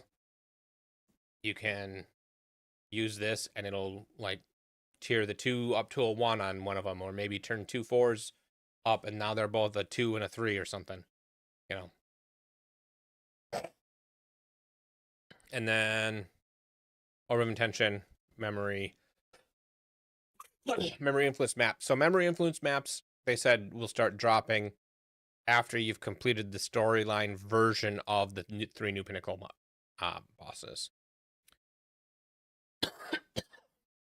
And there is a storyline version so that you can they're easier, and you can consistently get the storyline ones down. 20 new uniques. Cool. Some of them from mercenaries. Yeah, they showed the boots. I don't know. 5 new div cards. Didn't say anything about what those were. Pause. They talked about this before. If you open the menu full screen, it'll pause. If you open the menu or any full screen interface, it'll pause, just like PoE2. It'll also pause if there's lag or if you disconnect. In some content, mainly Pinnacle boss fights. So I think not necessarily every Pinnacle boss fight will have it turned off. Probably they all do. But also, this makes me think that other content will also have it turned off, which prevents it from being paused. I wonder if there was talk about Cortex, and whether Cortex would be the whole thing might not be possible, or maybe you will be able to pause during the whole thing because it's more than just a boss fight. We'll see. Also, you don't lose XP when you die to pinnacle bosses. That was not named anywhere. I don't see that here either. Rogue Harbor, you don't need to use your coins for anymore. That's just an ease of getting there, not because it was negligible before, so it doesn't really affect anything else. That's okay. Half the number of people in Rogue Harbor. A message now is output to chat whenever the nameless seer or reflecting mist spawns randomly in a map. So now everyone will get to see, oh, there's a seer or mist. Okay. Sure. Normal stuff. Oh, yeah. Players can no longer gain or lose experience in the following areas: absence of mercy and empathy, absence of patience and wisdom, absence of symmetry and harmony, valued meaning, crux of nothingness, eye of the storm, polaric void, seething chime, the sacred grove, the shaper's realm, and the maven's crucible. So they did include the maven's crucible.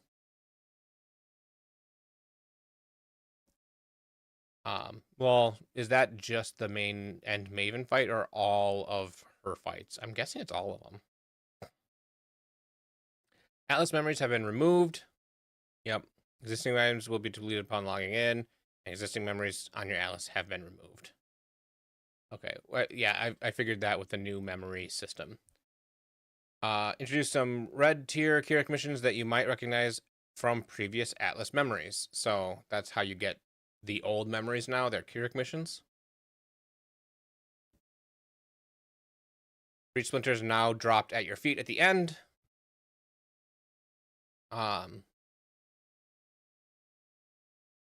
If you're in a party, it'll drop multiple stacks that are randomly allocated.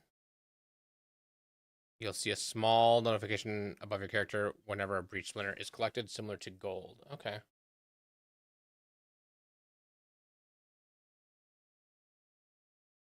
So scarabs are same as the rest of the currency for stack sizes or drops. Yeah, rerolling Elder and Conqueror maps with Orbs of Horizons. Completing a non-unique map at a tier lower than it's naturally found no longer grants map bonus objective completion. That makes sense. Further improved level generation of blighted maps so they fail to open less often. Again. Nice. The following maps have been added back. That's a bunch of them. I'm not going to read them all. Removed. Probably the same number of maps. Tiers and locations have been shuffled.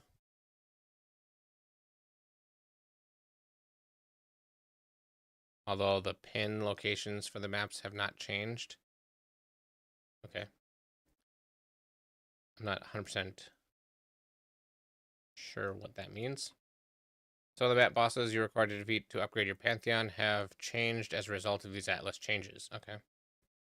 Crafting recipes have been shuffled, and the ones that are previously unlocked in maps that have been removed from the Atlas are now found within other maps currently on the Atlas.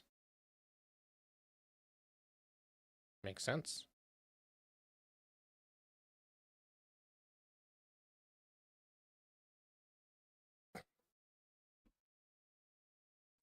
Okay, so this is what they were talking about before, where Atlas passives that provide an additional chance for maps to contain a master or extra content now also cause scarabs in your map to have increased chance to be scarabs of that extra. They want you to be able to self-sustain content a little bit better. The intelligence gathering notable passive has been replaced by a new lethal extraction notable, which causes executing Immortal Syndicate members in your maps to grant intelligence to their current division equal to 2 times their rank. Okay. I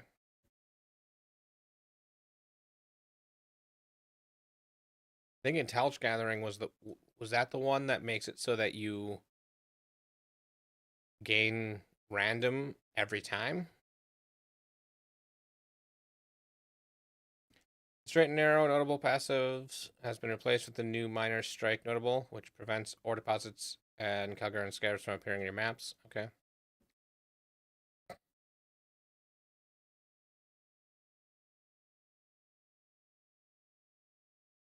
Alright, Settlers is going core, but it is already complete. After almost a year building, Johan is finally satisfied with the upgrades made to King's March, and now services can be used to their full effect.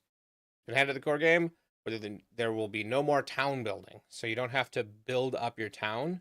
You just get to use the stuff. So yeah, workers' wages. The currency exchange will be returning. You'll first encounter Faustus in Lion's Eye's Watch in Act 6, who can help facilitate trades.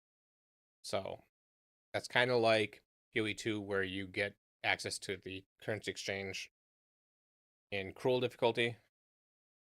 Act 6 is effectively Cruel difficulty. Upon reaching endgame, Johan will invite you to King's March. Makes sense. You shouldn't need to do, since you're not going to be building up the town. You don't need to worry about King's March early on. In maps, you'll start to find different ore veins, which they can mine for you. Okay.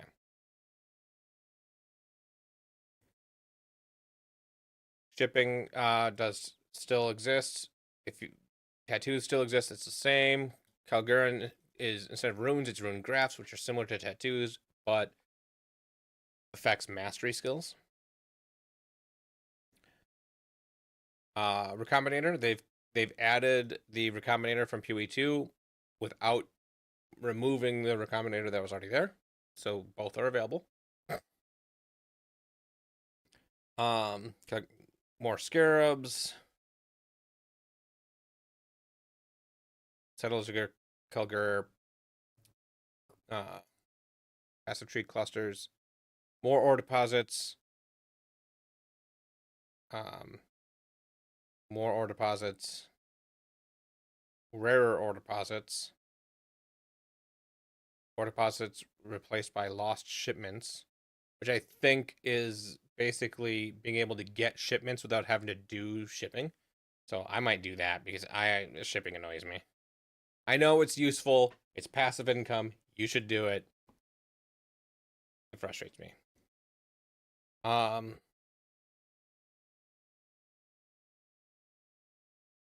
Okay, Crimson has 2 additional corrupted growths. Does that mean they drop more ore?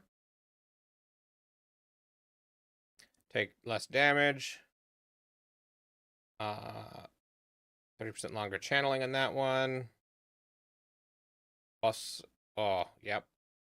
I like that one. This Orichalcum. Wait, I don't think you were here when I was talking about Orichalcum. Random side story. Did you know that Orichalcum is real? Orichalcum is a real ore. It is very common. You probably have some in your house. It's another name for brass.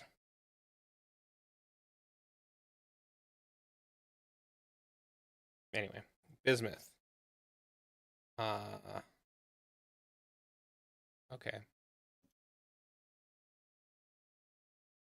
Add an additional modifier to monsters they affect. Interesting. Equipment items such as with rarity. Oh, this is the other one. Dropped by possessed monsters in your maps have a 25% chance to get thaumaturgic dust. So then you can just get the dust without having to do the thing, which is nice. I probably will do that too. Sulfite, I'll do, yeah, because I don't care about the sulfite. And life force is a random crop. Yeah, that seems fine. That's a way to not have to do, like, they're providing ways to not have to do King's March stuff to get the King's March stuff. There are now only 5 job rankings instead of 10. Adjusted banana to more closely match the size of the Kulguran version. What? Moved a lamppost. Nice.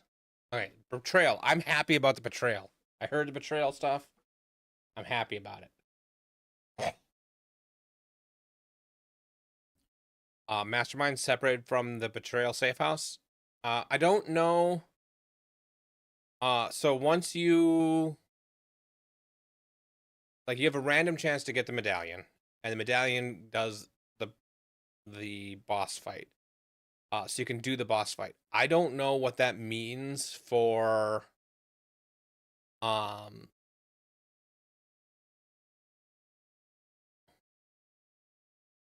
don't know what that means for doing the betrayal, like the tree. I know it doesn't reset the tree when you do the mastermind fight, but does that mean that you no longer need to get 100% on all 4 guys to get a mastermind? I'm not 100% sure on that. I have to do it. I like betrayal. This seems like good changes to me. It's been improved with fewer melee phases and new rewards. It cannot be accessed if you're not unlocked the in-game. Makes sense it uses a map device now. So the Mastermind's unique items are now able to unveil some new modifiers that are exclusive to these to make those uniques better. All Flame. Yeah, All Flames are back, but they're basically scarabs now. They work like All Flames worked before, but they are used the way scarabs are used.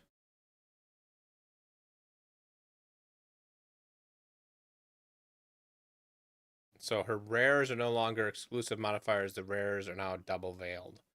Okay.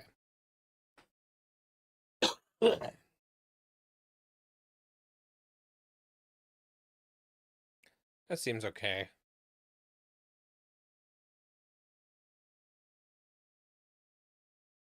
Once you get your hands on a safe house leader. Yeah, because you don't need to worry about the... Okay, so that tells me you don't need to worry about getting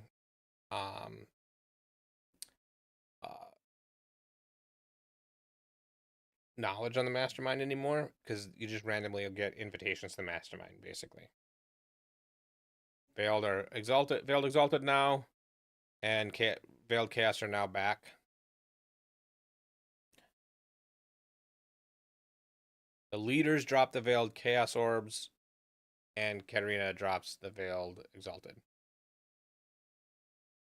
Safe House rewards have also been completely rebalanced. Okay, so we're going to have to figure that out again.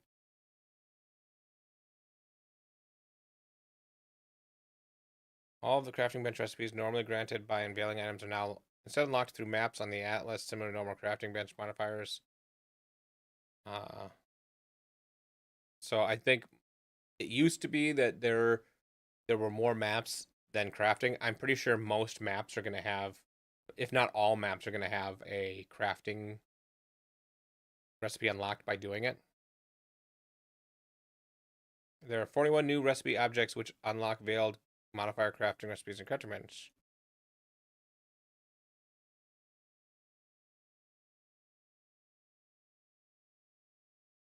Some veiled modifier crafting recipes have been combined with pre-existing recipe objects that unlock normal crafting bench modifiers. Okay, so some of them are merged with the normal ones.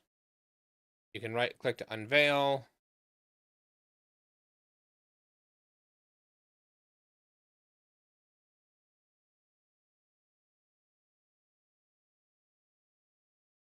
Remove all rivalries is gone, but remove all rivalries within the division is there. Sure. Bargaining with Immortal Syndicate members can now give multiple scarabs and veiled items, but fewer currency items. Okay.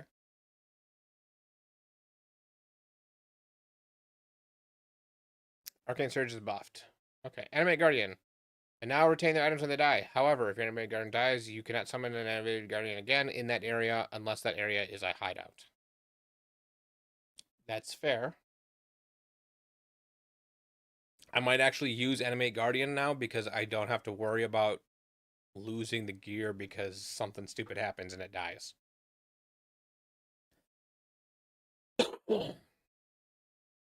Bane of Condemnation. Slightly longer cast time. Slightly more cost.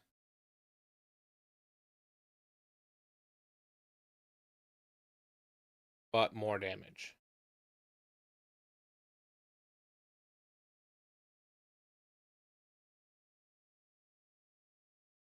Yeah, Animate Guardian, you can put whatever you want. I don't think so. Here's the thing. The reason they did that, they said in the stream, is because Animate Guardian is effectively a strictly worse minion. Not minion.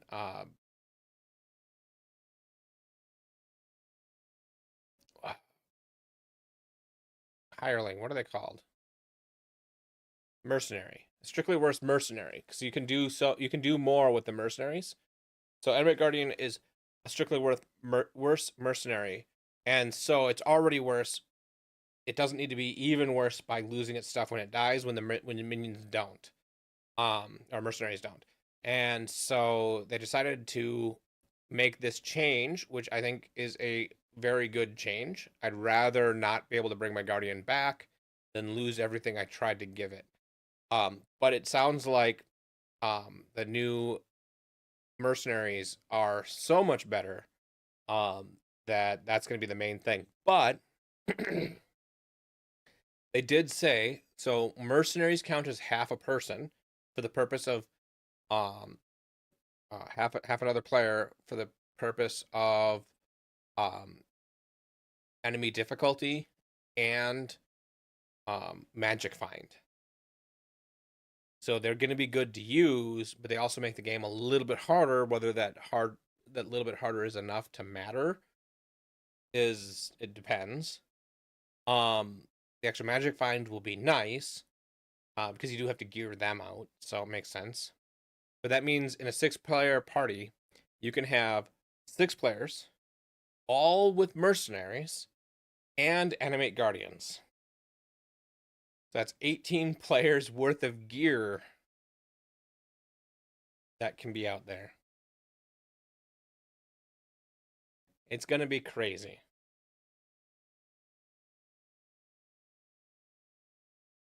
Blade Blast of Unloading is just better. Blade Blast of Dagger Detonation is better. Blade Flurry, just better.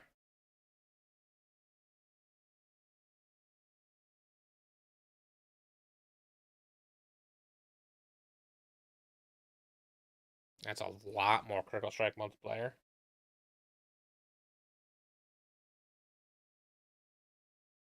This is better.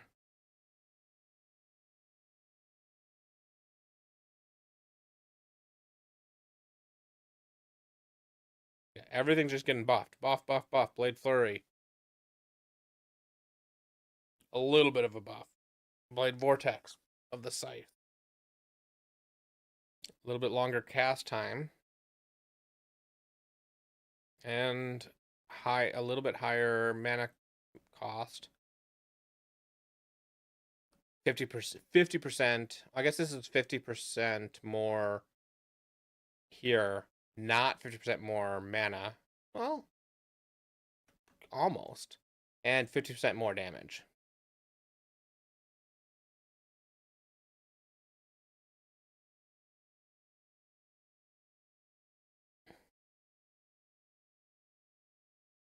Yeah, everything's buffed.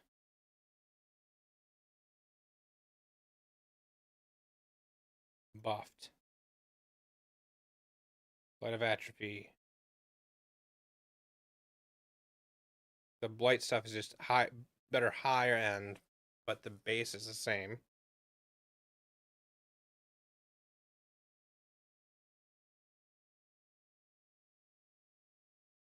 I was gonna say this is a smaller jump, but it also can have 6 layers instead of 5. So, yeah, buffed. Bone Shatter of Carnage.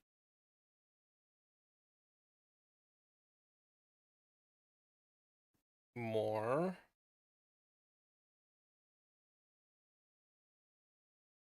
Yeah, more. Lots more. Burning area, vigor. A little bit more attack speed. Cheaper cost. And more damage. So it's just better. Everything's better. It's not even slower and cost more like some of the other ones. It's just better. Just better. Everything's better. Cackling Lance of Branching. Better. Like, it seems like most things are getting like a 30% buff across the board. Maybe not 30%. This is like 15%.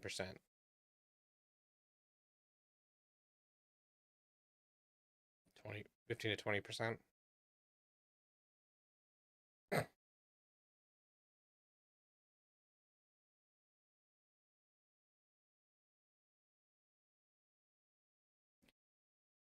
Okay, Cyclone, I think, is the one.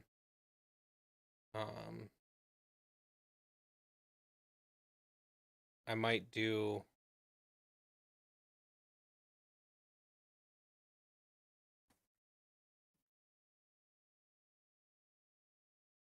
Because cast on crit is one that might happen, but Cyclone is something I'm interested in playing.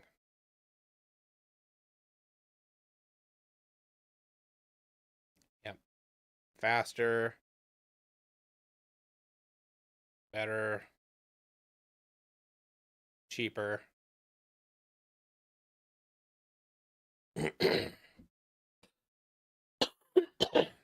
Lower maximum stages. More attack speed per stage, but because it has less stages, it's going to be the same, I think.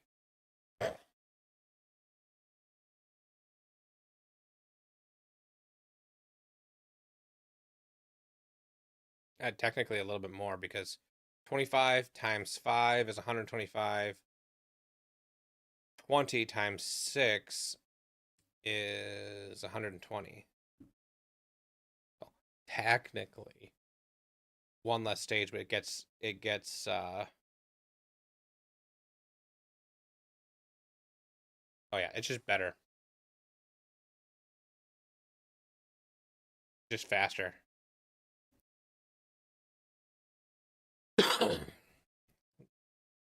25% increase for Death Aura. Okay, then he did a chain reaction. Worse. That makes sense. And yeah, so then they did a chain reaction. That was a little bit too much. So they toned that down, which makes sense.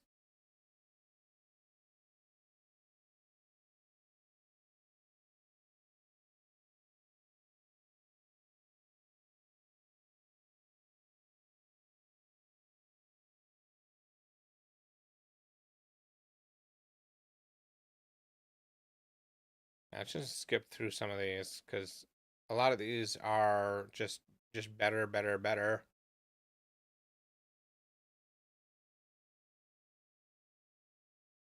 I'm not seeing any nerfs.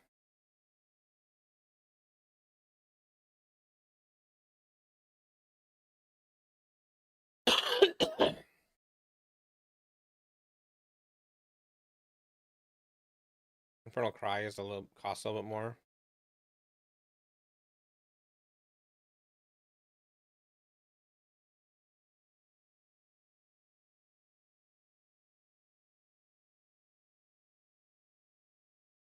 Golden Strike is a little bit worse.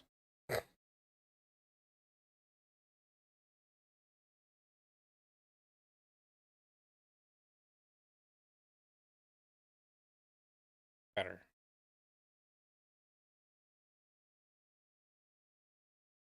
Power Siphon. Power Siphon was pretty powerful. Oh, this is interesting. So now has a 90 to 105% effectiveness of added damage. So that's pretty much 100%. Previously, it was 140 to 100. So it was We'll call this 150%. So it lost 50% of its damage from the added damage. Well, let's just do the top. Yeah, 50%, 55%. But it is 35% faster, so it is a nerf. But it's not as bad as it sounds.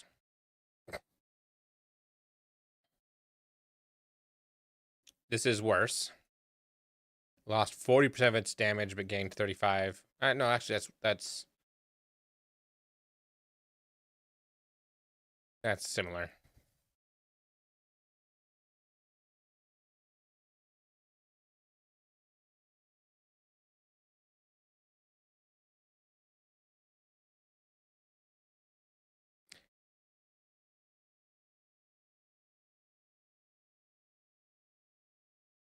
I don't see Righteous Fire being modified.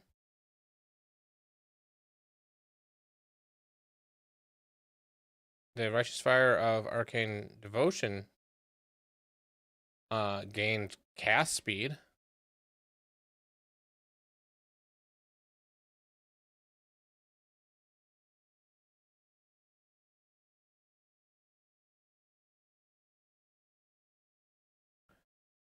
Okay, I'm getting a little bit lost in the thing. Vol skill chin, support gems.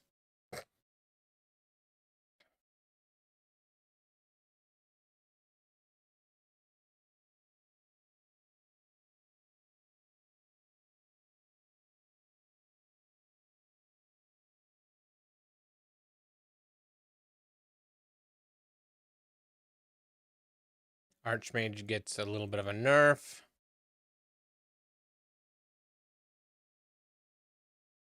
Awakened Spell Echo is better.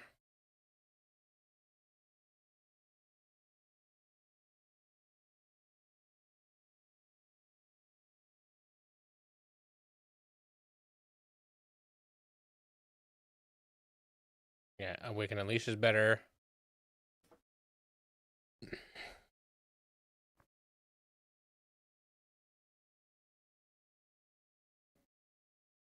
Decay is better.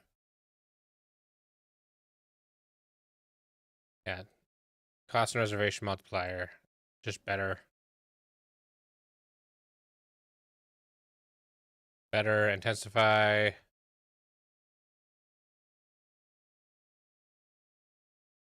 Just better.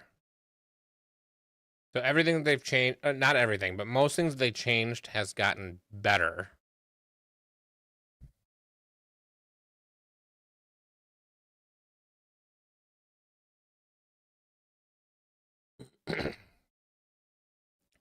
Returning projectiles has gotten a little bit worse, but not significantly.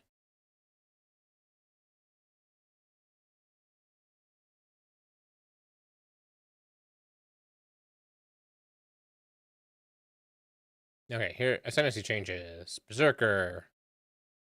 Been reworked. It now causes you to gain Defiance for 10 seconds on losing life to an enemy hit, no more than once every 0.3 seconds. Also causes you to gain 3% of missing unreserved life before being hit by an enemy per Defiance. You lose it all when you reach 10. Okay. Is that...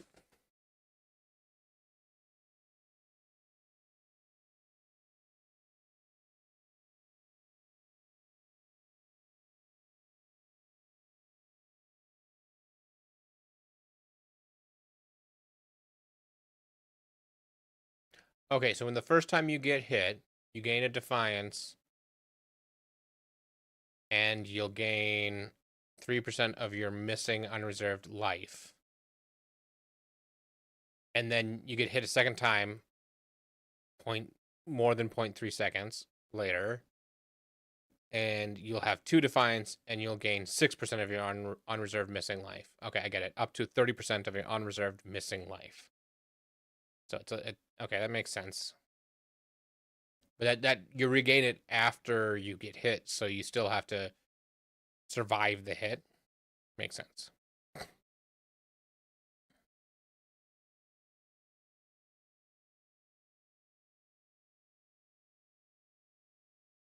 Gore Dancer. 30% of life leeches instant. Okay, that's pretty nice.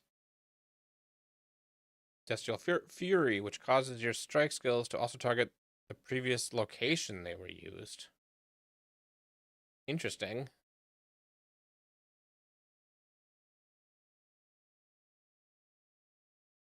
Okay, so now cause you have your maximum fortification. So this is nice because it used to make it so you have 15 fortification, but if you have ways to increase your fortification, you now have a way to get it up higher. I don't know what the default max is though. Is the default max only 10? I don't know.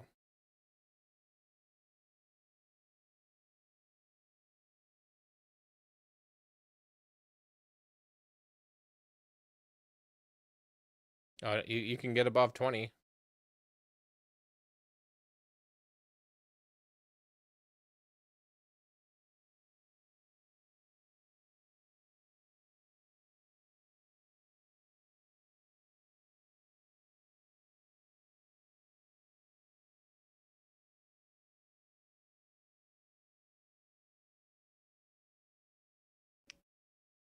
Worthy cause. Oh, this is worthy foe. I'm like, worthy cause.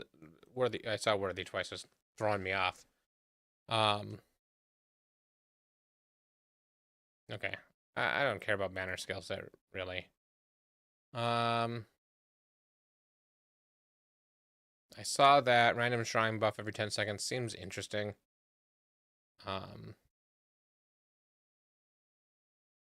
50% increased reservation efficiency of skills. Wow, Guardian's gonna be the way to go for Orobots.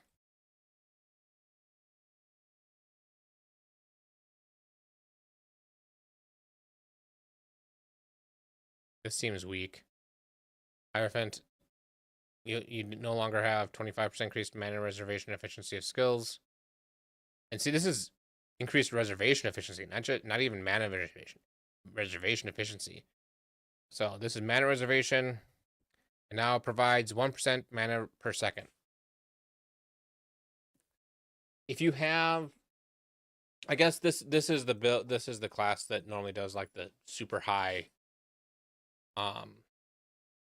mana builds. So that makes sense actually, because 1% of 20,000 mana per second is 200 mana per second regen, which is quite a bit. And then you have other ways to scale that probably.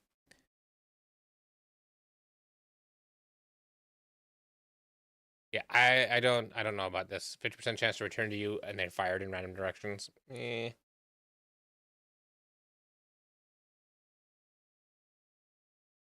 one skill where that's actually good.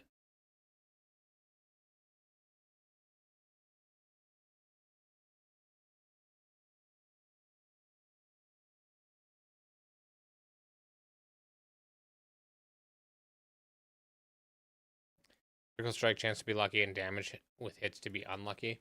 So you're gonna crit more often but do less damage.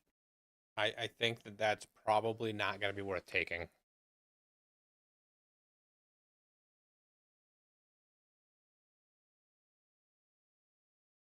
Nerfed polymath.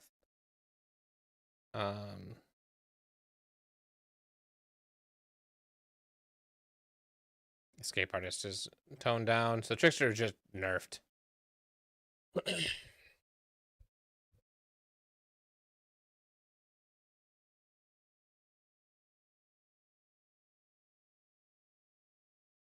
shocks are better.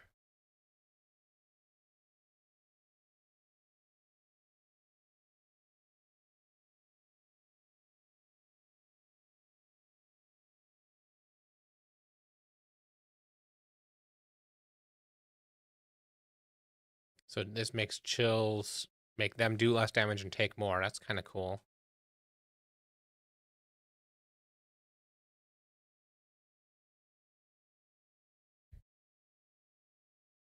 Oh, so this is really cool actually. Shaper of Flames. Instead, it now causes enemies ignited by you to convert 40% of their physical damage to fire, which means that that's blocked by your fire resist now. So, and that's easy to get up to 90%. So that's really good, actually.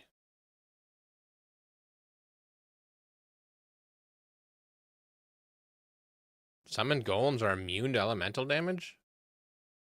+2 to maximum number of summoned golems, and they're immune to elemental damage. Nice.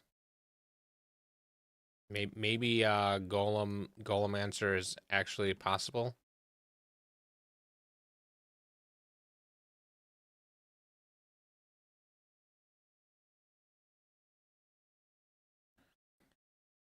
$66% mana reservation efficiency of Herald skills and 60% increased Herald skill buff effect. So Elemancer is the way to get you run all 3 Heralds mode. Or not all, there are more than 3 Heralds, but you run 3 Heralds.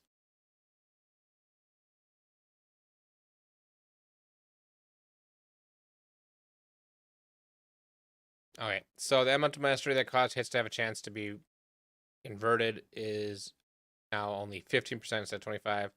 That's still probably pretty good early on, but not great anymore. 10% leech instant is now only 5. So here's some nerfs.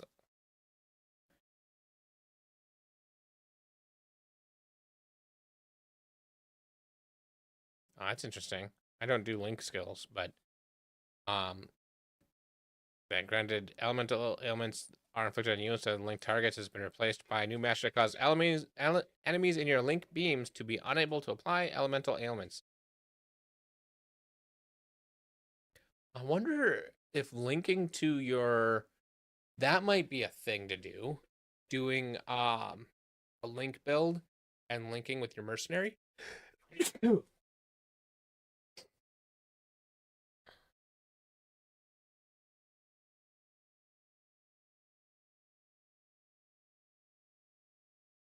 A new mastery that provides 25% increased mana reservation efficiency of skills supported by Spellslinger. That's nice. And more to both casters and cold damage.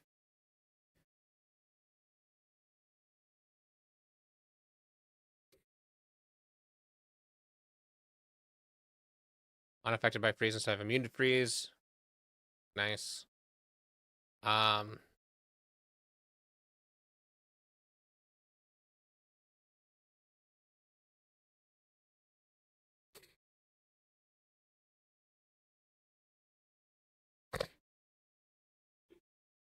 The Cane of Kumek unique staff can now rarely be found with 4 veiled modifiers. Nice. The Devouring Diadem unique helmet no longer provides +1 to level of socketed gems. Okay.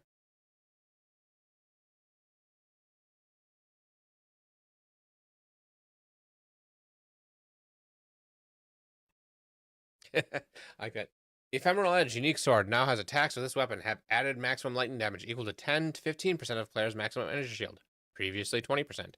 Existing versions of this item can be made worse using a divine orb. Nice. The Mercenaries lot unique gloves are no longer part of the core drop pool and can instead be found equipped to certain mercenaries. That makes sense. This unique now has 8% of damage from hits is taken from marked target's life before you. So if you mark a target, you have 8% damage reduction, and they're getting hit for that 8% instead. That's pretty cool.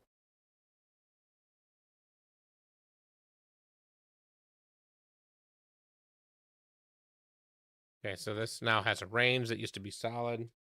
What do you want? What do you want? You want to up?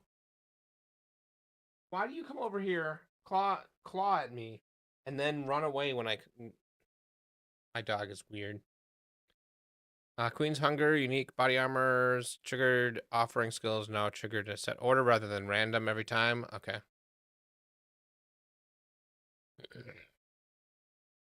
Malkuth's Impatience unique boots now have one of either count as having maximum number of endurance charges, frenzy charges, power charges. They now have 15 to 25% increased movement speed and immune to corrupted blood. Existing versions of this unique are unaffected by these changes.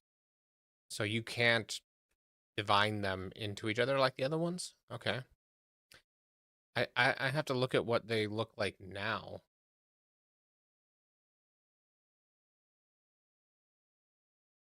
Scarab changes. Okay, they're going to reduce chance of orbs of regret drop.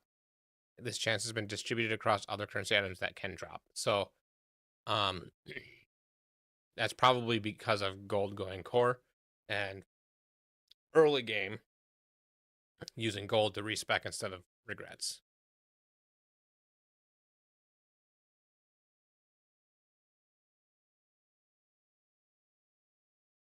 Okay. Less chance to roll attribute modifiers on things with multiple requirements. That's weird.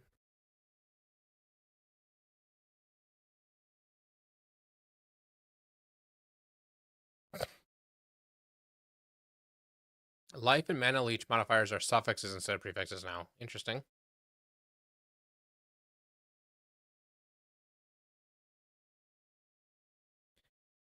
Okay, so they've made it so scepters, staves, and rune diggers and wands roll attack modifiers less often. Nice.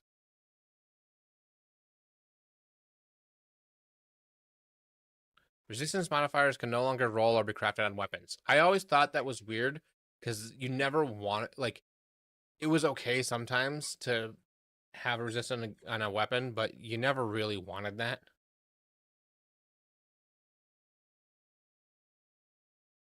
Synthesized implicit resistance modifiers no longer roll.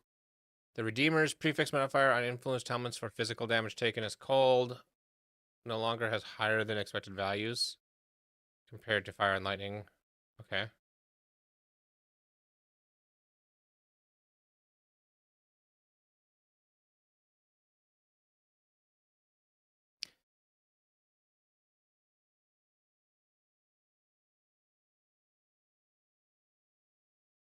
So area of effect is moved to gloves.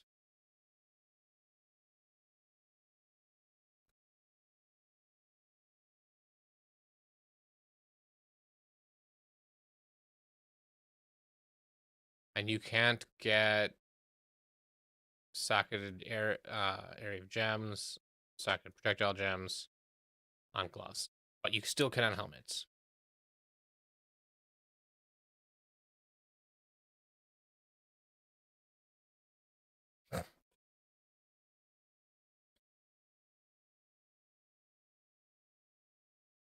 Divination cards, some got turned off and some got turned on.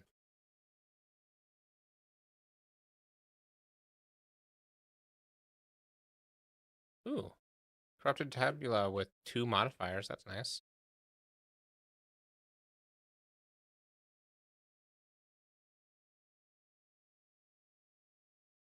Ruthless Specific, Monster Balance. And smearing monsters located around ritual altars can no longer drop omens. Okay.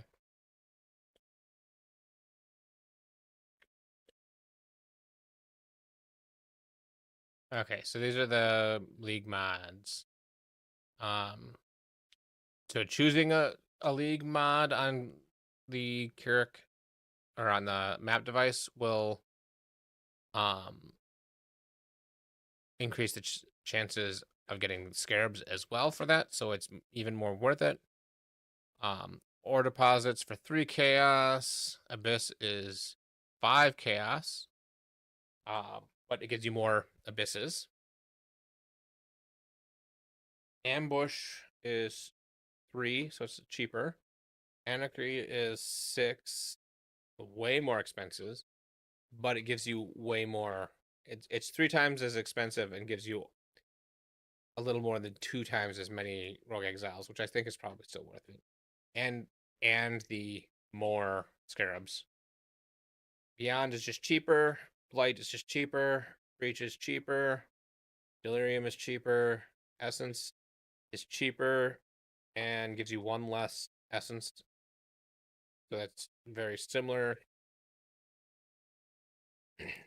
Exhibition is cheaper. Harbinger is cheaper and gives you one more Harbinger, so it's just all around better. Heist is more expensive and has one more cash, so it's just better.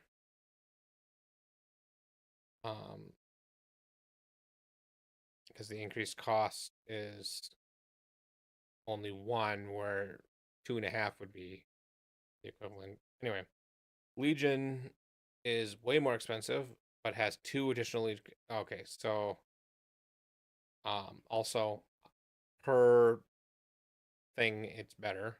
Ritual is more expensive, no other changes, so it's just more expensive. Torment is more expensive and is twice as expensive, but gives you more than twice as many tormented spirits. I think the tormented spirits now have to do with the something new. So Ultimatum's cheaper. Nobody wants that anyways.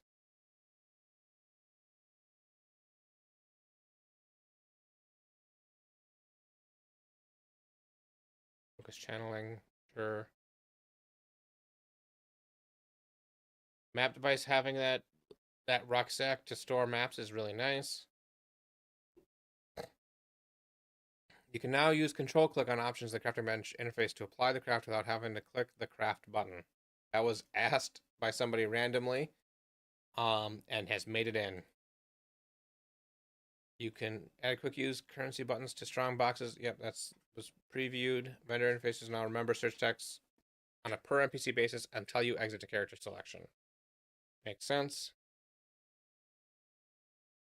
Attempting to build or upgrade a Blight Tower now pauses the game when using a controller. While paused, you are able to navigate between Blight Towers and perform any build or upgrade actions. I don't know why they can't. I guess it'd be hard to pause it. Like, you wouldn't necessarily want to pause it on... I don't know. Yeah, I guess I wouldn't want it paused.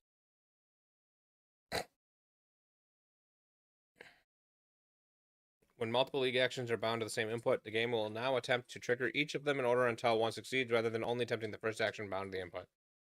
Nice. So that enemy and interactable targets is now separate on controller. Updated NPC dialogue interfaces. Sure, I didn't even notice that. Yeah, the maximum character limit of search text boxes is now 250. That's way more than the, like, what, 20, 15 that we had before. Lots. You'll be able to have regex that you paste this in, and that's all the things you need. Reduce the text size of the quest tracker HUD. Okay, sure. Microtransactions, bug fixes. I'm not going to read through all of that. Okay.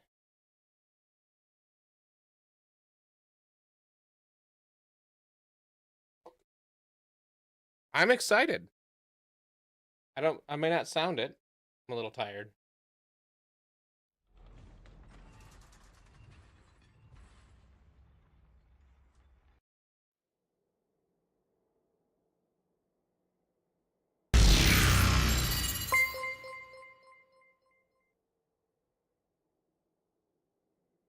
I did not see your 5-month mark.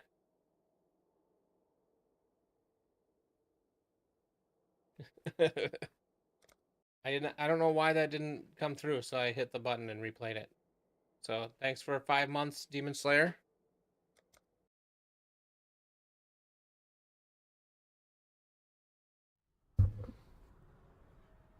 Okay, now I get to do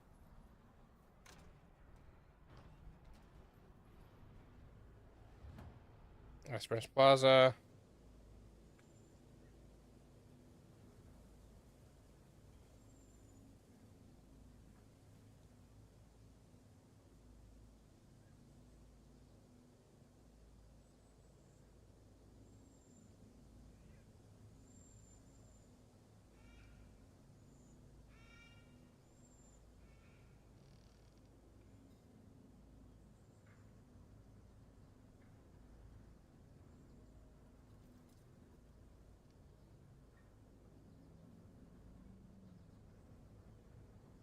I don't know why the lab compass. Okay, so lab compass. I'm gonna try this again.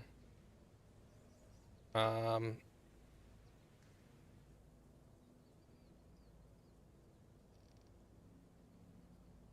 wanna hit those two.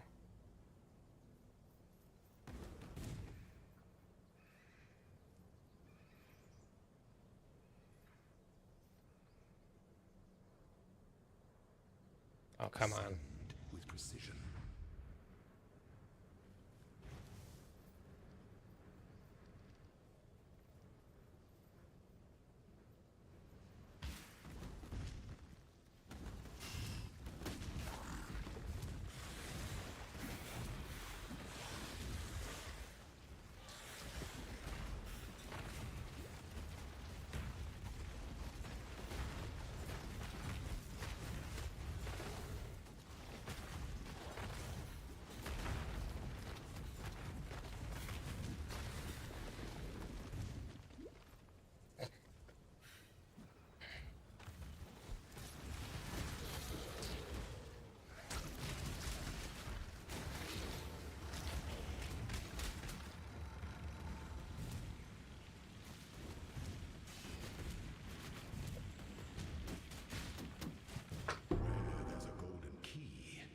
Must be a golden door.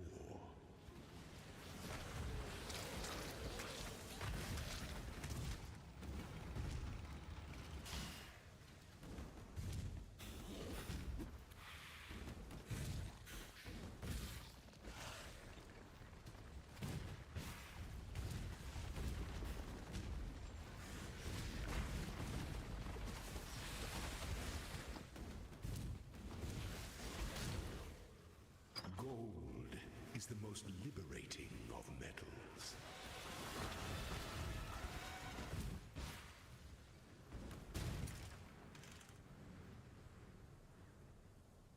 Okay. So there's a dark shrine.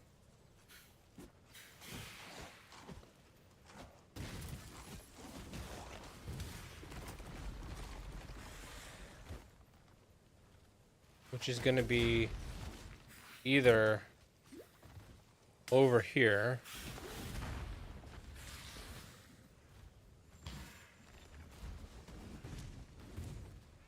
I don't think there. I think it's saying it.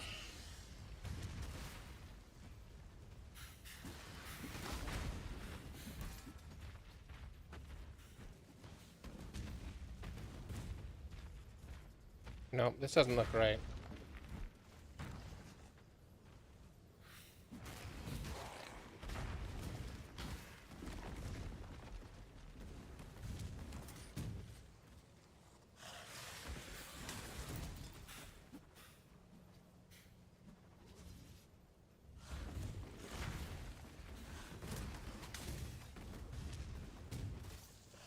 Here it is.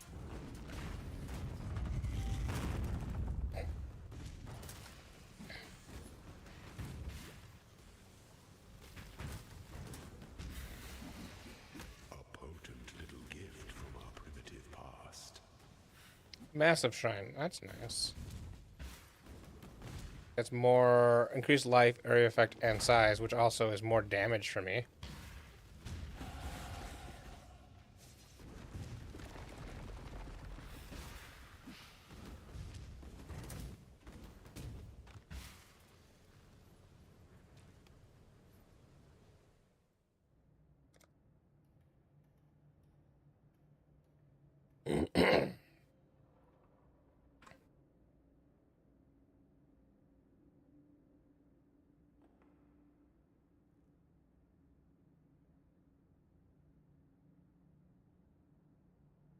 Yeah, I'm going up this way.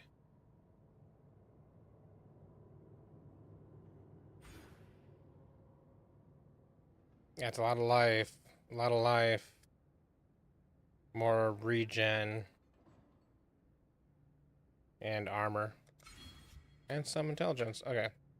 The weary traveler draws close to the end. Complex machinations converge to a single act of power.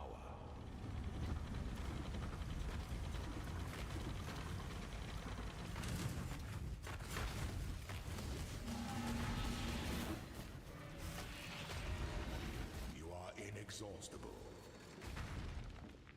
Even the grandest designs can be dismantled. I like how this compass, I've never used this before.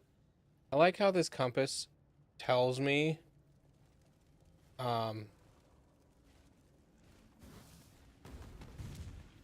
like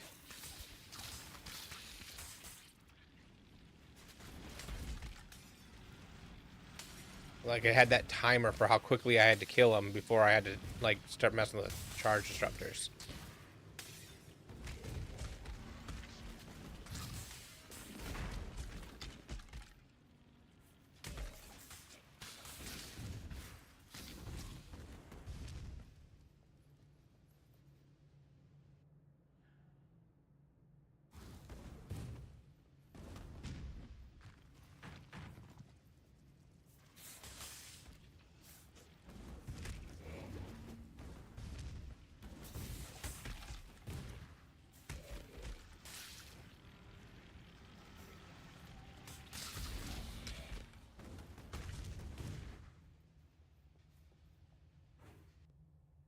When the time comes to strike, an emperor strikes without hesitation. I didn't grab the To entertain crafting recipe. is to dance with death. Gotta let my dogs out really quick.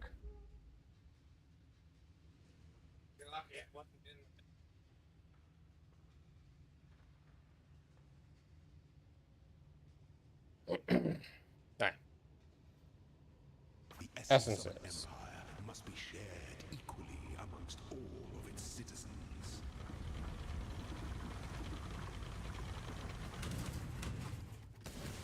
So if I want to get rid of them, I can kill them. Prove yourself ascendant. Or I could try to avoid killing them. By the goddess, what ambition! A wise emperor recognizes that life and empire are the same.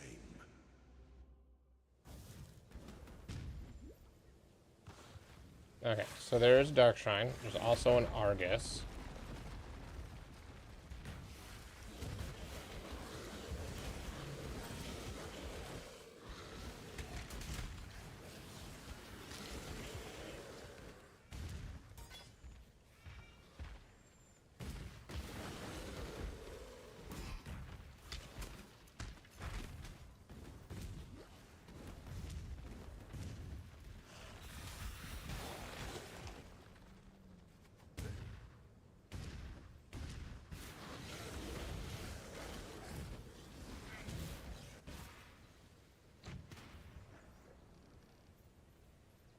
That's the Argus fight.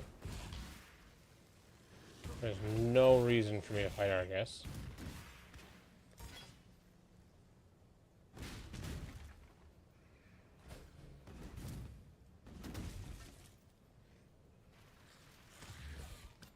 So it's saying... I think it's saying it's probably over here. So Argus is in one location.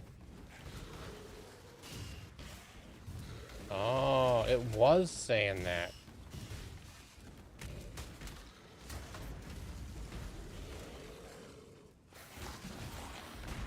Dark influences reside in dark places. Hold on a second. Gotta get somewhere safe.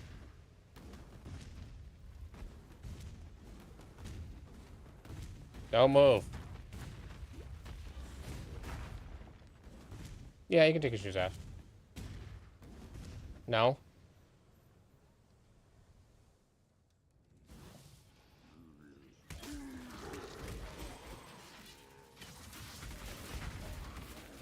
How did your client go? Here, I'll mute.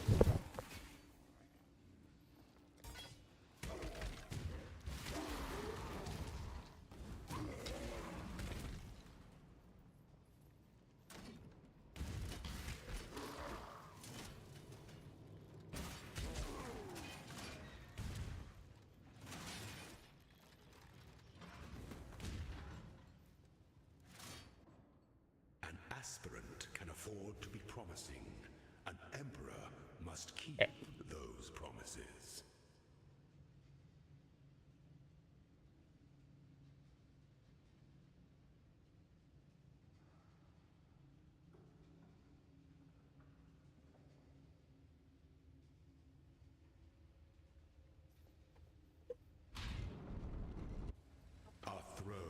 the most devious trap of them all. The fan's on.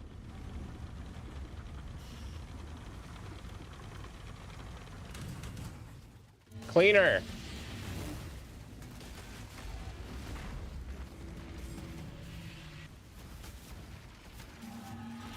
Okay, my wife just got home from work and we got some stuff to do.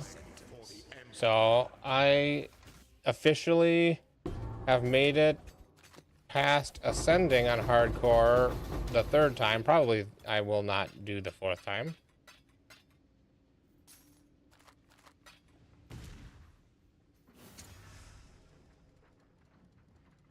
%, quality.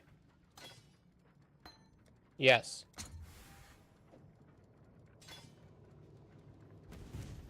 Yeah.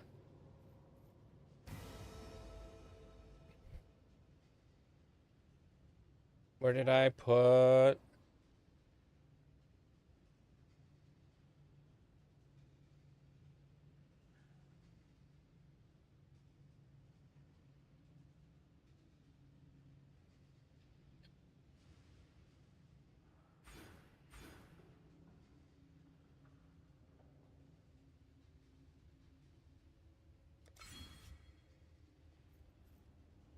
Okay. So, I'm going to call it an evening here. Thanks for hanging out. It was good watching the reveal. And I should be back on tomorrow. I'm looking forward to playing more Path of Exile and playing the new league when it launches next week. So, have a good one.